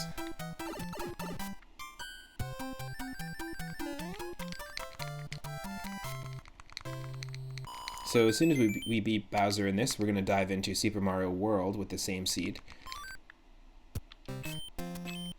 In fact, we might even dive into I think I might do Super Mario Land 2 first. So still, we're only on the third of 5 games we're streaming tonight, so it's going to be a little bit of a late one, but hang out. And if you can't watch the whole thing, you can always watch it on my 3 Up Moon YouTube channel later on, after the fact.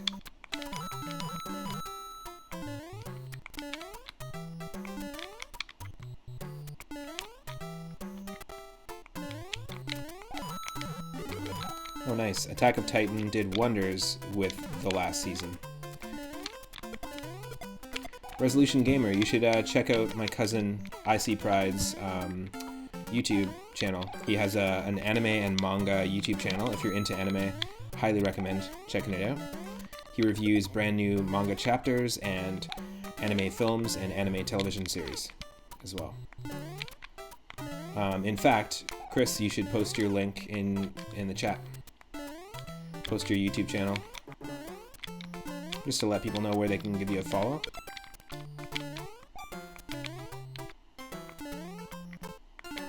Whoa. Oh. Yes. Yeah, definitely check out Chris's channel. Chris Coelho on YouTube.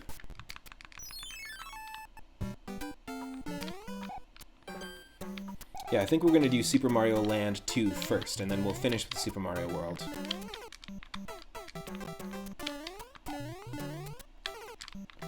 It's a very quick game, Super Mario Land 2, to begin with. So it doesn't take up a lot of time. But it's a staple. In my opinion, it's right up there with Mario 1, 2, 3, and World in terms of a classic 2D platformer. It pulls a lot from that, and obviously became the launching point for the Wario Land series, because Super Mario Land 3 is basically the subtitle. Instead of Super Mario Land 2, the 6 golden coins, it's Super Mario Land 3, Wario Land. It is Wario Land 1, basically, the third one. It's the first time they really overlapped a series like that. Wario is the villain in Mario Land 2, if you haven't played it before. And I'm excited to dive into that, especially randomized. See a few more people are joining in. Welcome to the stream. Hope you're having an amazing, amazing Wednesday night. That's right, double amazing. Not like that.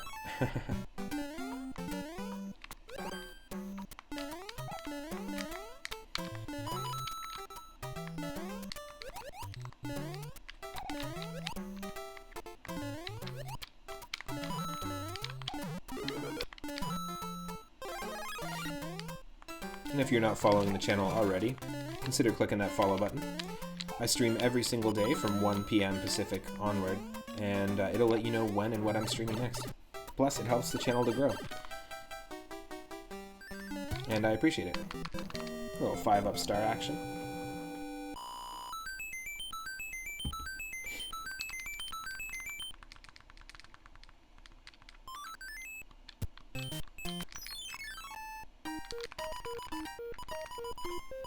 We need to get as many power-ups as we can. And we need as many Fire Flowers, Sledgehammer suits, and Tanuki suits for World 8 as we can get, because I just want to avoid a possible soft lock.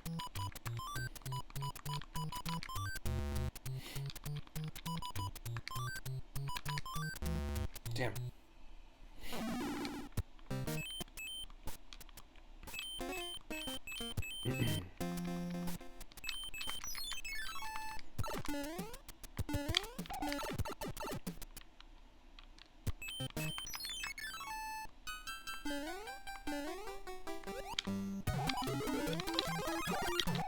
Yes, I love this. This whole level, including the palette for Fire Mario, is a real throwback to games on the ZX Spectrum, Commodore 64, that CMYK sort of home PC palette, limited color palette. It's pretty sweet. Really, really enjoy that fun throwback, even just through the visuals.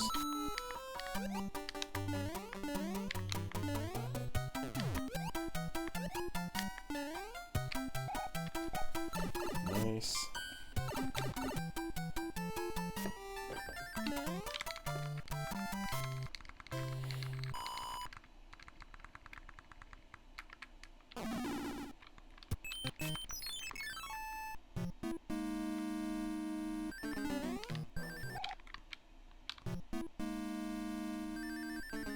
Is this going to give us a leaf? Perhaps this level will give us a leaf. We need it to complete it. Need it to complete it. Yes. Thankfully. Very often that question block does not give us a leaf. We have to die and use one from our items.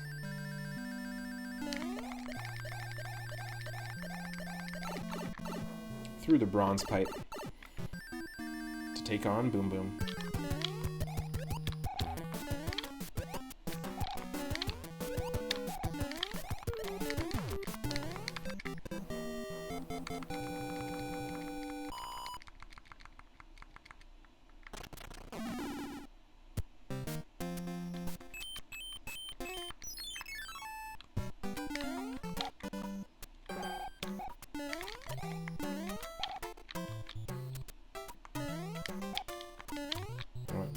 Three.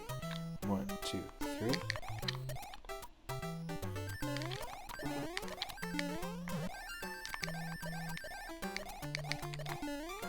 Yes! Just before the Cheep got there.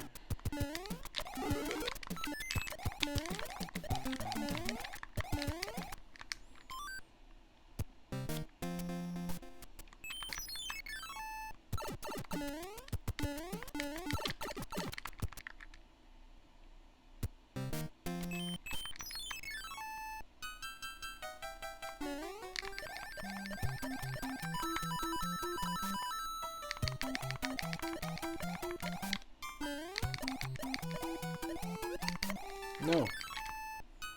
That was a bad performance. Come on. We can do this.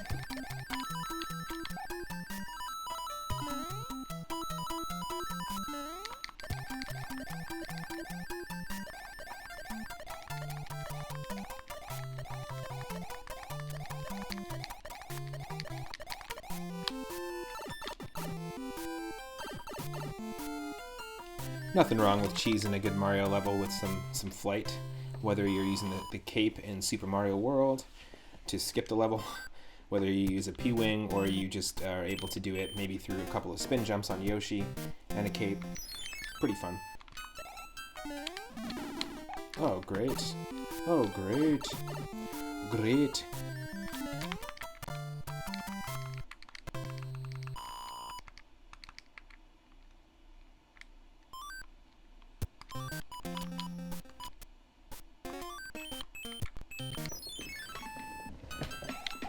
Gonna wait for this cheep.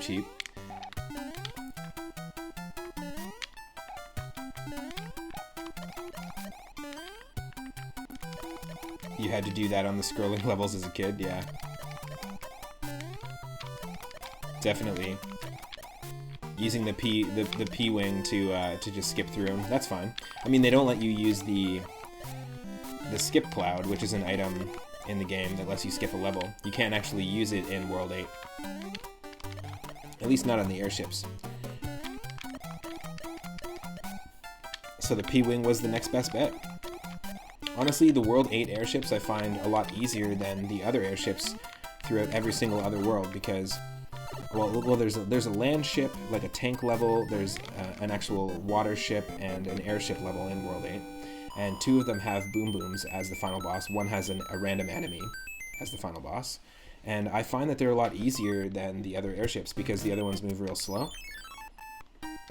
I always found that it was easier because they're moving faster. Maybe it's just like a weird psychological perception thing. Nice sledgehammer suit. We haven't seen one at all in this run with this seed. And finally, in World 7 is when we first see, where we see the vanilla Super Mario Bros. 3 first level. This is World 1-1 in the OG game. Pretty tough to deal with this guy here. I don't want the Fire Flower. I want to keep this. Oh my god. Maybe I do want the Fire Flower. Holy crap. Yes, I do. That's insane.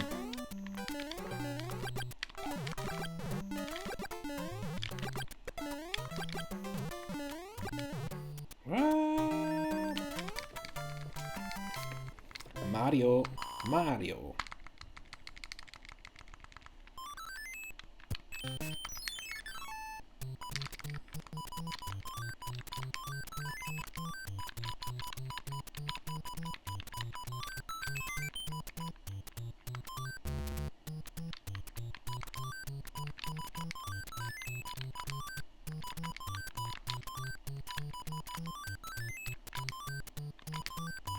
Nice. That's luck. That ain't skill, Chris. This one's luck. That comes down to luck, definitely.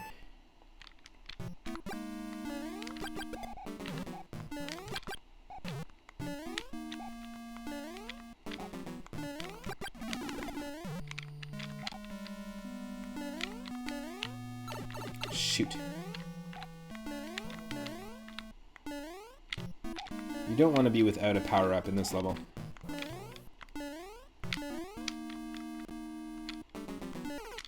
Ah.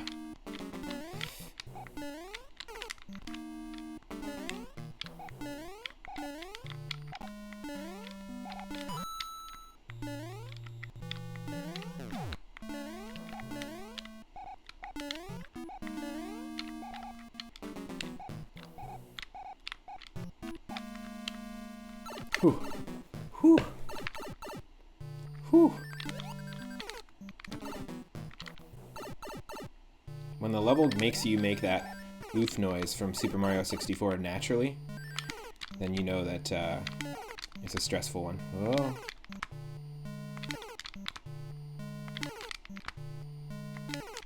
Okay, forget it.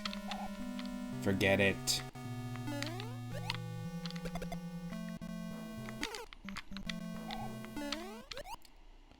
I just don't want to take that level slow. Shit. We don't want to deal with this guy. Watch. Watch what's going to happen. There's only one way to beat the Boom Boom now. and not get killed by this Cheep Cheep. Now the Boom Boom's glitched out because we have a Cheep Cheep on the screen.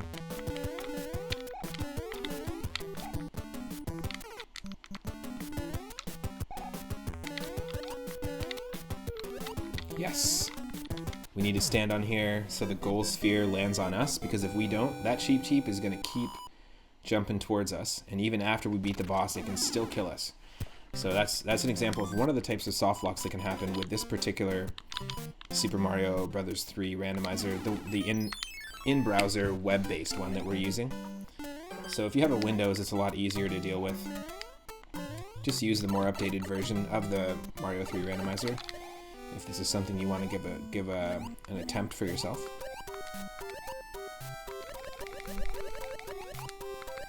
But there are ways around some of these soft locks, so.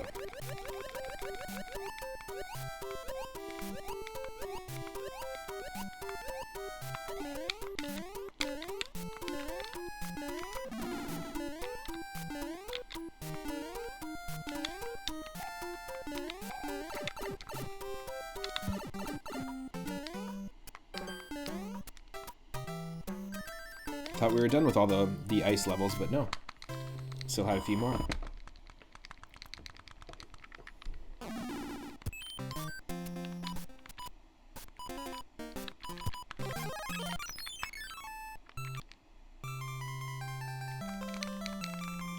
This looks like it's the first appearance of the potted piranha plant from Super Smash Bros. Is it actually a piranha plant, or is it a king who was never turned back? The king of World 7. Perhaps.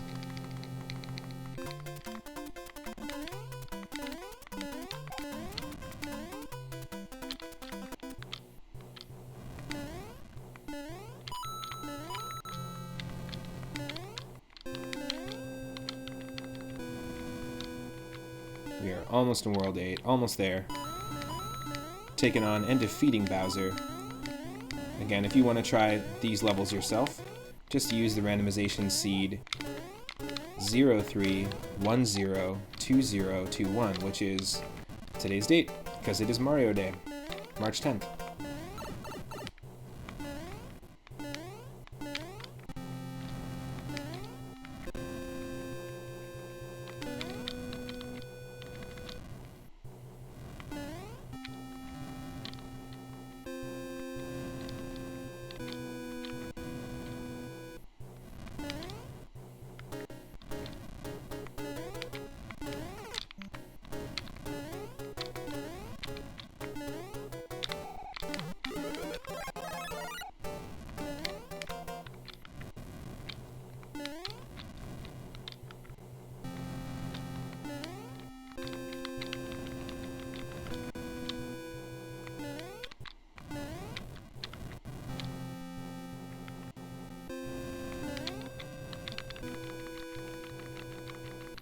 Almost there.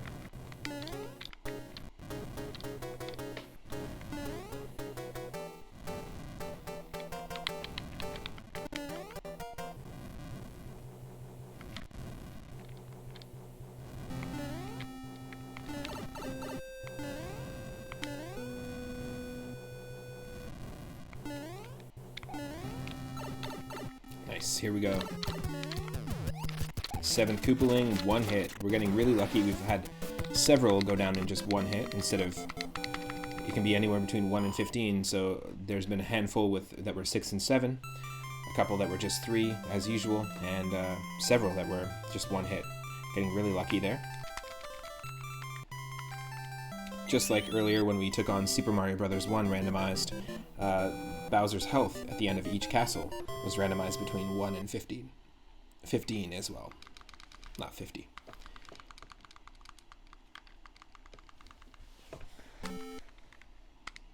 I think we need that transformed king as an alternate costume for the piranha plant in Super Smash Bros. Ultimate.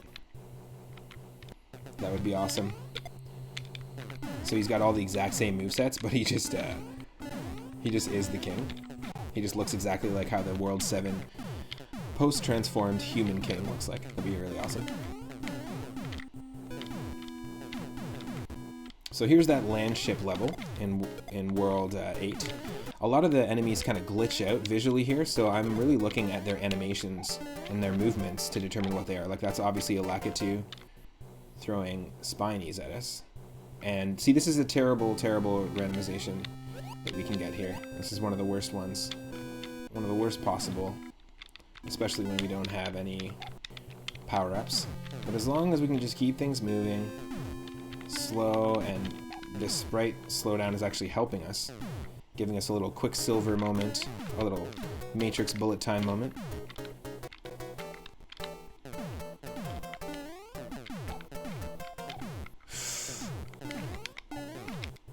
Ah.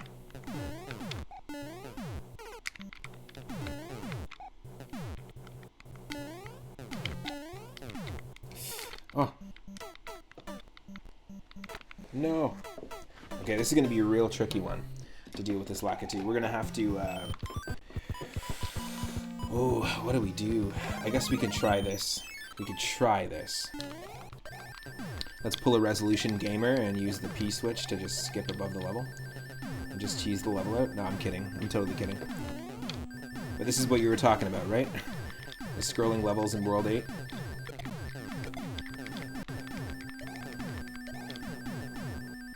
I think this might be the safest possible way.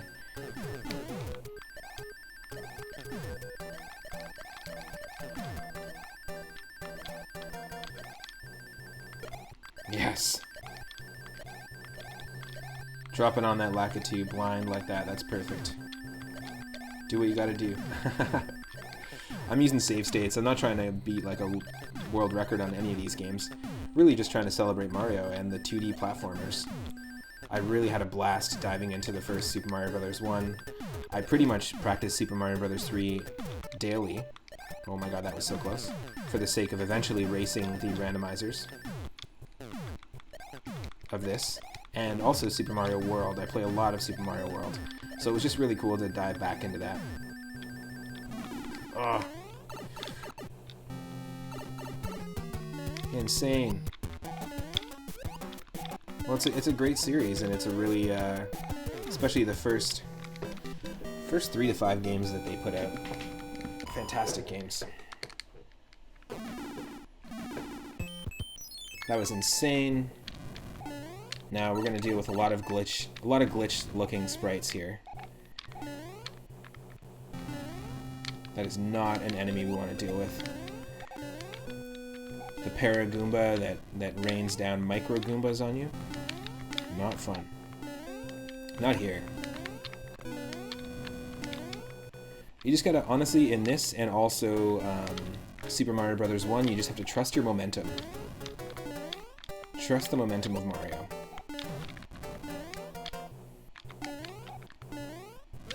Yes. Oh, I got so lucky that that was that could have been Big Bertha.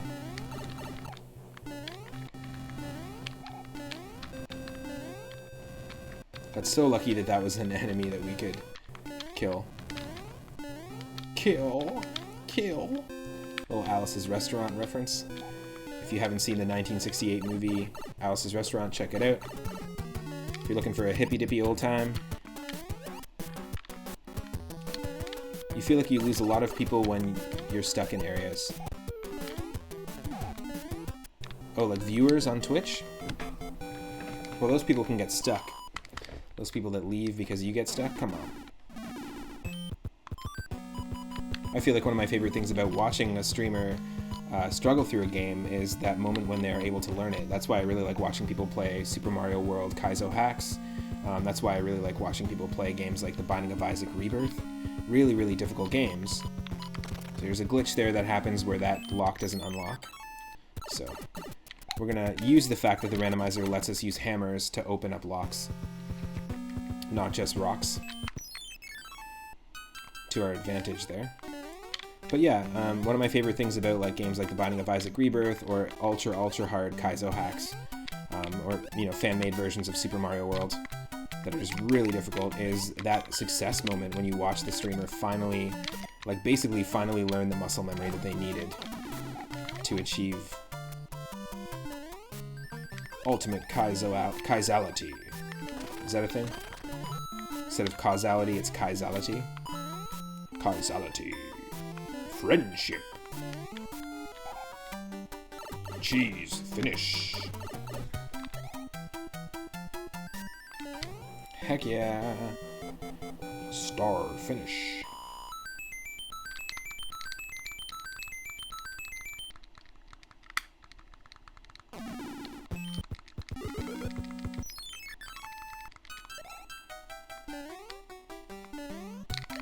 Yeah, this is what I was talking about. I never really used the leaf to, like, descend like this as a kid. I primarily just ran and flew, and then did this. The tail, to me, was for that purpose. It wasn't really to float down. And it wasn't until really diving into Super Mario World way back in the day. And I used to also mess around with Lunar Magic, which is a great program that a lot of Super Mario World ROM hackers use to create their own levels, their own overworlds, insert their own music and enemies. But it wasn't until I dove into playing a lot of Super Mario World ROM hacks, and also just a lot of that game in general, that I started using that float ability when using the cape, Super Mario cape. And then later on, I started using it as an adult on the Raccoon Tail when playing this game. Just something I never realized was kind of pulled from the previous game. Oh, super tough there.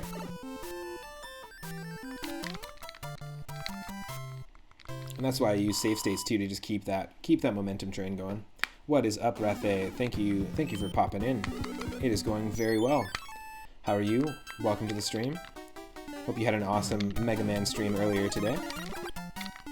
We are 3 of 5 games into my Mario Day stream, which is just a way to celebrate the 2D Mario games.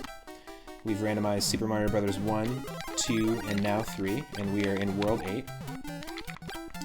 Unfortunately, Mario 2, we couldn't play past the first level because we found a soft lock right away, but the seed we're using is today's date. 03/10/2021.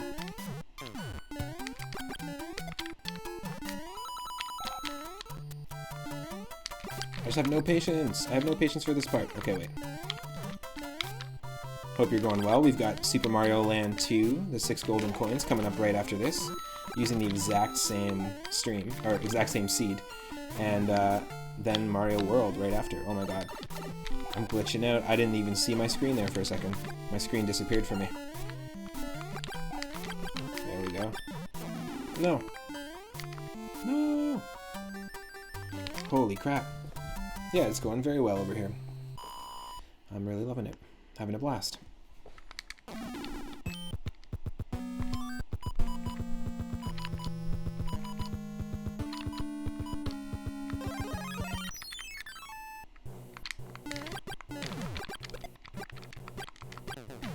Nice. We got that water ship level, the water airship level. So as a kid, I always thought these 3 airship levels in Super Mario Bros. 3, specifically in World 8. As a kid, I thought they were just 3 airship levels, but one is a land ship level, so it's a bunch of tanks. One is a water ship level, and one is an airship level, which is kind of cool. They do the whole by land, by sea, by air.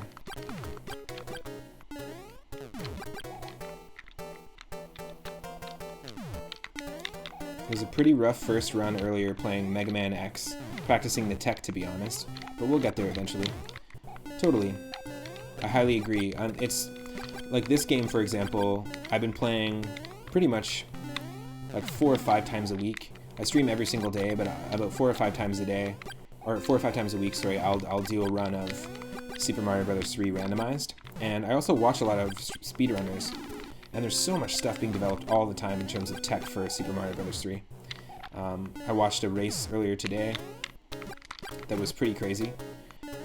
Really, really tight race. And people are learning and developing new things all the time to manipulate this game, like frame perfect and frame specific presses. That will, and certain things they can do to shave off seconds in their best time. But there's lots of that with Mega Man X as well. And it's one of those things, honestly, I feel like I'm so much better at playing Super Mario Bros. 3 randomizers now that I've been doing it and practicing. Just like anything, the more practice you get, the better you get. And that's kind of why I love randomizers, because it forces me to kind of get into situations that I wouldn't normally face, enemies I wouldn't normally in certain levels, and it forces me to keep them on my toes, but also I end up learning so much about the game. Backwards butt slide. Woo. Let's do this. Coming up soon, we've got ourselves some Super Mario Land 2, so stick around.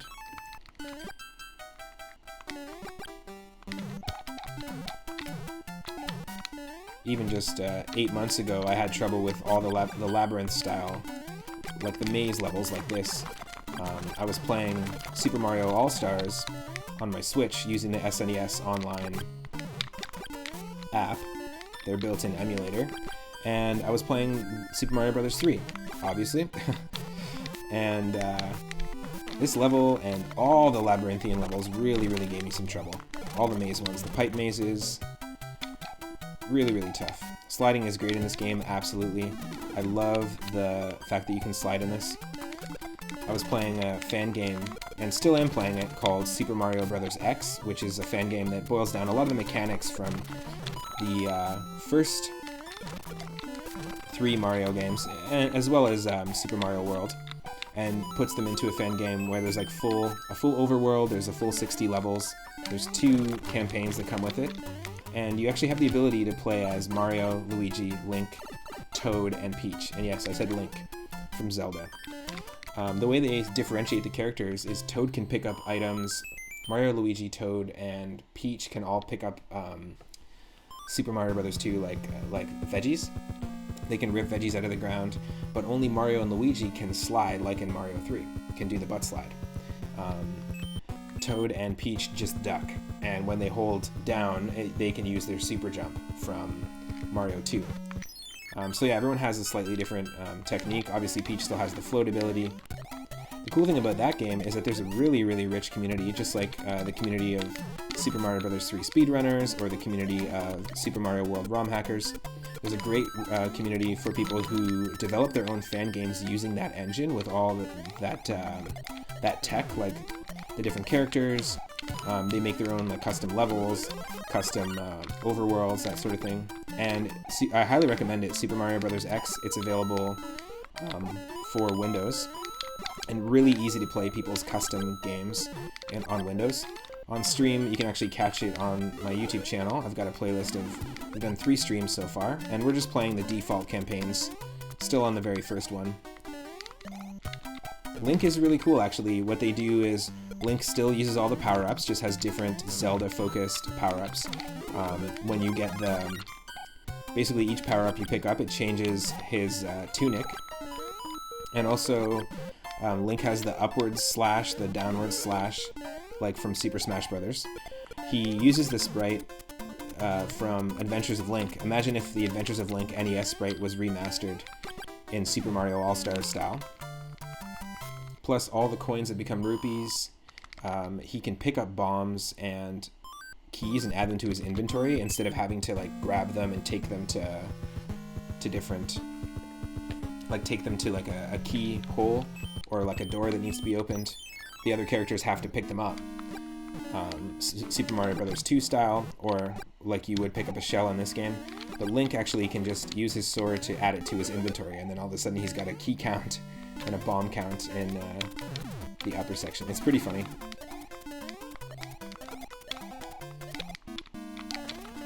Really great game. And if you're into that concept, there is a game like that, a fan game that has fan-made quests. I saved at the wrong spot. Yeah, there's a lot of, there's the same concept that exists for Zelda. It's called Zelda Classic. There's a fan-made game that basically built an engine that boils down the mechanics from Link's Awakening, Zelda 1, and Zelda 3. And has its own custom quests, but there's a really rich community of people who make their own games using that engine. Highly recommend it. I've seen a few people stream it. Asteria Dashuki is going to be streaming it, if you follow him. Oh, definitely dive into some randomizers, Rathe, if you can. It's a lot of fun. If you ever need a hand or any recommendations, just let me know.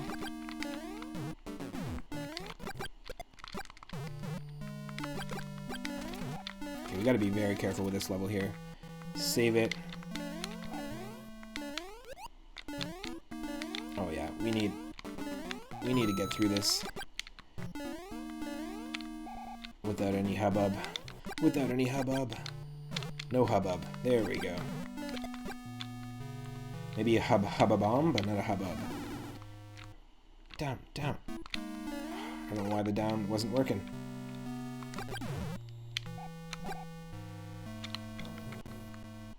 There we go. My D-pad gets sticky sometimes. Hey, hey. No, hold it down.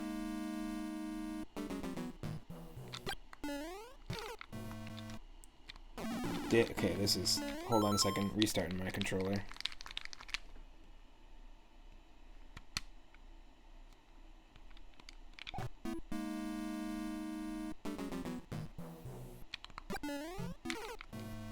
Come on.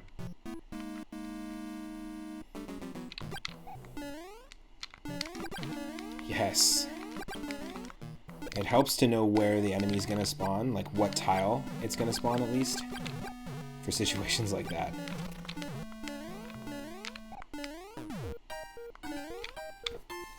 It's actually one of my favorite fortresses. It's a really cool fortress. We haven't shuffled the fortresses, so this is World 8's fortress. We've randomized the enemies, but not the fortresses. Oh, jeez. You're really trying to get us, game. That's so dumb.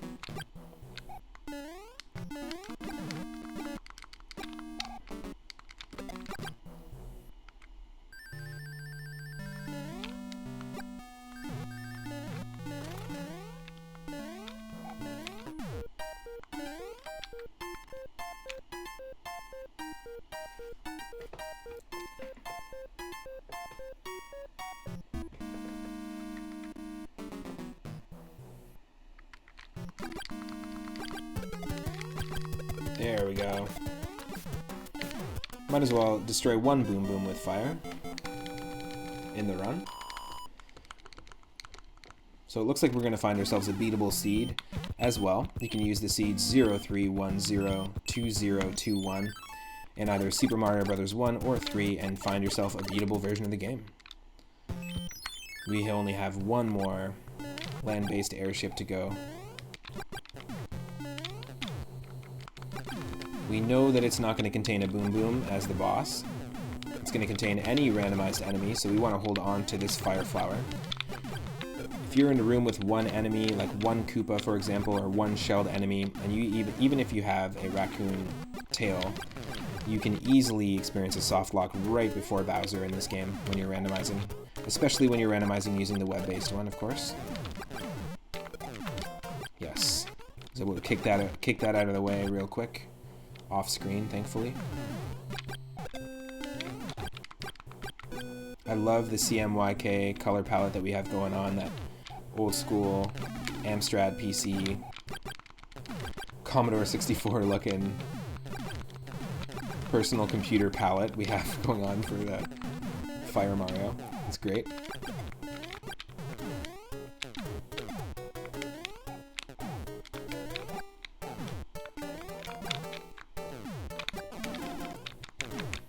Why does that suck? Why does the down on the D-pad suck, you know? I gotcha. It just sucks.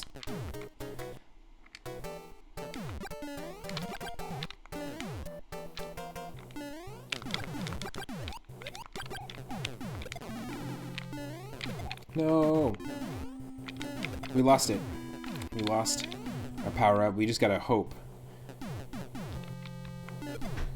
Yeah, the washed out purples and greens, exactly. Really cool. Yeah, Super Mario Bros. X, it is great. I highly recommend it. The characters are quite floaty though, but I highly recommend checking it out. I think you'd really like it. There are 2 default campaigns that come with the game, so the one is called the Invasion 2. And also, the other one is called the Princess Cliché. And I'm playing the Invasion 2 right now. I'm in World 4. And it has some cool transitionary worlds on the overworld map. Custom overworlds, really cool, like bonus areas similar to the top secret area in Super Mario World.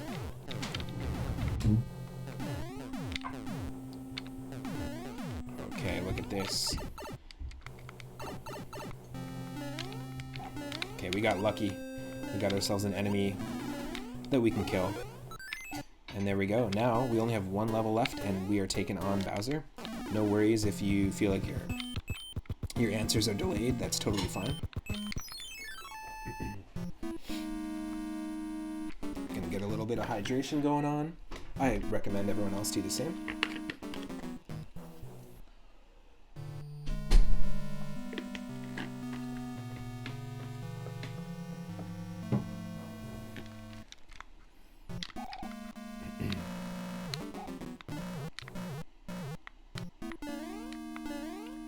Not today, Bowser statue. Not today. Here we are. At the end, we beat Bowser in Super Mario Bros. 1. We're about to beat him in Super Mario Bros. 3. There ain't no Bowser in Mario 2. It's an old Nintendo country song. There ain't no Bowser in Mario 2.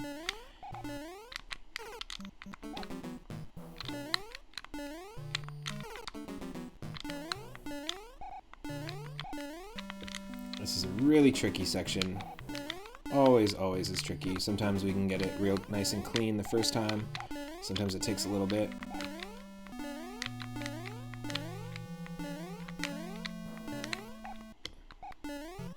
Yes. That's what I'm talking about.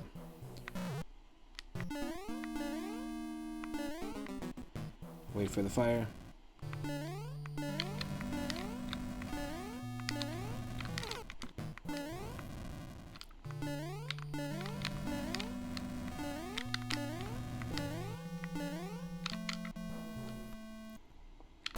Here we go. We got a Raspberry Mario, we got ourselves a Raspberry Bowser. Red Bowser. I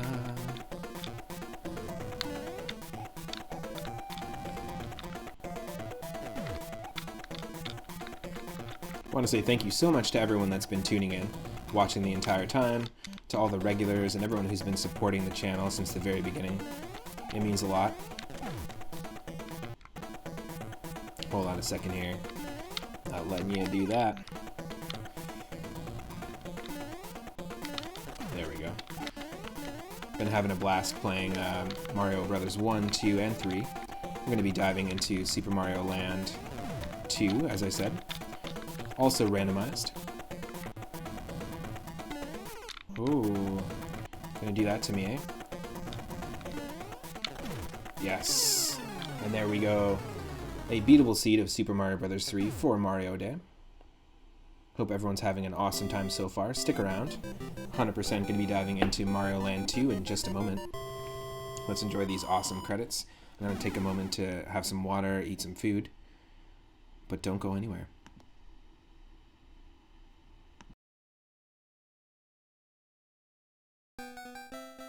If you're still watching on YouTube, click that subscribe button. If you're not a follower of the channel already, click that follow button on Twitch. It'll let you know when and what I'm streaming next. I stream every single day from 1 p.m. Pacific onward. And if you subscribe to YouTube, that's where you're going to be able to find all of the streams in full. So I highly recommend that.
Stick around, Super Mario Land 2 Randomized coming up next.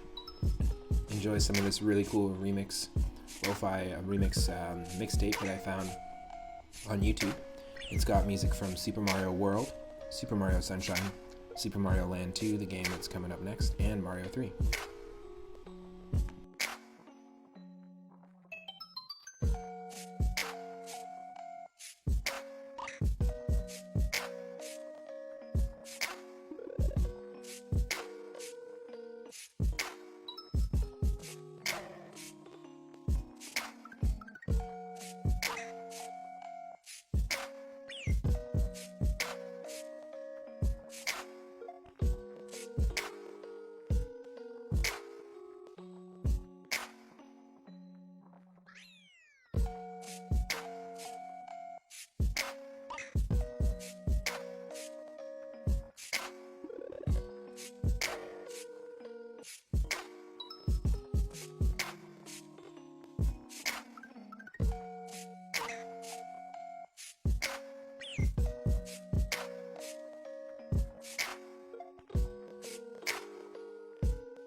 All right. Perfect timing. I am right back. And Super Mario Land 2, 6 golden coins. One of my favorite games for the Game Boy. We're going to be playing a randomized version of that. I lump this in with the original 2D platformers, Mario 1, 2, 3, and World. This is right up there. This was released after Super Mario World, of course. But it's a fantastic game, and I'll let you know what we've randomized.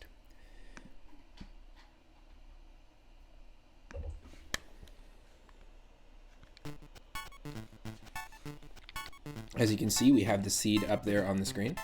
We've randomized the music. We've randomized a ton of stuff. Let me just pull that up really quick here.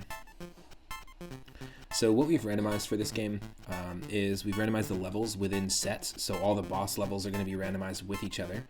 All the levels with 2 exits are going to be randomized with each other in their own randomization pool, and all the other levels with each other. We've randomized the bosses and also swapped all the dual exits, so any level with 2 exits can have their exits swapped around. The normal exit or the secret exit can be swapped, very similar to Super Mario World Randomizer. We've also randomized the gambling costs in the minigame on the overworld. And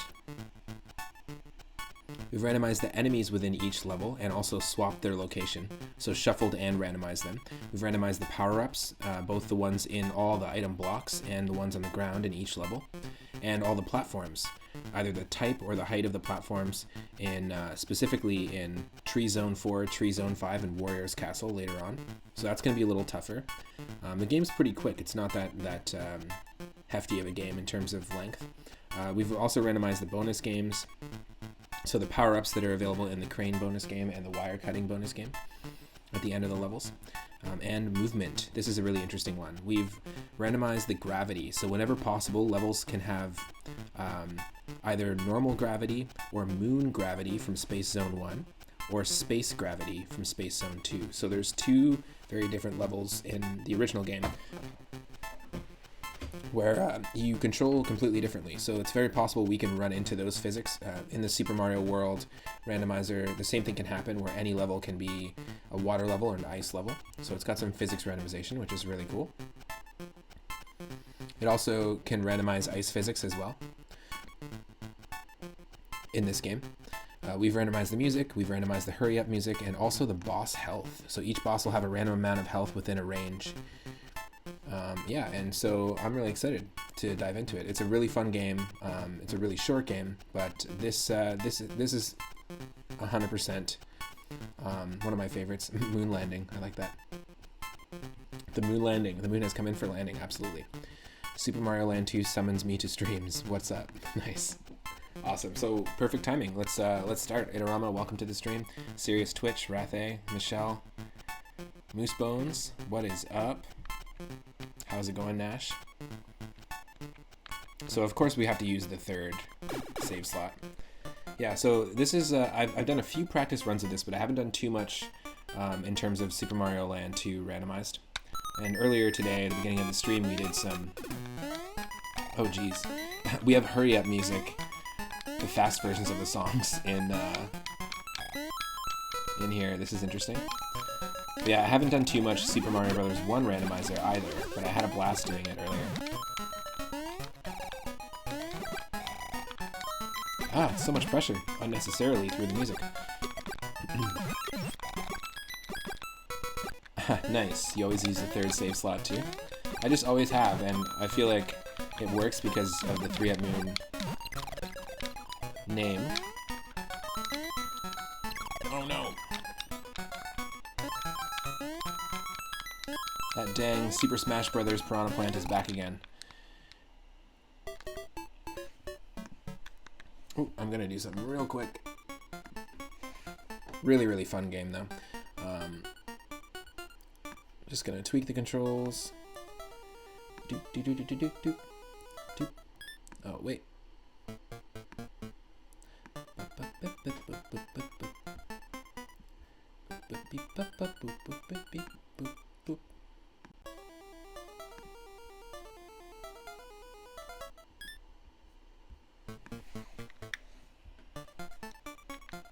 All right. back into this. Smash Plant was your main for a while. Nice. Well, it's funny, Itorama. I feel like the first appearance of the Smash Plant was before you save the king in World 7 of Super Mario Bros. 3. Just earlier we were looking at, we just played Super Mario Bros. 3 using the same seed, which is today's date, 03/10/2021. And if you note the king pre-transformation, like before he is turned back into a human, he basically is the Smash Plant. It's like the first appearance is he's the king.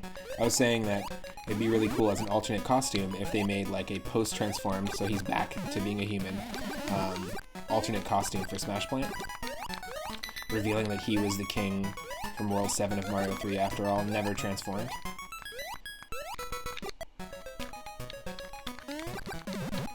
Forgot about this game. If you're in the air and you press down, you can spin jump. So you can actually perform spin jumps like in Mario World, which is cool. Yes.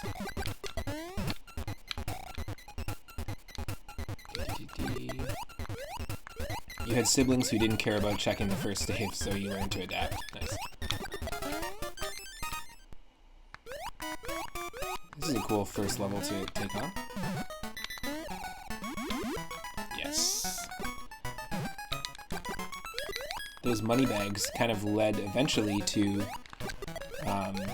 Wario Land 3, because the sequel to this is not Wario Land 3, Wario Land. The sequel to this, Super Mario Land 3, is actually just the first Wario Land game.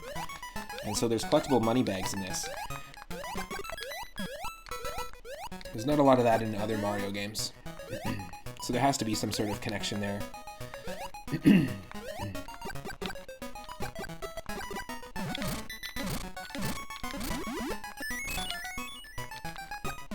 I'm cool with it. I'm cool with not hitting that top exit.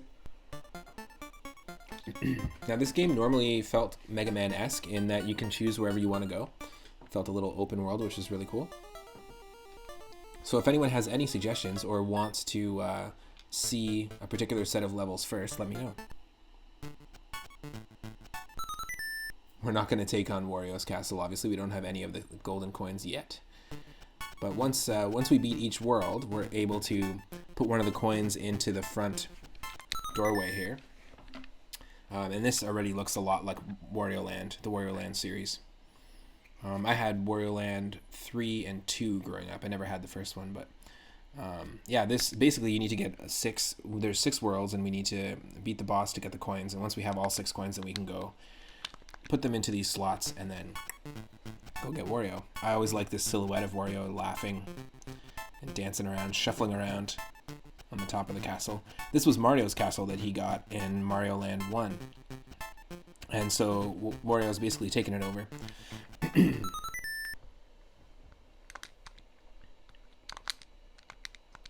Come on.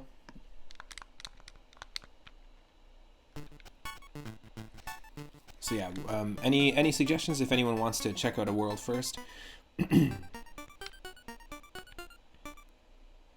Got a few different options. We've got the Turtle Zone.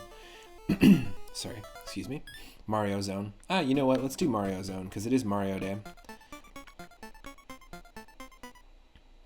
We do have the Moon Zone, which is also awesome, but let's take this one on first. Okay. So again, all the levels are shuffled around. It also counts how many enemies you've killed, which I think is really cool. It shows 27 in the bottom corner.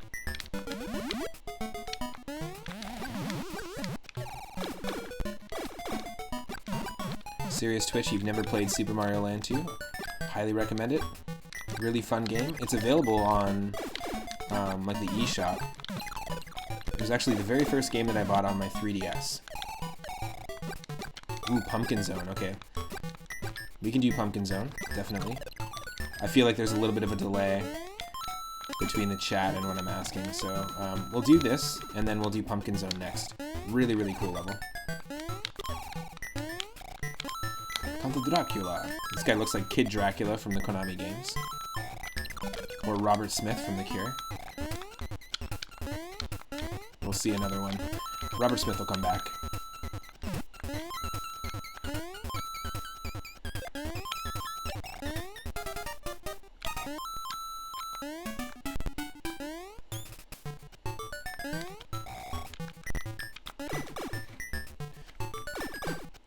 You're a big fan of how this game has only a single musical motif and every area has its own version of it. Yeah, me too. And that was carried on musically in the Wario Land series as well. The first Wario Land game, even Wario Land 2 and 3. They only broke away from it on the Game Boy Advance Wario Land game. Listening to 3 streams, did I hear Kid Dracula equals Robert Smith? Yes, you did. You did hear that correctly. There's an enemy. There's a Drac enemy in this game that's pretty hilarious. And it looks just like Robert Smith. You're not losing your mind, don't worry. You heard that from one of the streams, the 3 streams that you're watching. That's hilarious. Yeah, there he is. Love cats. There's Robert Smith. Performing live. Love bats. Ah, goddamn. Holy crap. We're getting so lucky with these jumps here. Like ultra lucky. It is like Kid Dracula Draft 2, exactly. Looks just like Kid Dracula. There's some funny enemy designs in this. Really fun game if you haven't played it. Oh, gotta take on Mario's crotch. That's a terrible location for a... Oh, what? Okay, that's so funny. Terrible location for a level, but also, like I mentioned earlier, it randomizes gravity, so I think we have anti-gravity. Mario may have an anti-gravity crotch. I'm not gonna lie. Let's try this again. It's been a really fun stream so far. Playing Mario 1, 2, and 3, and this, all using the same seed. Yeah, there's definitely moon physics.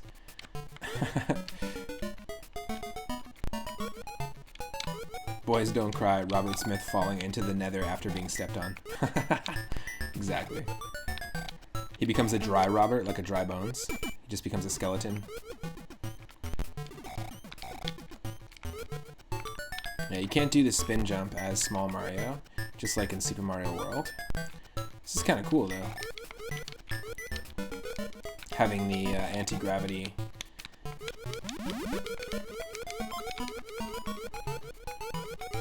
It's like having moon boots. I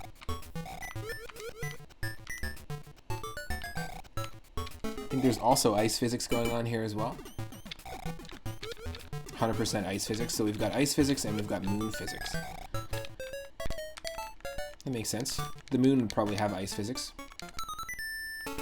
considering it's pretty cold. And this is the Castlevania-inspired level with all the gears. So it's not just in the Kid Dracula reference. There's a few little Castlevania-like references here.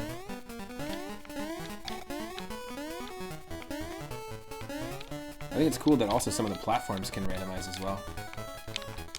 No. I was trying the spin jump for some reason, but I am Small Mario. I'm Smario right now. We can't spin jump.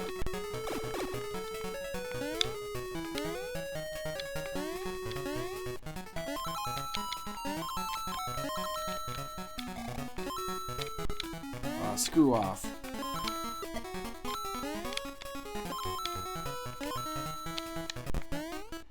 Super Mario Land 2, Castlevania 5, 6 Golden Coins, Symphony of the Night. I agree.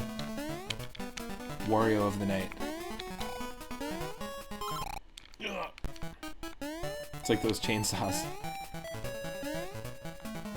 Anti-gravity crotch. Oh no. That's gonna be a great one. Anyone can clip anything from the stream, so I really love it when people do, because it's pretty funny to see how people how people viewed the stream and what moments stand out for them. I want to say thanks again to Feline Soul for the 100 bits earlier, and thanks again to the most recent follower, EJ. Welcome to the stream.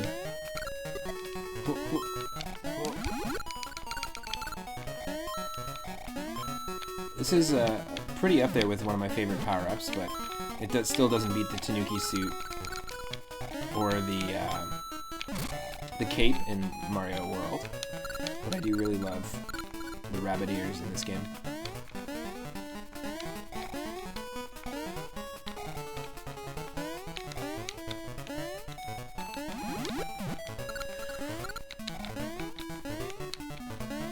Nice. All these games control drastically different. So it's cool to experience these randomized like this. Oh! Nice. That was so close. Almost was able to do that fully in one shot. Nice. So the crane game is completely randomized as well. Trying to go for that 3-up mushroom. No, no, no, no, no. Not this time. You've been clipping a lot of streams. Some moments should be captured. I agree. Nice. From Mario's heart to his head.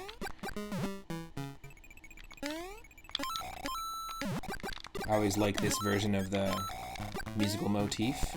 A really empty, sort of atmospheric. The 3-up shroom.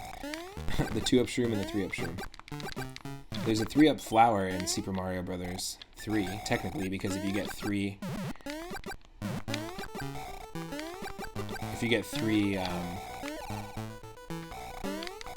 flower panels at the end of a level, like 3 course clear flower cards, you'll get 3-up. So that still technically counts. This game has the 3-up shroom, yep. I don't know what's worse, floor chainsaw or glitched floor Koopa. Ooh. Glitched floor chainsaw Koopa?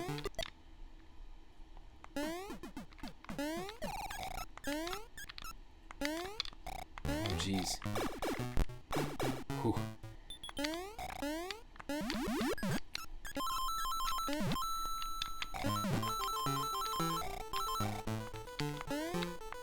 I think I can jump on this thing. This roasting tentacle. Yes, I can.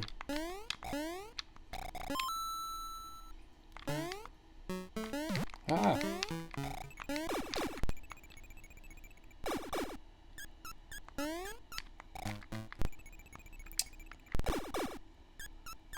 Come on.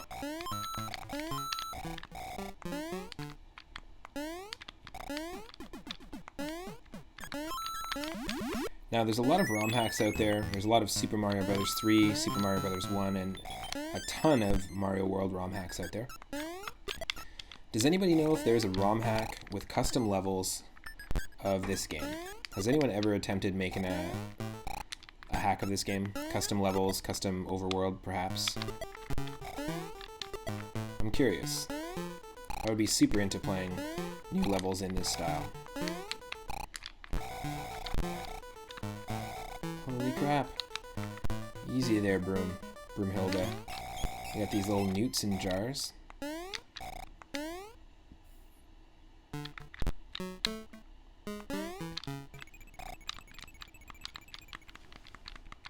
Yeah, honestly, it would be really fun. I don't think I've heard of anything like that. Oh, no.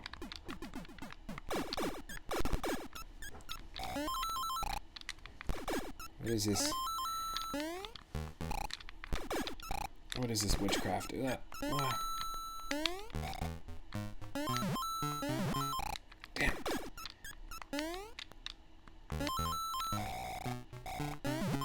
Ah, come on. This totally sucks. It's such tight timing.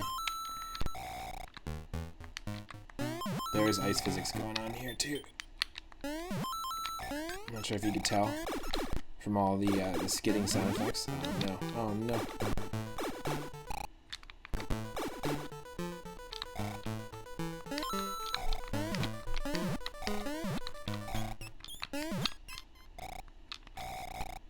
What is happening? Terrible, terrible ice physics. Hold on a second here. Oh.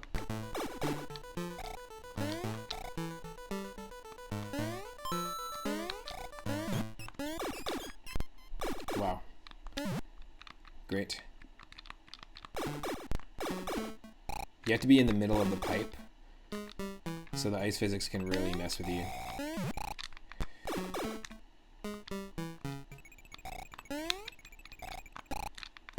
Come on.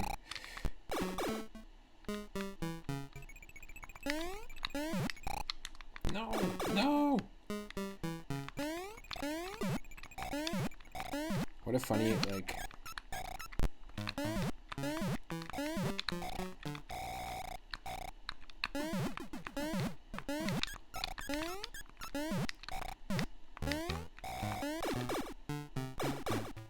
Is that just not the way?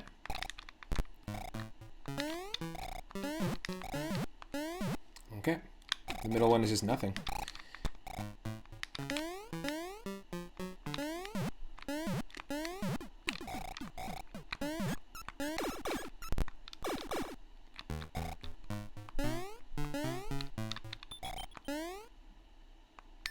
Thank God. Okay. Good, that power-up stayed there, thankfully.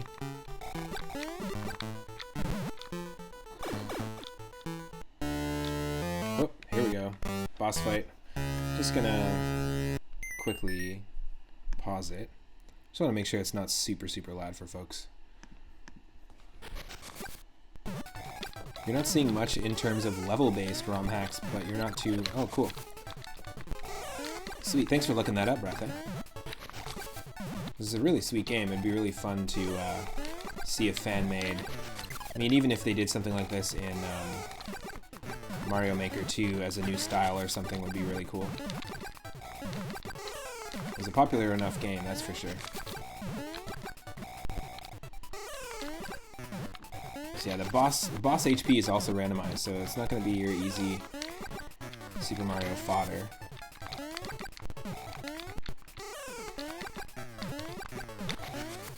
Yes, that got so lucky. So close. Mario's even flinching. He's like, "Ooh, don't hurt me." He did not think he was going to win. That's funny. The ice physics do still apply in boss fights, yes. And I think that might be the case with anti-gravity bosses, that sort of thing. Anti-gravity levels and space physics. So that's it. That's as quick as a world is in this game. It's not a super long, lengthy game. I mean, it was handheld, and it was one of those things that was... It was very, very digestible. Like, you could pick up this game and beat it very quickly. It needed to be. Alright, this one's for Rathe. This is the Pumpkin Zone. I think that was Rathe that suggested it in the chat. Love the tunes here.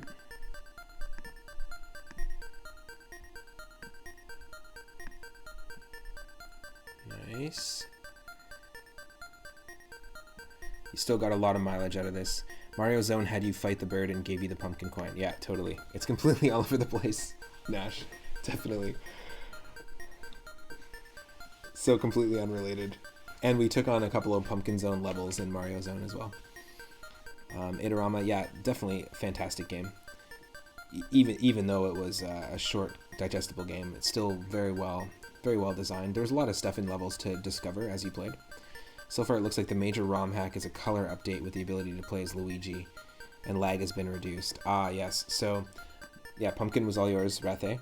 Actually, that same hack, that mod that you're talking about that makes you have the ability to play as Luigi and also reduce lag, and the fixes to the bonus stages, that's all included here in the randomizer. I actually selected that as an option. And that's the reason why we've got the Super Mario Land 2 DX colors right now.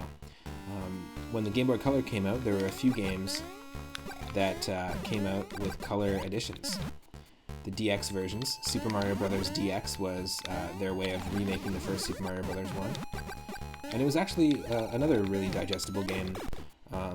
And I would recommend, like, aside from the fact that you can't really look too far ahead of you, it does give you a lot tighter, like the camera is as tight as it is on this, on the original Super Mario Bros. 1, so it does give you a lot less to work with, but if you know the levels, it's still a pretty good game. Had some really cool mini-games, but Link's Awakening DX, of course, and this were two of the most well-known DX games. This guy is basically like a thwomp that we can jump on. No, what? Never mind, he's just like a thwomp. That's a thwompy. Digging the music. Digging the tunes.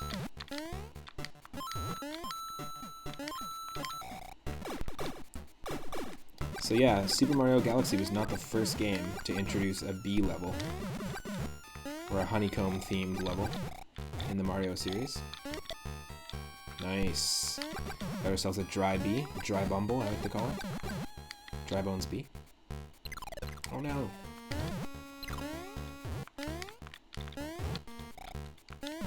So those green worms actually make their way into the Wario Land series. You can actually view this as a precursor to the Wario Land series, so a lot of stuff kind of carries over. The money bags, the green worms are regular enemies in Wario Land 2 and 3. Yeah, it is the very same. Oh, the very same thing. Reverse Thwompies. Exactly. Ooh, don't jump on those guys. Little spikies. They're halfway into turning into a Metapod. You don't want to mess with those.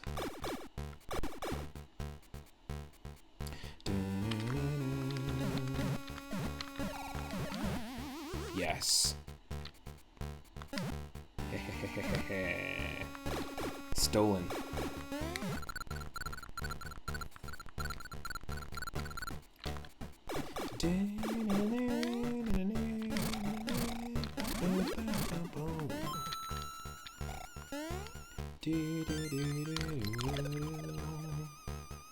Great game, great music too. This was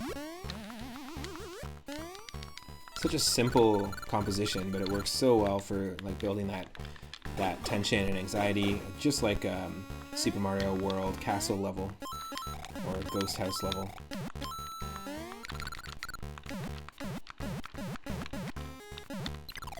No. Oh, interesting. You can only spin jump as Super Mario. You can't when you have other power-ups. That's really cool. It's the first time we've rang the bell here. Gotten a secret exit. There we go. In the first Super Mario Land 1, there's usually an upper path and a lower path to the course clear screen. Oh, missed that 3-up shroom again.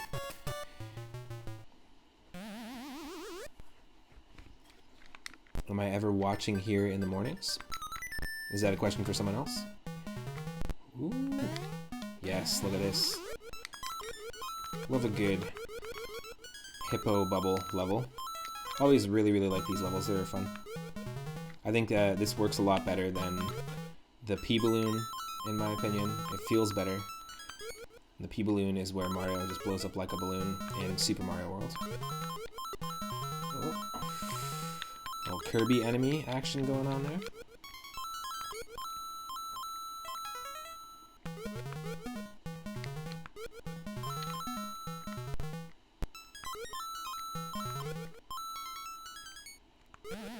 Nice. Double it up. Oh shoot. I didn't realize if you touch the water you're gonna lose the bubble.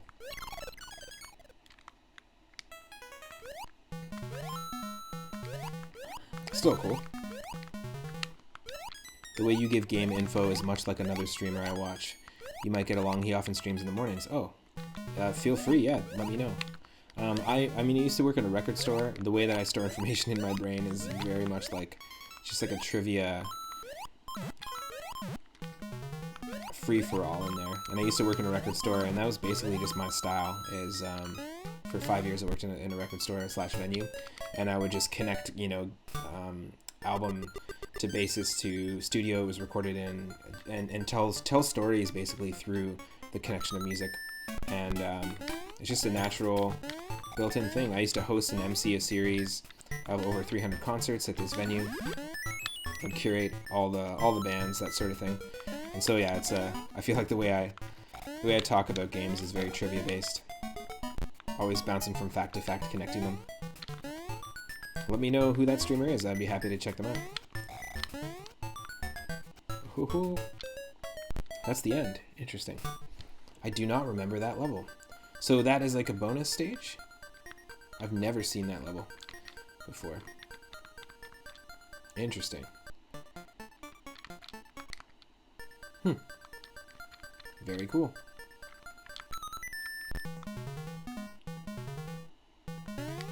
So I didn't technically beat that level. I gotcha. Of all the Kerbo enemies, luckily it isn't the cute to utterly frightening flying head. I know exactly what you're talking about. Yeah, I have no idea actually. Nash, it kind of looks like it was like an unused level or something, but I didn't set anything. Like some randomizers insert unused levels, like beta levels. Mario 3 does. Yeah, I've never seen that before. It is all new to me.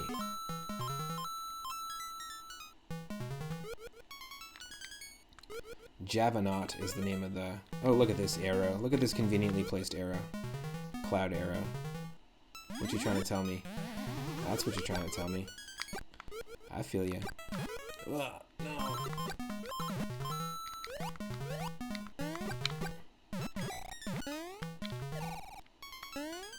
Oh, that's where we want to go. Okay. Interesting. So the secret goal...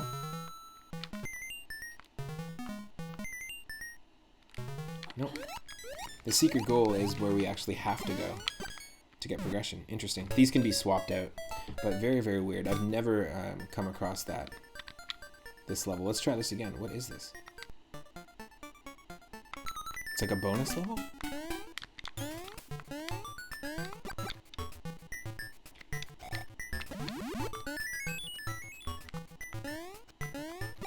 Yeah, what is this?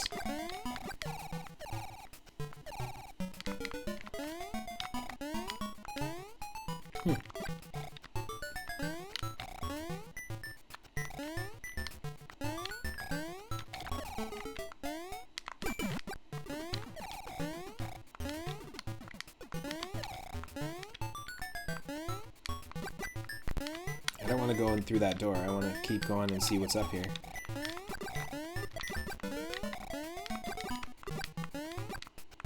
What is going on over here?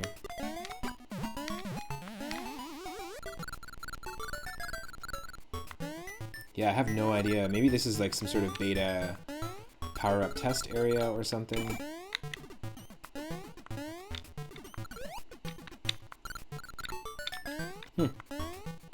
Interesting. Very, very interesting. Well, we'll just have to beat that level by not losing our hippo bubble. Our hippo statue nose bubble. I said I don't want to lose. Oh, I'm an idiot. I'm tapping the button when I need to hold the button. Does not work. It works similarly to the anti-gravity effect that we had earlier. So.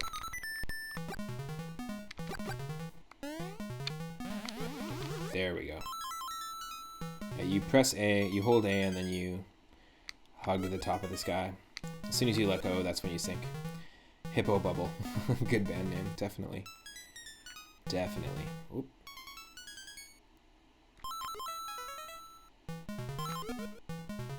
Come on.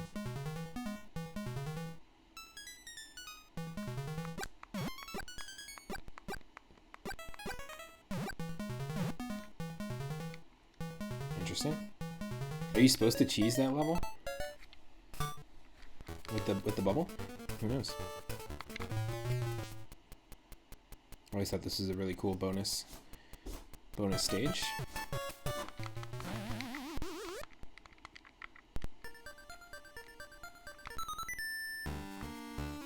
Oh yes. Possibly one of my favorite songs from this game. Not that we weren't hearing it earlier.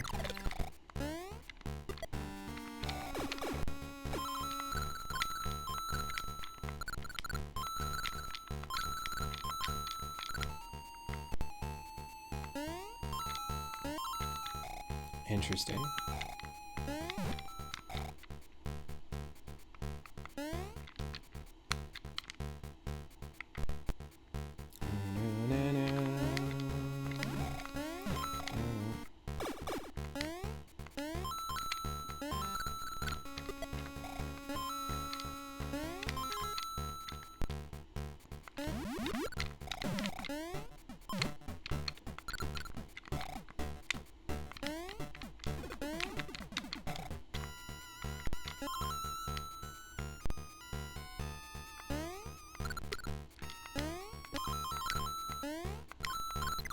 No.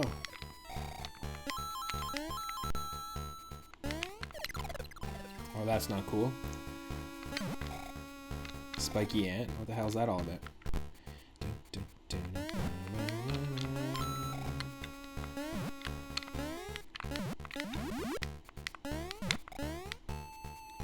Thank you.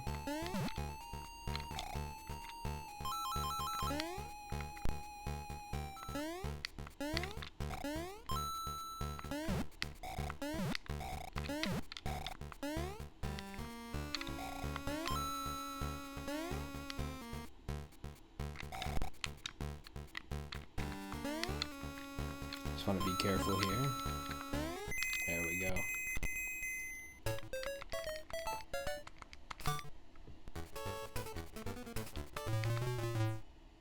Oh, just missed it. Too early. Ooh, highly recommend it.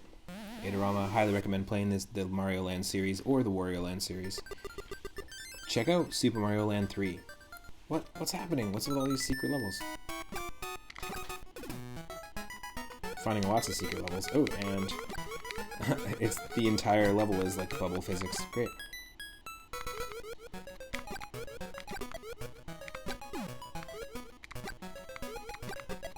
Woohoo! Yeah, this one's great, and same with, this just always reminds me of Super Mario World goalposts.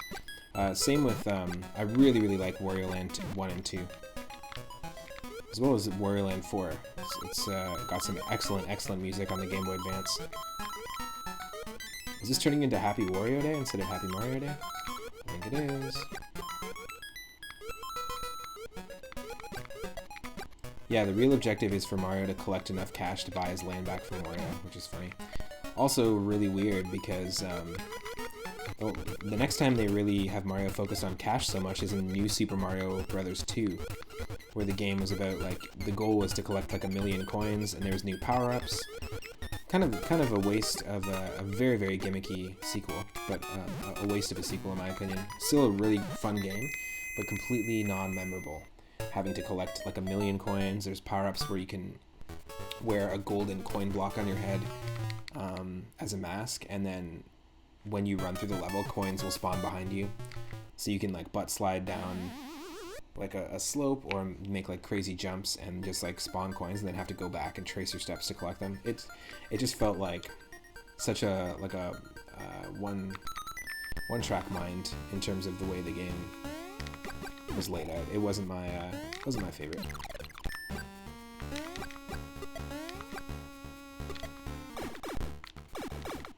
Wario Land 4 was one of the few Game Boy Advance games you played. Nice. Yeah, it had a lot of cool like portal warping stuff going on, some really great music, really great overworld map. I think Wario Land 3 was my favorite only because of what it did with the limitations of being on the Game Boy Color. It was one of the later Game Boy Color games, and so they clearly really knew how to develop for Game Boy Color at that point. So it looks and feels fantastic. The later era Game Boy Color games, and also later era NES games for that matter, are really fantastic. Because at this point, programmers have been working on the system for several years now, and they know what they're doing. Okay, so we have to beat this level and get a different...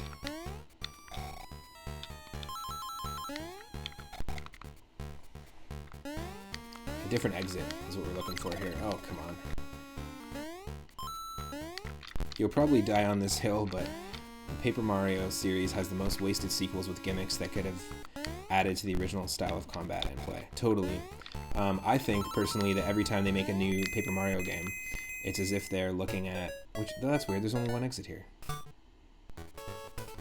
That's very weird.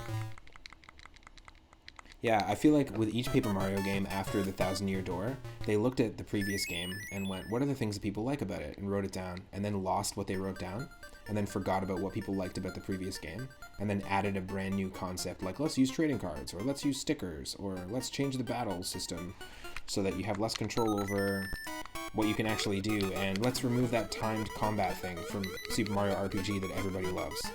That is literally the main core concept of the game, and makes it stand out from all other RPGs. Let's remove that, because we want stickers. We want what people liked in Brawl, which was stickers. It's just really dumb. It's like deliberate ignorance of what the fan base really wants.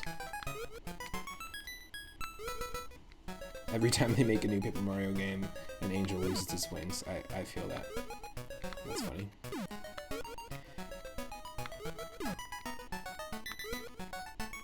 I'm just wondering what's up here, like why I can't beat the standard.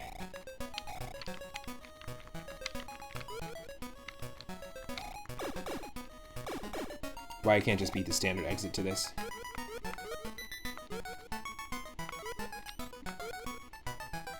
Really? Every time they make a new Paper Mario game, Robert Smith decides he's no longer in love on Fridays. Oh, Monster Rancher. That's the reason the Monster Rancher franchise is dead. Yeah, absolutely. Same thing, they just remove the mechanics from each game. Itorama, you should definitely check out, if you don't know Moose Bones, you should definitely check out Nash's channel. He's a competitive Monster Rancher streamer. He also does some really great PS1 era monster training games like Digimon World and things like that, but also arcade fighters. We had a really fun stream where on Moose Bones' channel there was it was a Monster Rancher anime drinking game. So everyone was getting together and doing drinks every single time certain things happened in the show. It was really funny. Monster Rancher was a fun game. The first two were really, really fun. Every time they make a new Paper Mario game, Robert Smith has to live through Kid Dracula again. That's funny. I can just picture Robert Smith just like disdainfully playing Kid Dracula, hating the game, just being like, oh god. Callbacks.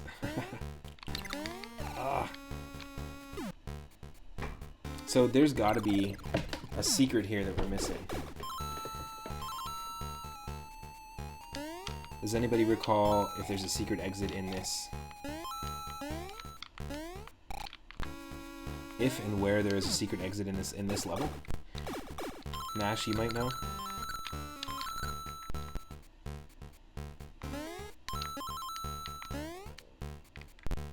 Perhaps.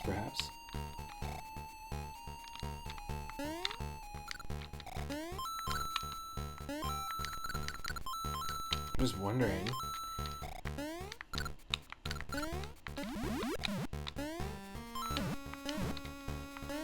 Because it's just going to keep taking us to that bonus level. Otherwise, we've already maxed out the coins, which is hilarious.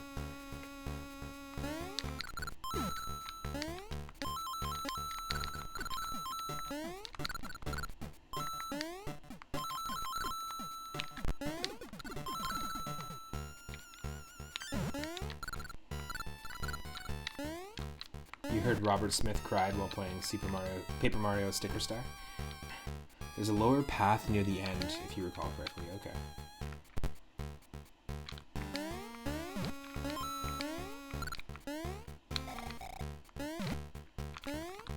Oh yeah, we can't spin jump as Bunny Mario. We can only spin jump as Super Mario. Oh, here. This is it. Must be.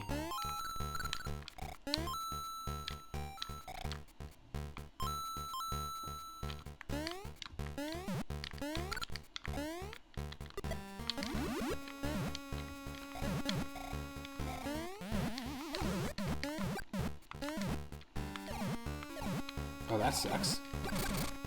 That totally sucks.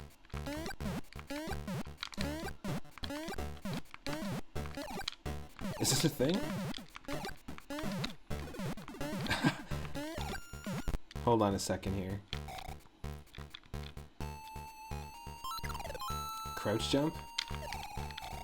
So there isn't a crouch jump in this because if you press down and jump, you actually do spin jump. That's the only way to do a spin jump. So I think I have to just like be small, lose the power up, which is possible. So many inside jokes to be made. Just gonna pop in here when a large group is watching and drop some line about Robert Smith being Kid Dracula playing Paper Mario and baffle everyone. I love that. Just like King Thwampamari, which is already one of the first inside jokes. Oh. Just don't hit the other block. It's possible. I just thought it was going to be easier said than done for sure. Nice. What? Is this all this is going to take me to?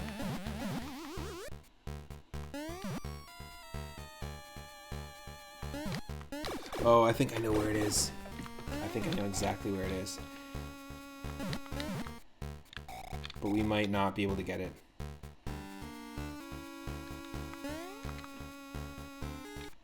No, it's another section up here.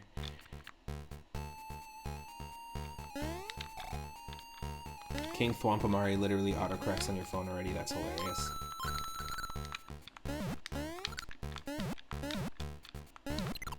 Oh, no.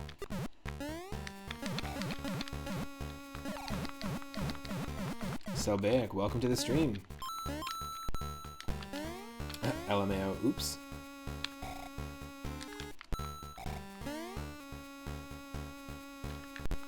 We are playing for March 10th for Mario Day. I've been playing Super Mario Bros. 1, 2, 3, and now we're on to Super Mario Land 2. I'm using the same randomization seed, which is today's date. I think the only way to do this is... we gotta die. We need fire, and we need to jump up and use the fire to open up that pipe. I think it's the upwards pipe. That's the only way to do it. There's a way to do it, though. It's possible. Hope you're doing well, Selbig. You said screw March 10th and played Castlevania. Honestly, I did not initially plan to do this stream. I was playing through Link to the Past Randomizer earlier today. Realized it was the day that it was, and went, oh, well, I might as well. I play a lot of Mario anyways. You played Mega Man X, Rathe? Yep.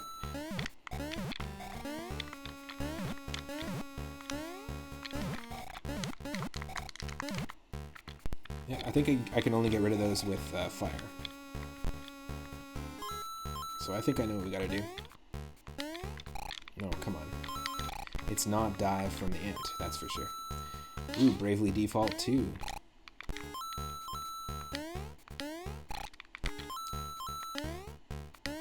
No, come on. It's just gonna do it every time. It's like guaranteed. You did play a few Mario 35 matches. Hey, there you go. There you go.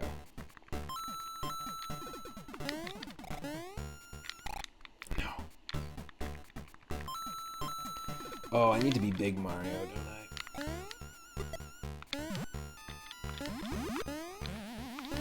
Oh, no, cool. Now we just gotta hold on to it. Hold on to the fire.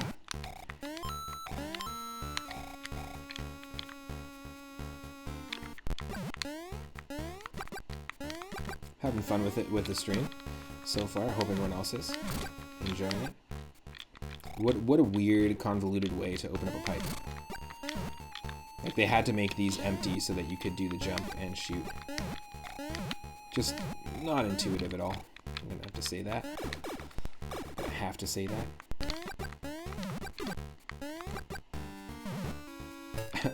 Great. A door with a star. Thanks for letting me know. There we go. So the standard and secret exits are completely swapped. Oh, Bullet Bill. Jesus. So you can spin jump as Fire Mario, you just can't as Bunny Mario. I gotcha.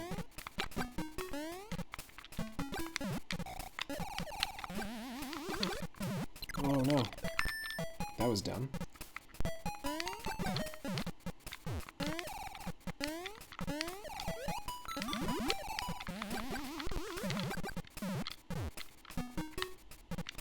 This is the not sponsored level. The hashtag not sponsored by Lego level.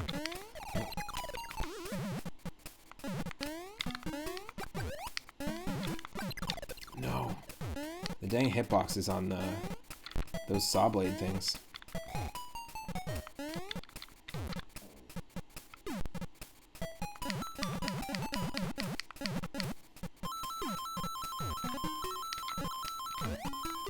Oh my god.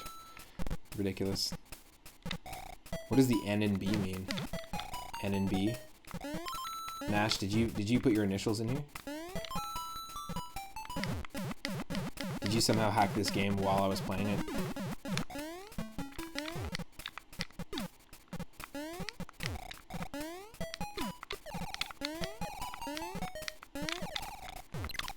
No.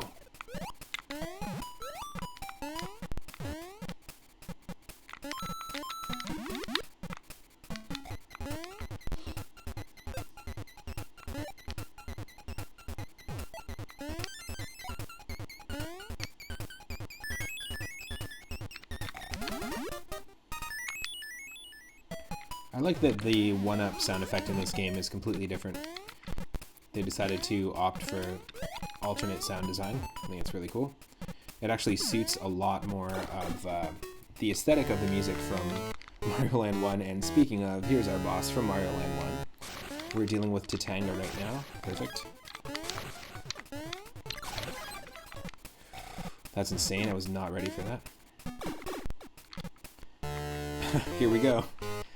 Taking on Tatanga, the alien who kidnapped Princess Daisy in the very first Super Mario Land 1.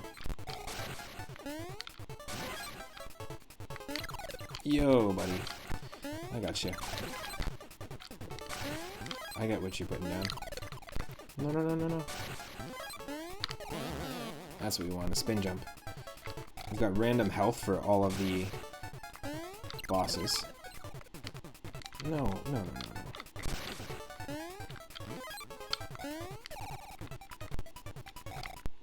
Yeah, he was in Super Mario Land 2 as one of the bosses. He was just like a chiller boss. He was like, oh, I'm not the big boss this time.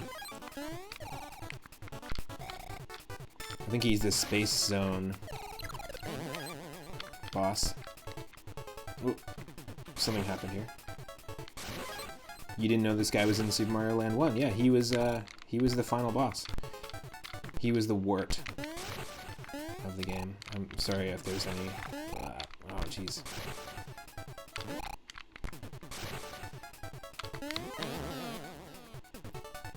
You never made it far in Super Mario Land 1, but you beat this one. Nice.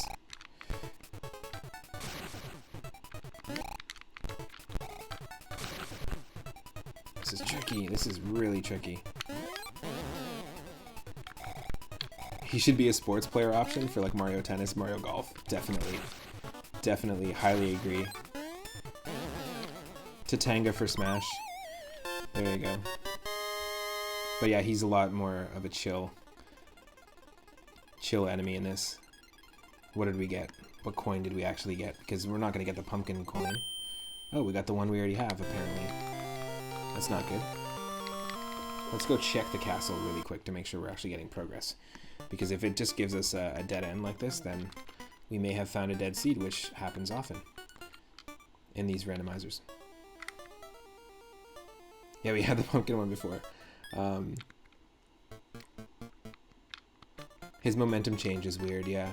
Well, Mario's momentum change in this game is quite different. I was talking about this earlier when I was playing Super Mario Bros. 1, is that in Super Mario Bros. 1, the way the physics works is kind of like this, there's like a slowdown. Okay, so it gives us both. Good, we have two, thankfully. But there's a little bit of a speed up. Like you start slow, your movement always starts slow as soon as you start moving. But once you continue moving and you keep that momentum going, you will reach like a max speed that you can keep building off the momentum. And a lot of the control in what you have in the character is in the horizontal movement, the horizontal jump. You have a lot of control of the horizontal jump, and same in Mario 3. Mario World opts to not give you as much control with the horizontal jump, but the verticality of your jump.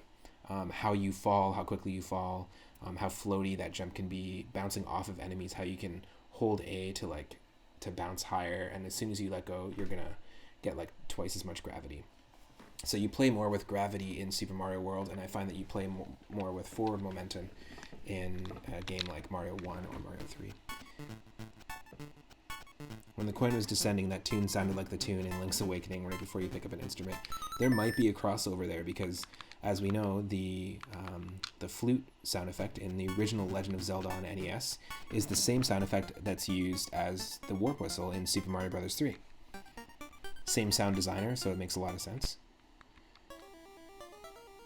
Alright, let's try Turtle Zone next. Let's give it a shot. I always like this map screen with the sunken submarine, the fish, and the sleeping whale. There is a level where you play inside the whale, which is really cool. And the clearly lazily blown up mushroom graphics in the background. They also use the whistle tune at the start screen of Ocarina of Time. Yes, they do. It's a really cool reference, actually. Whoa, what is happening? Was not ready for that.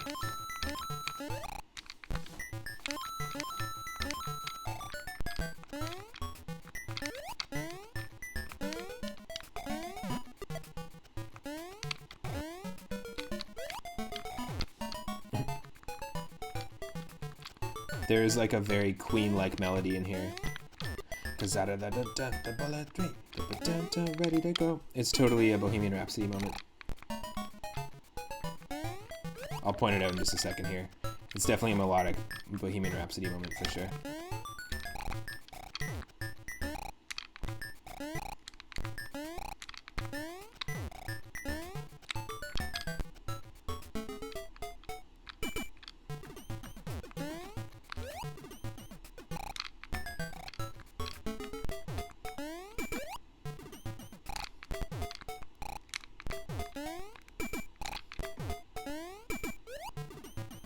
Yes.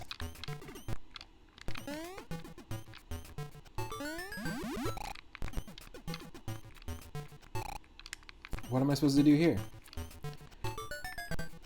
This world reminds you of the Mario and Game & Watch Game Boy game. Octopus, yeah. Totally, I know the one you're talking about. This is dumb. Oh, what?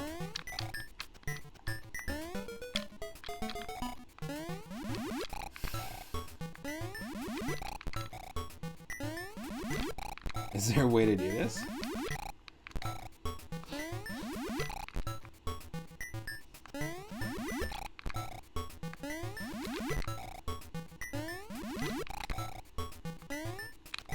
Yes, there is. That's so dumb.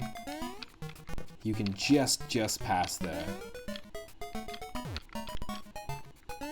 hitbox.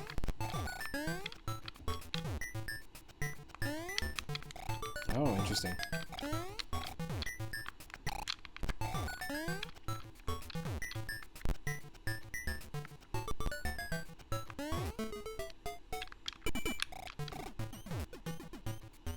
Whew. This is crazy. Alright, you gotta head to bed, but excellent stream as always. Thank you so much, Rathe. Same to you. Good luck on the rest of the journey. Nice. Have a good day and night. Take care, Rathe. Hope you have an awesome, awesome night. You'll get that Mega Man X tech down pretty soon. Ooh, nearly pixel perfect. There's a few of those moments.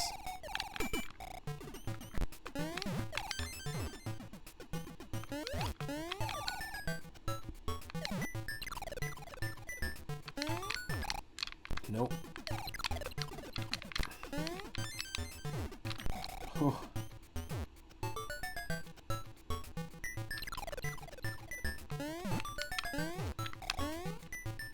Jeez.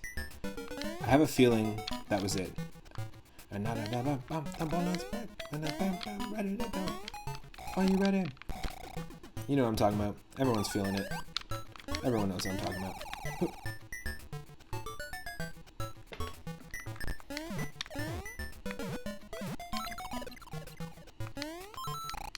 What is happening?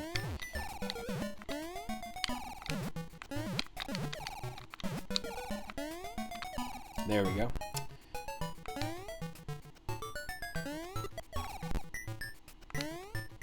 I hope that back there wasn't a necessary wall of fire bricks that we needed to get rid of.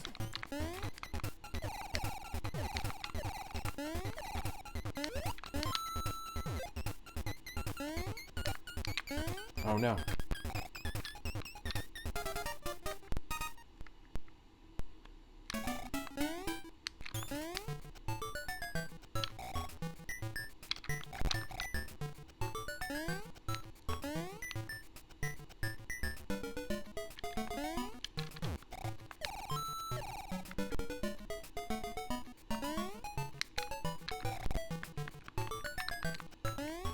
This is just not gonna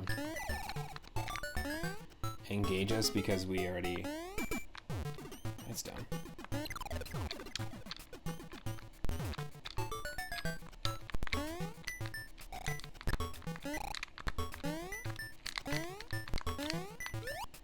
Oh. Oh, wow. I get it. There we go. Holy. Some of the jumps it gets us to do. Pretty crazy.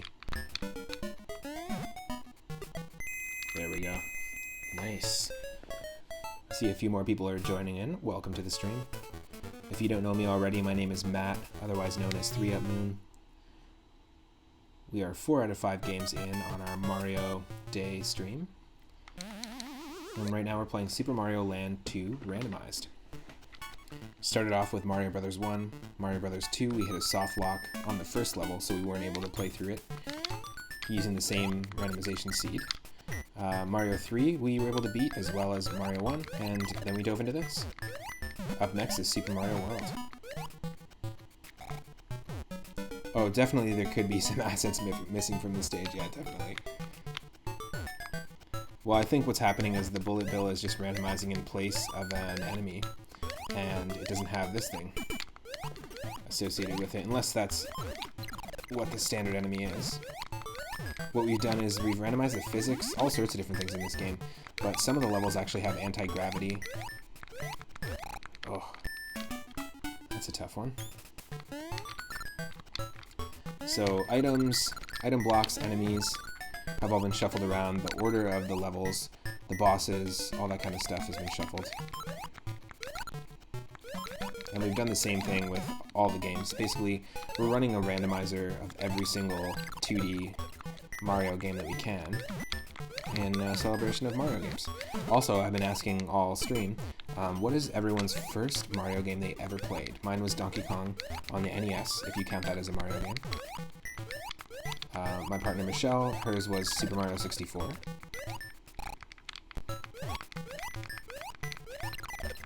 Not worth it. Not worth it. And a few people were chiming in and said that Mario Brothers Arcade was their first one. A few people said Super Mario Brothers 3. A few people said Mario 1 for NES. Forget that path. I'm just going to go up this way. Oh, we have to. I forgot. Selbig, yours was Super Mario Brothers 1. Nash, yours was Super Mario Brothers 1. Nice. Oh.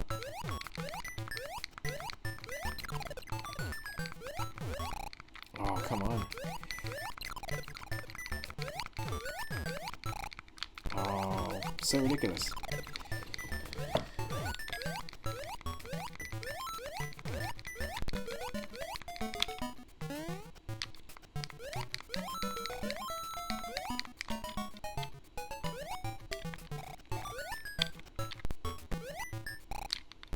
Oh, hello, Lextone TV. Welcome to the stream.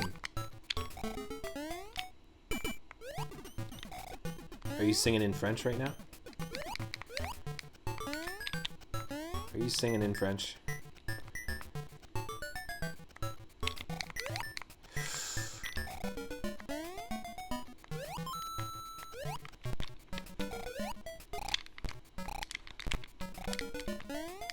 Oh my god. What tricky, finicky jumping. When you're dealing with water, whenever you're small Mario. That's Spanish. He said, "What's up, people?" Nice, in Dominican slang. Well, not much. Welcome to the stream. Lexstone. This is such a fun game. I used to play a lot of this game as a kid. So what we've done to this game, if you're just joining, my name is Matt, otherwise known as 3up Moon, and I stream every single day from 1 p.m. Pacific onward. And today, because it's March 10th, it's Mario Day, Nintendo puts on a big sale of Mario games every March 10th. And so we figured we'd celebrate by playing a randomized version of every single 2D Mario game. We've played Mario 1, 2, and 3 so far, and this is one that I always associate with those original 2D platformers. This one's way up there for me. It's one of my favorites. Nice. And we've shuffled all the levels, the bosses, the boss health, the enemies, just to make it a little more interesting. Land 1 you can't randomize, and Land 1 kind of sucks. I'm not gonna lie. I feel like they did not know how to use the Gameboy yet in terms of programming. Land 1 comes from an era of the early Game Boy where also so does Castlevania Adventure, I think, or is it Castlevania Adventure? There's 3 of them. There's 3 terrible, terrible Castlevania original Game Boy games, and they were released around the same time and felt like they really just didn't know how to program using the limitations of the Game Boy. They really didn't know how to use those limitations. And earlier I was talking about how awesome Super Mario Land 3 is, as well as Wario Land 3. And it's because it's one of those games that came out later at the end of the Game Boy Color's time period, or time frame. And it's just a fantastic game in general. Oh, it's not going to let me go back, eh? But if you check out Wario Land 3, you can see that it almost feels like it's a game that could have been on the next console. And the same works for Super Nintendo games. A lot of the Super Nintendo games and NES games that came out near the end of the console's life cycle. They just look better, feel better, understandably, because the programmers knew how to use their software and hardware. They did pretty great if you make it headcanon that it was developed on a TI calculator. I was talking about Wario Land 3, not Super Mario Land 3. Wario Land 3 for Game Boy Color came out near the end of the Game Boy Color era. No, it was on Game Boy Color, actually. Wario Land 4 was on Game Boy Advance. But that's what I mean, like, if you look at what Wario Land 3 did, specifically with music and some of the limitations, some of the lighting, some of the graphics they were able to put together, it's pretty cool. Hey Jim, how's it going? Welcome to the stream.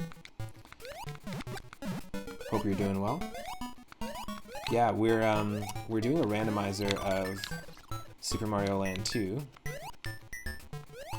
But also we've applied the Super Mario Land 2 DX colors to this game. There were DX versions of this game and games like Link's Awakening on the Game Boy. But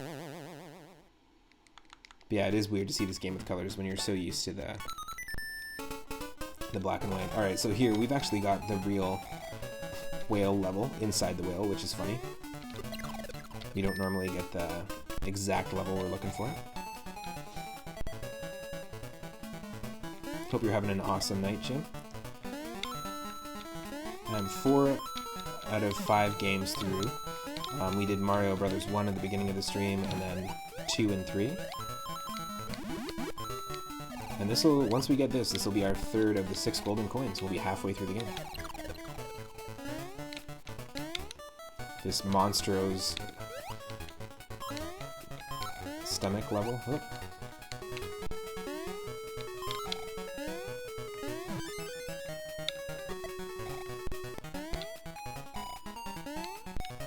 These are all shuffled and random, so I don't want to risk not getting these, you know?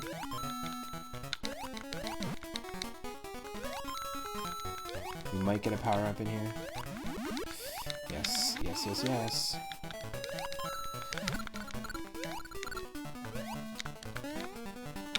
Yeah, this game definitely isn't normally in color. A lot of people have memories of this game just playing it black and white.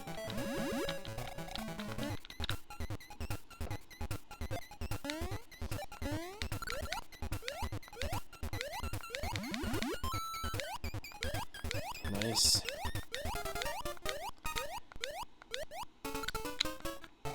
And I stream every single day for those that are new to the channel.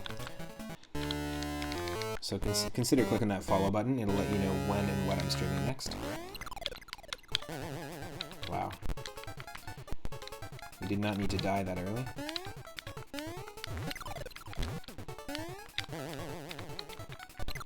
Oh. No. Total fail. Okay, so 4 hits each pig. They just have different patterns, so we just gotta get used to it. Yep. Damn.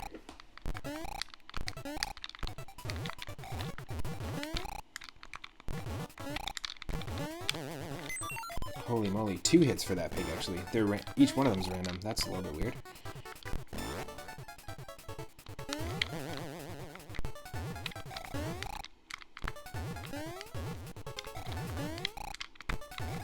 Ooh, that's a toughie. Nice. Interesting. 4 hits for the one and 2 for the other 2. Nice. Alright, so we're halfway there. Halfway through Super Mario Land 2. Randomized. There's our Link's Awakening instrument sound effect. Alright, so we beat the turtle, we beat Mario, we beat the pumpkin.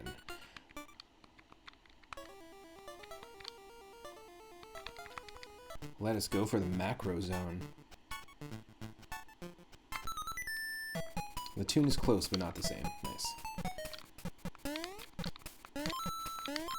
I'm not sure if Koji Kondo actually designed did the soundtrack to this game. I don't think it was Koji Kondo. I think the Super Mario Land series is a different composer. Of course. It's like, is that worth it? Well, a lot of the instruments on the Game Boy, like a lot of Game Boy Color games, sound very similar because of the limitation in instruments. The third one, just because for 3-up moon.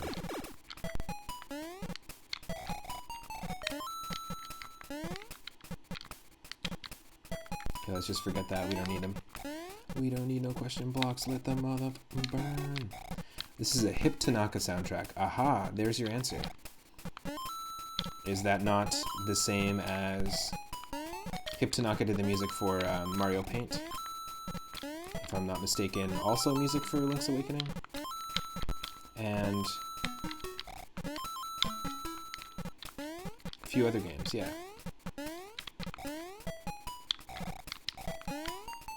Did he also do the Animal Crossing music?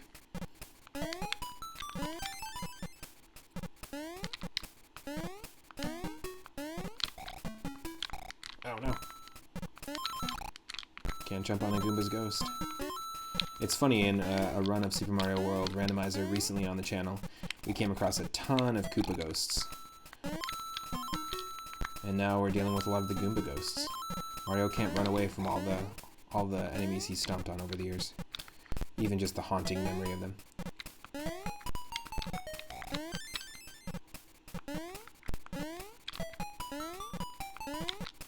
I like that the guy's name is Hip, you know? His parents knew he was going to be cool. Hip Tanaka. Or they knew he was going to have to replace his hip when he was older. Once he went into his senior years. Either one. Either scenario, clever naming. Clever name. Up, up, up, up, up, yep, up, up, yep, up, up, yep. Excuse me, pardon me, excuse me. Whoa, what is that all about? You're gonna try and tell me to go up?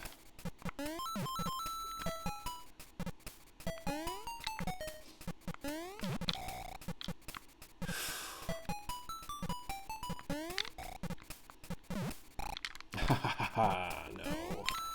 Okay, we probably have to go and get a secret exit that's up there, but let's see.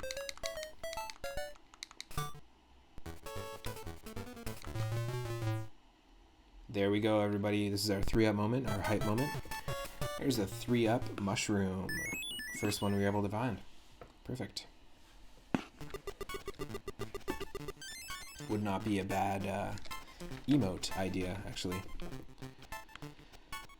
Oh, cool. I'll take it. Oh yes, this is an early level, I believe.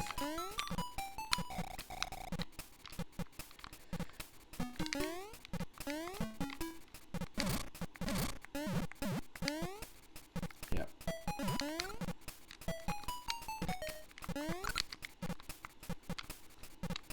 Ah, this is tricky. Yeah, I think the 3-up stream could be a really cool. Ah, that's dumb. This is dumb. You're supposed to, like, hit these and be like, no, it's Mario instead of Wario. Blah, blah, blah, blah, blah. That's dumb. Here, kill me.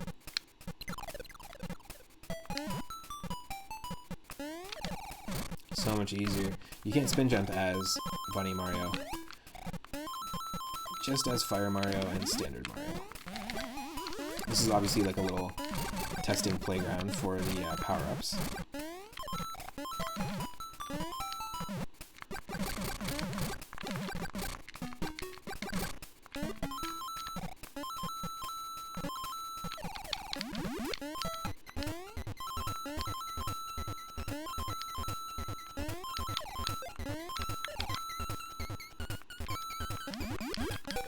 It's actually Kazumi Totaka, and all the games you mentioned were done by him. Oh, cool. Yeah, Totakeke's song. KK Slider. Nice. Yeah, so this guy, Hip Tanaka, wasn't so hip after all. He didn't make any of those soundtracks. Come on. Get with the picture, dude.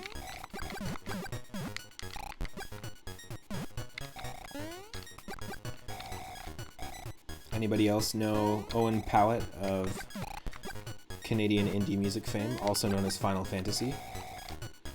He covered this song famously. Look it up. He loves this game too. Grew up with it. Took this song and covered it and added some really cool lyrics. Oh wow, ice physics. Really, really cool lyrics to it.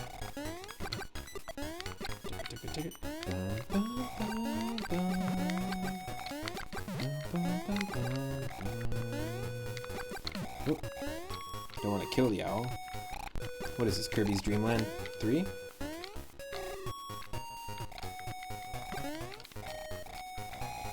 Oh my god, ice physics even on the owl's head. Jeez. Totaka's theme is hidden in the game over screen on this game. Cool. Yeah, really interesting. If you're into composers hiding secret eggs in retro games, I highly, highly recommend checking out more about Totakeki's song. Oh my god. This icy owl's forehead.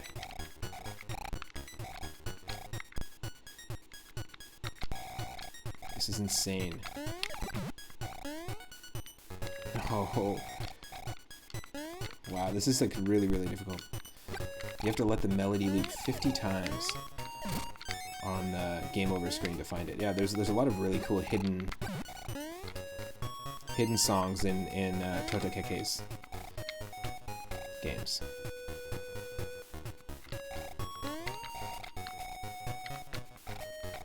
This is a terrible level to have ice physics in.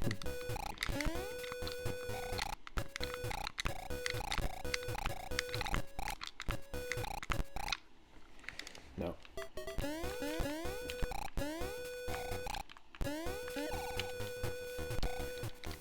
Jesus. You love that it took 10 years. Took you 10 years to realize the GameCube menu screen with no disc inserted is actually just a slowed down Totaka's theme. Oh, no way. Very cool. Yeah, he's had his hand in a lot of really cool Nintendo soundtracks. Oh.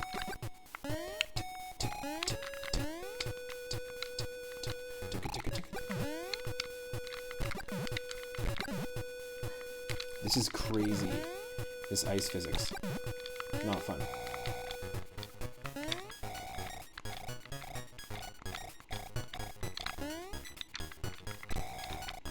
Oh my god. Ah. Wow.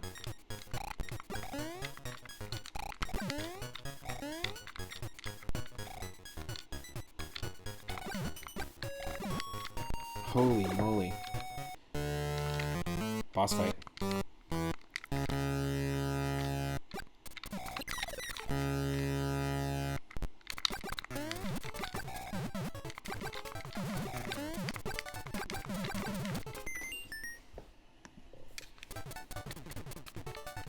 I don't know what happened there, but I couldn't see what I was doing.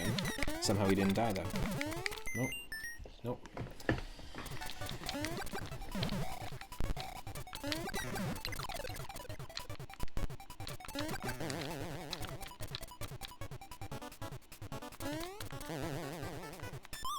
Nice.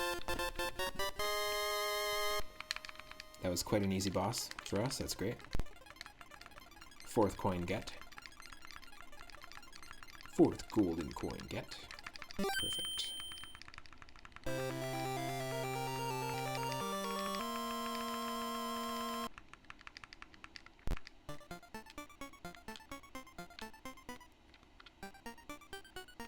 Alright, we beat Macro Zone. What other zones? There's a couple of extra bonus levels here on the overworld.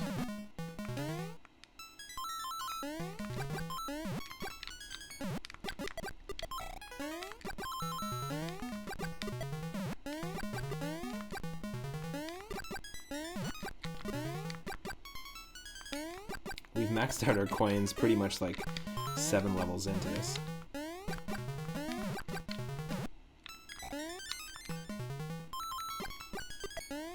So we're not really looking for coins, we're just really looking to beat the levels and survive. I think we gotta go this way.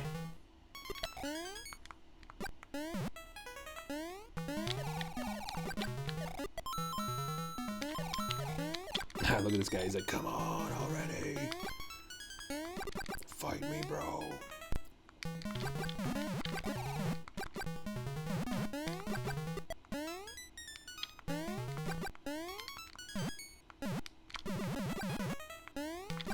I have no idea what that enemy is. That's looks like it's coming out of the ground. It looks like a Monty Mole or something, but not the case.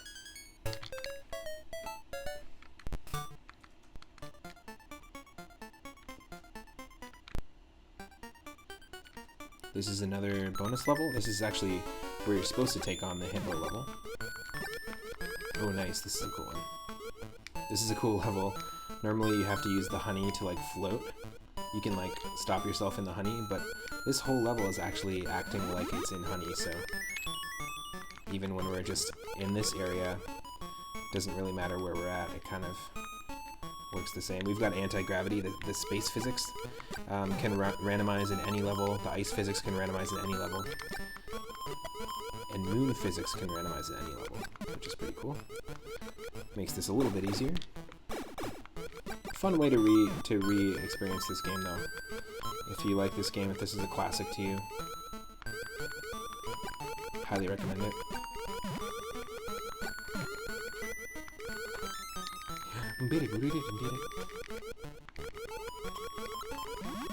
Cowfish. An enemy that 100% looks like it belongs in Wario Land, not in the Mario game.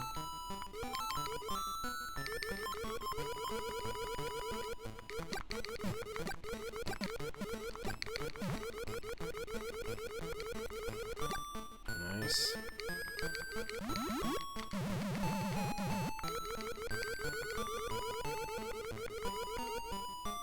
This is really funny, actually, that we got this level like this.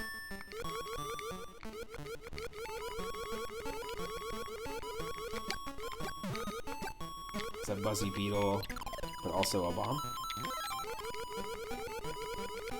Bomb buzzy beetle.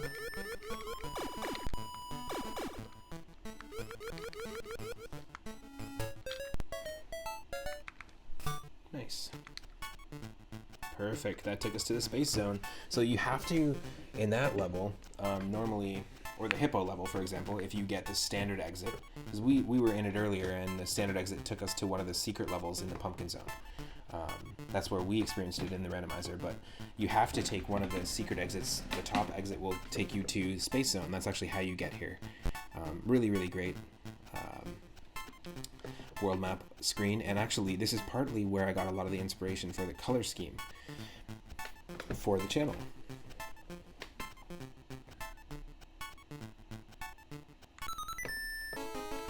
I sent some reference photos to my designer, and that was one of them. Okay, so this is not moon. So this is moon physics, and this is actually a moon level, which we happen to get, which is funny. But the last one we were in had anti-gravity physics. This is moon physics, so they're just really tall jumps, but there is gravity here. And any level can have these physics.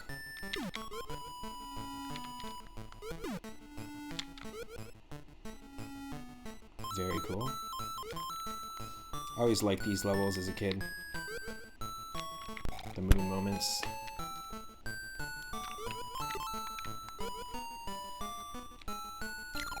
No.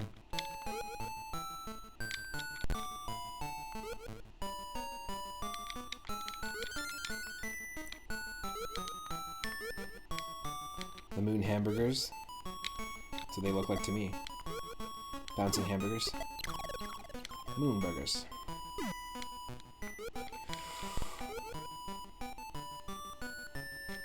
Oh.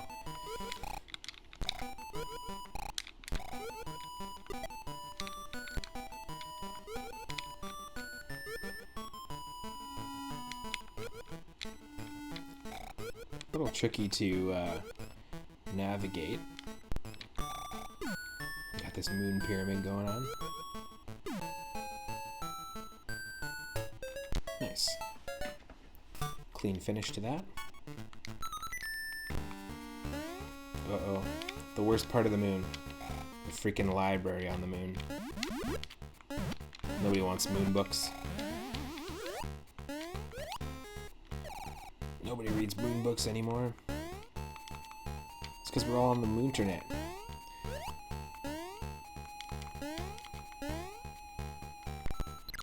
Oh.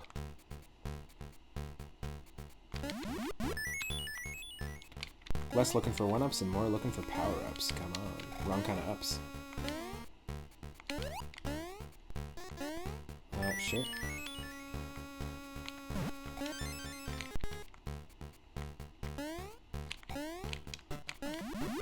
Yes. Thank you.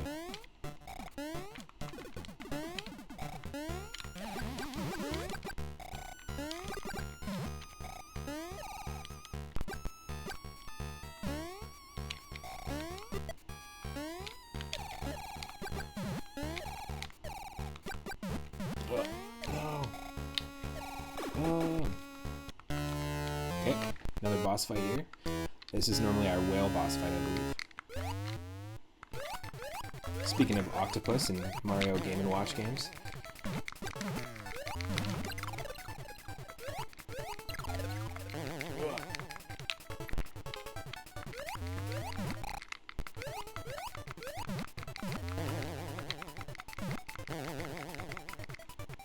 Nice, we got it cleaned. There's a really old school Japanese comic. There's a Super Mario Land 2 comic, if you're into manga. Highly recommend looking into it. It actually tells the story of Super Mario Land 2 of this game and has every single boss encounter in it, and it portrays Mario to be a bit of a dick. I think Tree Zone, is that our only the last one here? This is it, Tree Zone. I think that's it, and then we pretty much beat this game. Nice classic Mario moneybags. No, I'm kidding. That's not classic at all. Classic Mario mushroom platforms. Yes, sirree.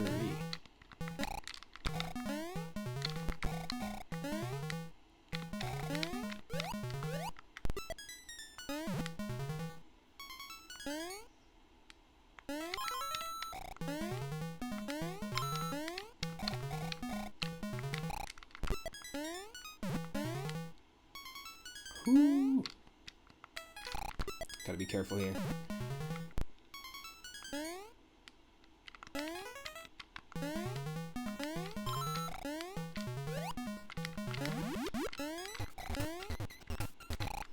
Yeah. Ah, damn it. I was gonna say the star music is fantastic in this. I know that someone else already mentioned it.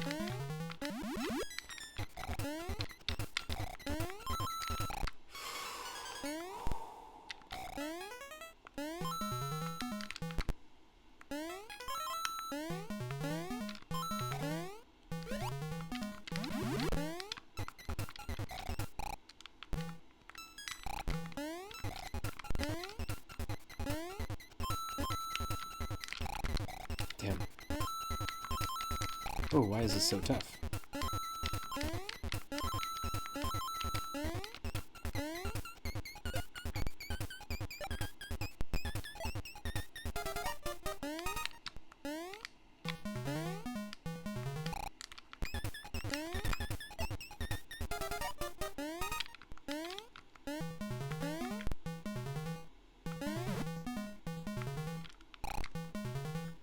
Interesting. Why is there like a roof there? There's like a limit to my jump, but that's okay. Very cool. I always really like the design of the tree zone overworld. And also love the pumpkin zone levels. This is another pumpkin zone level. That Halloween aesthetic, running strong.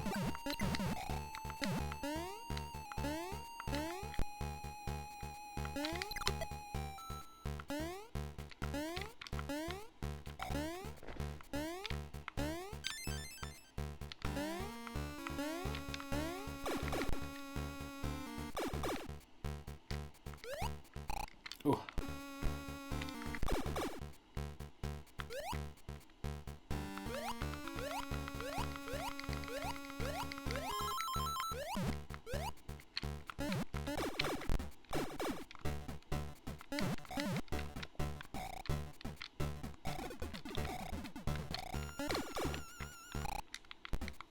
Oh, there's crazy ice physics here. Oh, that's handy. That's a randomized power-up. It's not normally a star. Nice. Appreciate that. There's a level like this in Super Mario World, that's for sure. We run into it a lot in the randomizer.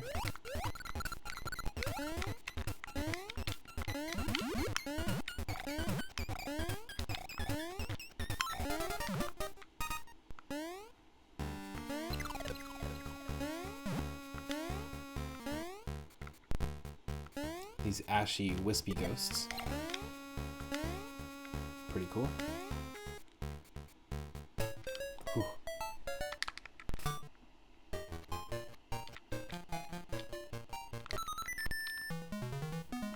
Another library level. I think this is a macro zone level that we're dealing with here. Yes.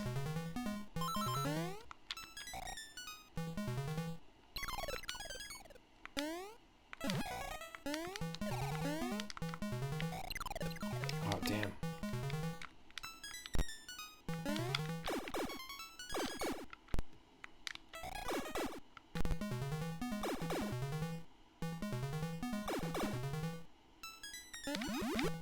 Yes.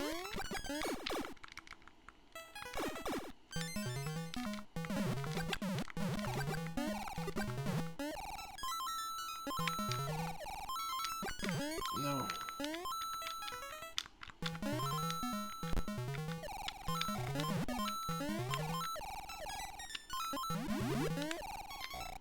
Don't need more one-ups.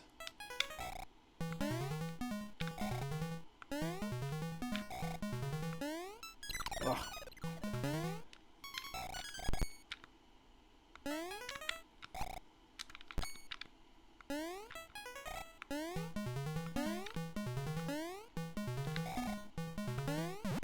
Nice.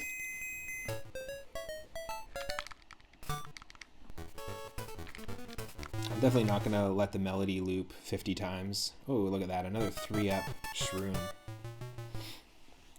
Is our 3-up moment again?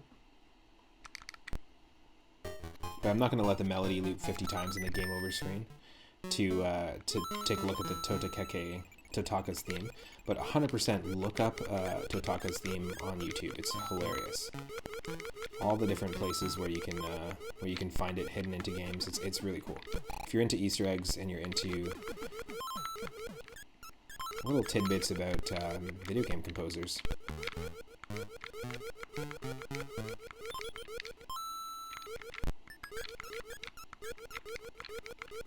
Highly recommend it.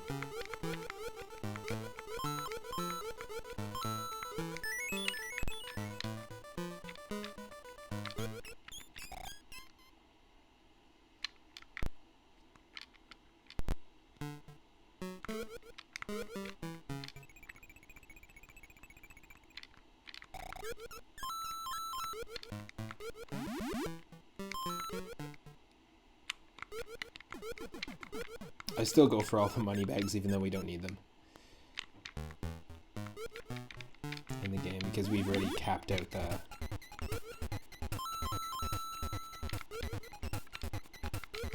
we've maxed out the amount of money that we can carry. I know that you can gamble the money on the overworld. There are certain things you can unlock using coins, and we've randomized the cost of each unlockable, but you really don't need 999 coins in this game. You can overload it really quickly in a randomizer. There's just a lot of coins in this game in general. They're very abundant.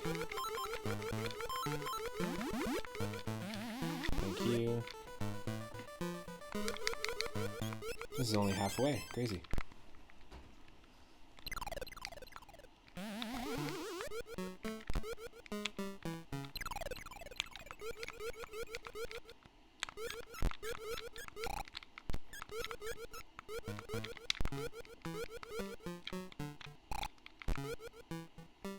Hop, hop, hop.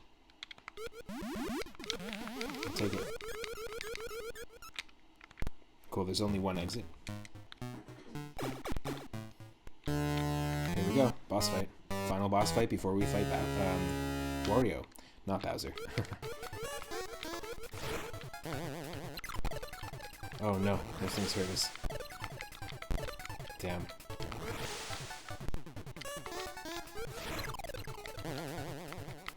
Oh, nice. We have these. We still have anti-gravity physics in here. That's amazing. I just realized.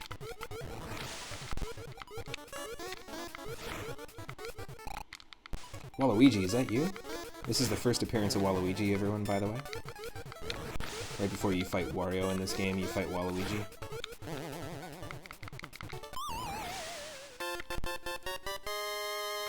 Waluigi went from being a witch to being a tennis player. Those years are the lost years, is what they call them. Between witch lifestyle and tennis lifestyle.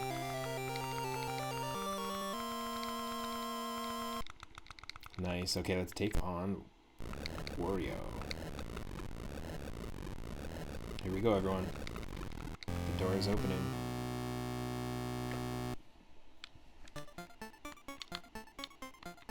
Means one thing. We're gonna take back our castle. Let's do this. Here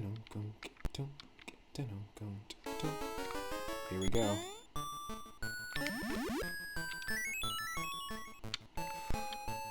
What is this? Sonic the Hedgehog? Who built this castle? Robotnik? Holy crap. Giant fireballs or what? This is insane. I'm into it.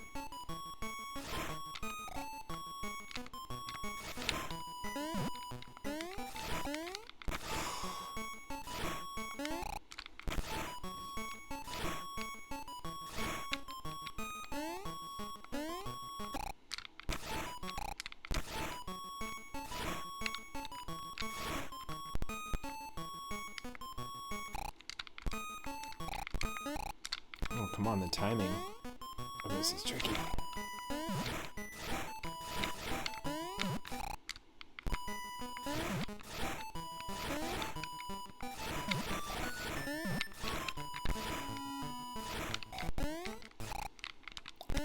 Insane.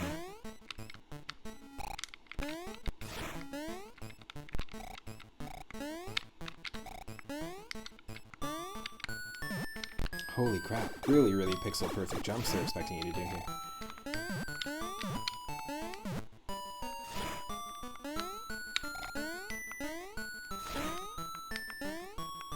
The music is just so chill too, it's like not intimidating at all. This is like what Mario normally plays when he's chilling in his castle. Wario didn't even change the CDs.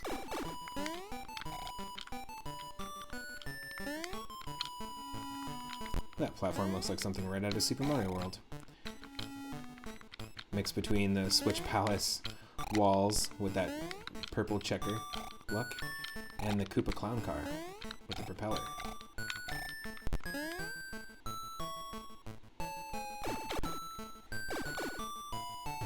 Oh, Jesus. Wario smash. Crush Mario.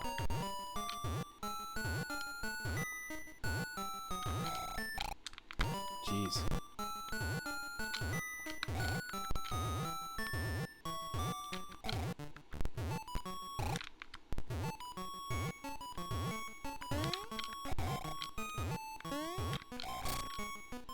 Oh, what the? Okay, so this was the thing I mentioned earlier in the beginning of the run, is that these platforms randomize.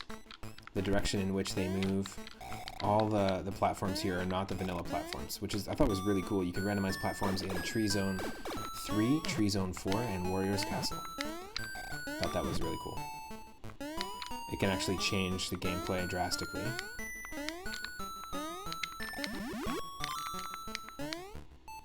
But so far, this has been the least chaotic out of all the randomizers.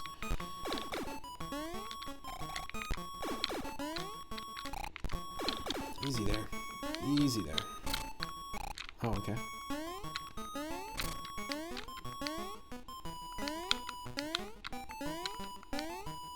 Like the direction that they go in is completely randomized, and the type of platform randomizes as well. Look at these swamps. Look at all those swampins. Wario Ball.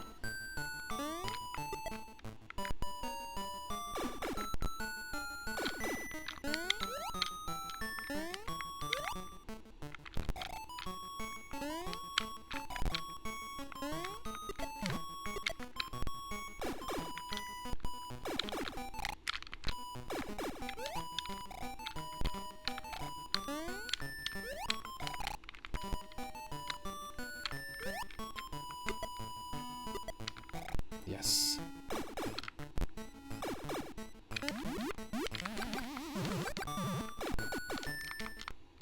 Here we go. First appearance of Wario ever in any game.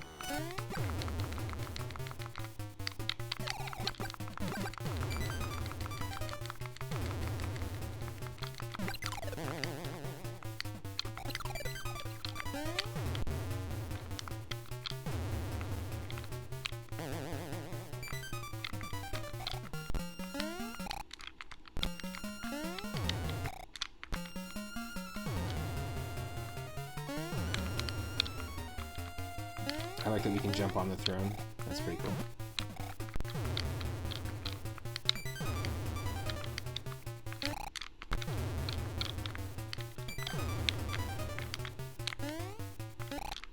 Ooh, this is tricky.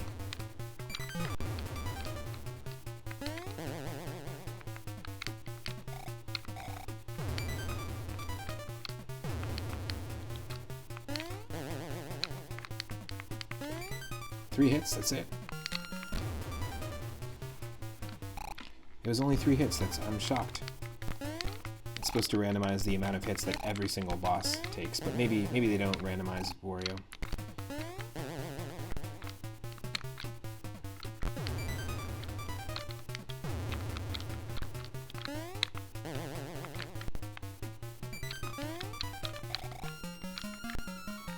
There we go. This is pretty hilarious boss fight music too. Oh, buddy. I like this Super Mario 3 looking statue we got going on.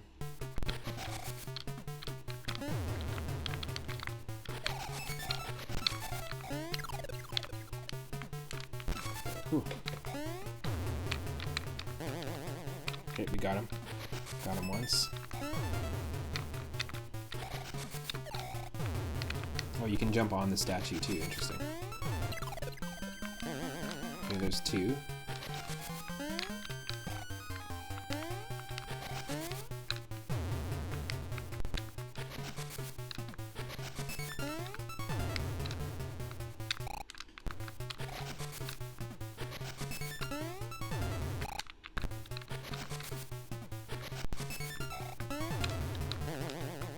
3. Each phase. Interesting, those are all shuffled, so 1-up really doesn't matter here. I also really like that Wario uses all of our power-ups against us. It's kind of a cool way to do a boss fight. Again, please let me know if I need to do any tweaking to the audio, because some of the boss battle music in this game can be pretty grating. Please let me know if I need to turn down the game audio at all. I want to make sure this is a smooth experience for everyone watching, whether it's live or after the fact. Sounds fun? Cool. I had some ear-splitting moments yesterday on a stream. Oh. And I'm just so hyper-focused on it.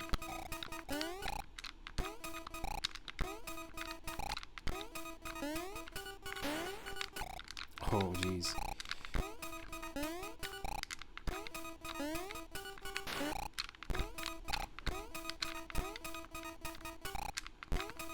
Oh, there is a way to overshoot it that way. Cool.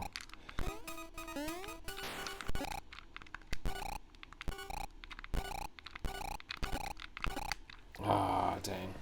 I have to refight him again from scratch. That sucks.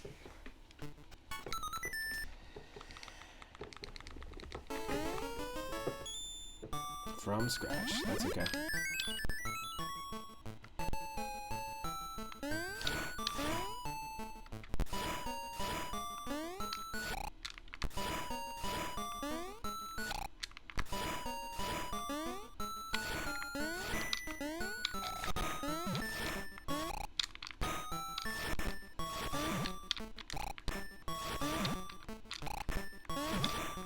Oh, this is such a tricky one.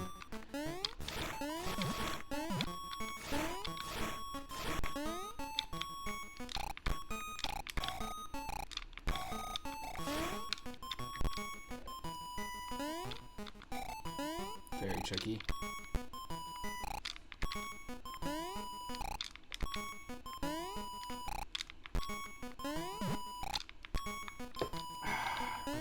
When you don't have patience, you know? I'm so sorry about this save state nonsense. Oh, wow.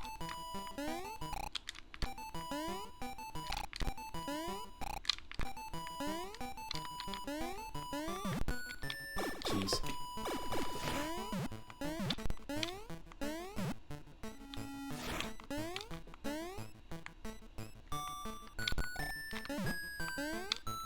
See if we can hold on to a power up.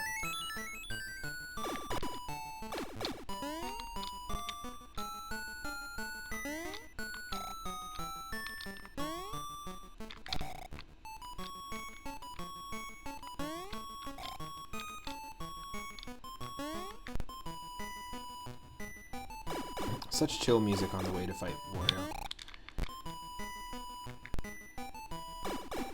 We just gotta make sure we can actually get a power up here. Oh, goddamn. Maybe Mario needs to get squished here. Jesus.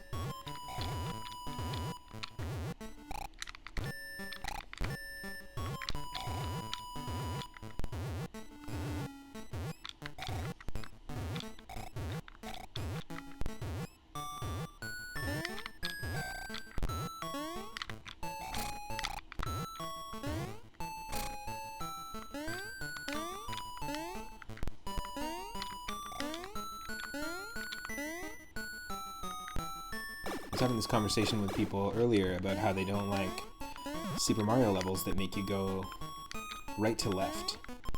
And I feel like it works okay in this game. It doesn't feel like janky or feel like the controls are off. But in some games, like Super Mario Bros. 3, going right to left can be really, really disorienting for a lot of people when you're used to going left to right. But this game has a lot of open passage levels. For being very quick levels and small levels, there's a lot of exploration to be had in this game, which is really cool.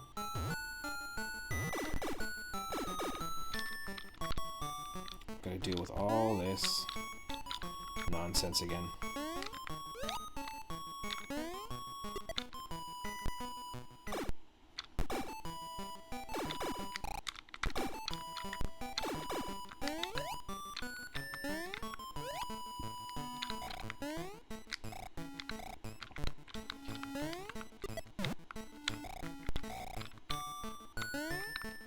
the music is just really chill, so it's pretty funny when you have to do all this. Oh, no, no, no, no, no, no, no, no, no, no, come on. Nonsense. Look where it's gonna start me again, folks.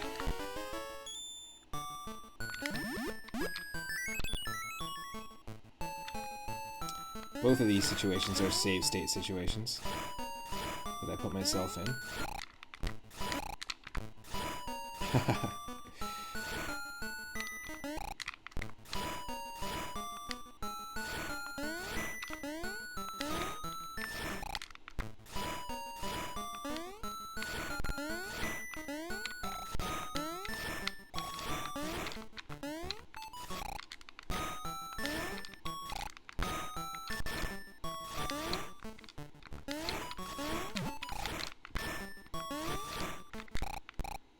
Oh, kill me.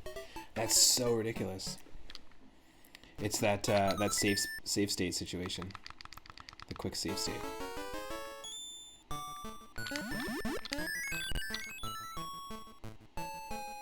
So I can tell you right now that 100% this is going to be the last game of the stream.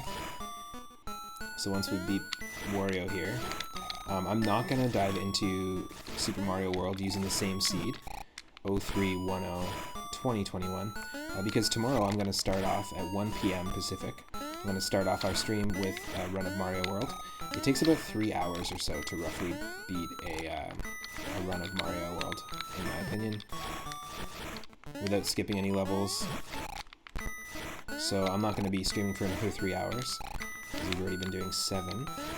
But I want to say thanks again to everyone that's tuned in and hanging out.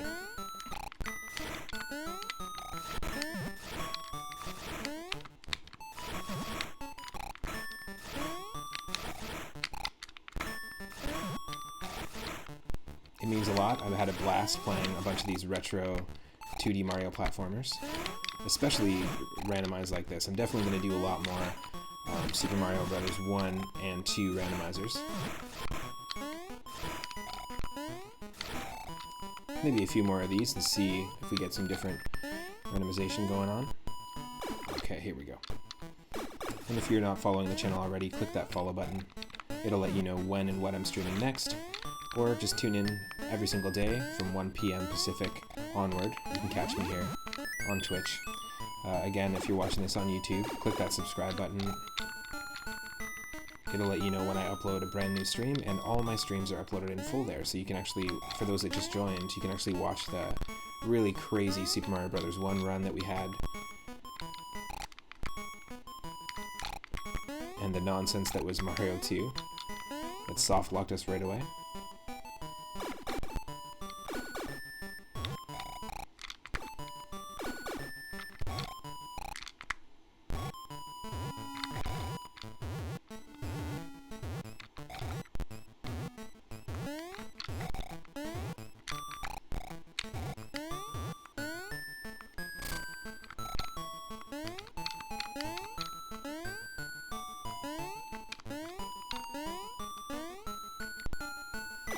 Okay.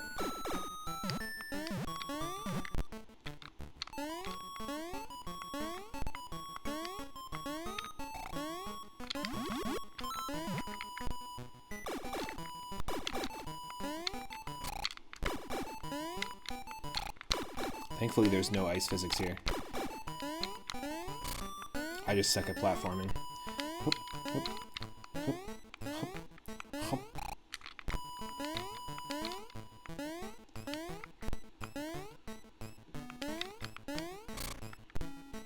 There we go.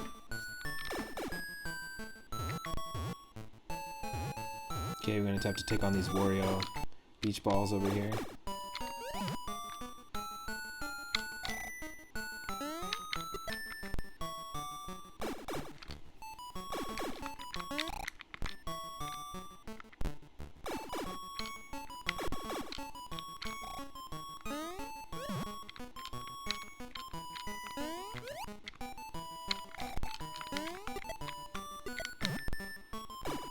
Okay.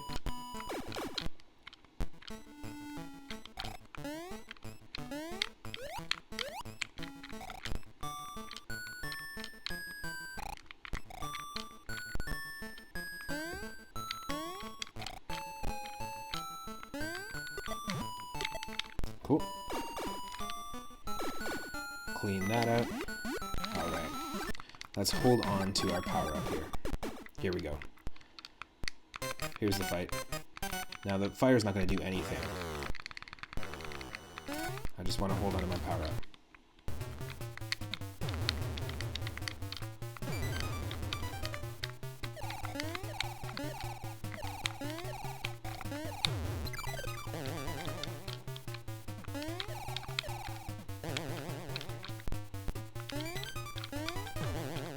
There's 3. Oh no. Damn, I did not hold on to my power up, but we hit him for 4. It wasn't 3, interesting. Okay, goddamn.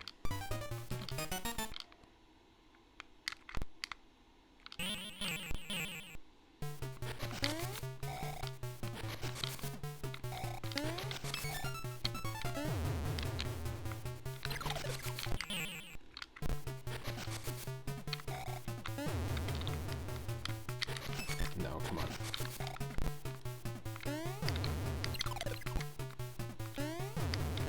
That's what I'm looking for. Need to get that hit in. For some reason, it doesn't look like this chandelier spawned. For whatever reason.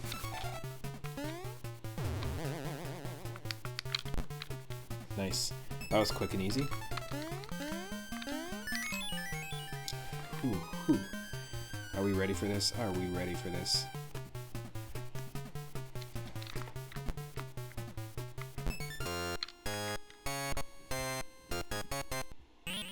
Nice.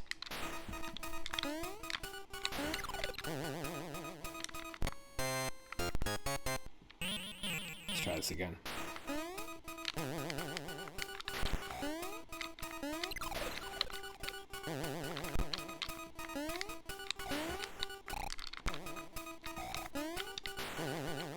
Three hits. Yes, look at this. Turned into bald baby Wario. Perfect.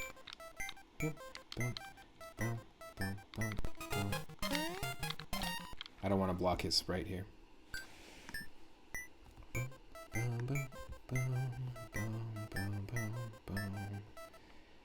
Very cool.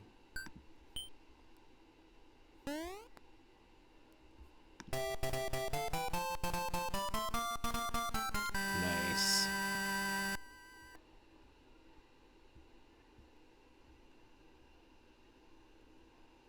Very, very cool.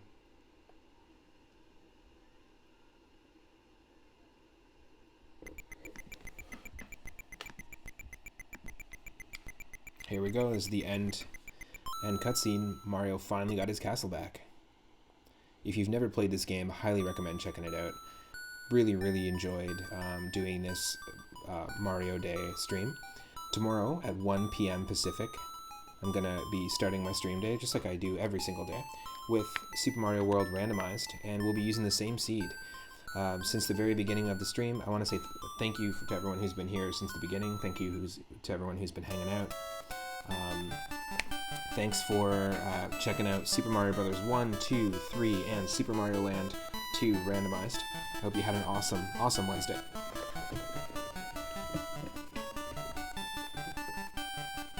Click that follow button if you don't follow already. Click that subscribe button on YouTube if you want to see more. And also, if you want to see all my streams in full, I upload them there. Now we're going to raid a good friend, Grimbomb. Their channel, Oosh is the name of the streamer on the channel, and he is playing Super Mario World Randomized right now as part of Mario Day as well. So I'll just send you over to his run, and you'll be able to catch a little bit of what Super Mario World Randomized is like. If you want to see some more of that kind of thing, I pretty much stream it a lot. That and Mario 3, I do a lot of randomizer runs just for fun. And maybe even Oosh and I will do perhaps a race sometime on both of our channels. So stick around, earn those moonstones, have an amazing night or early morning if it is morning for you. And yeah, give Grimbomb a follow if you don't already. Take care, everyone. Thanks again. What an awesome stream. I had a blast. And we'll do a few more of these streams, these longer ones that will have the same seed of different randomizers.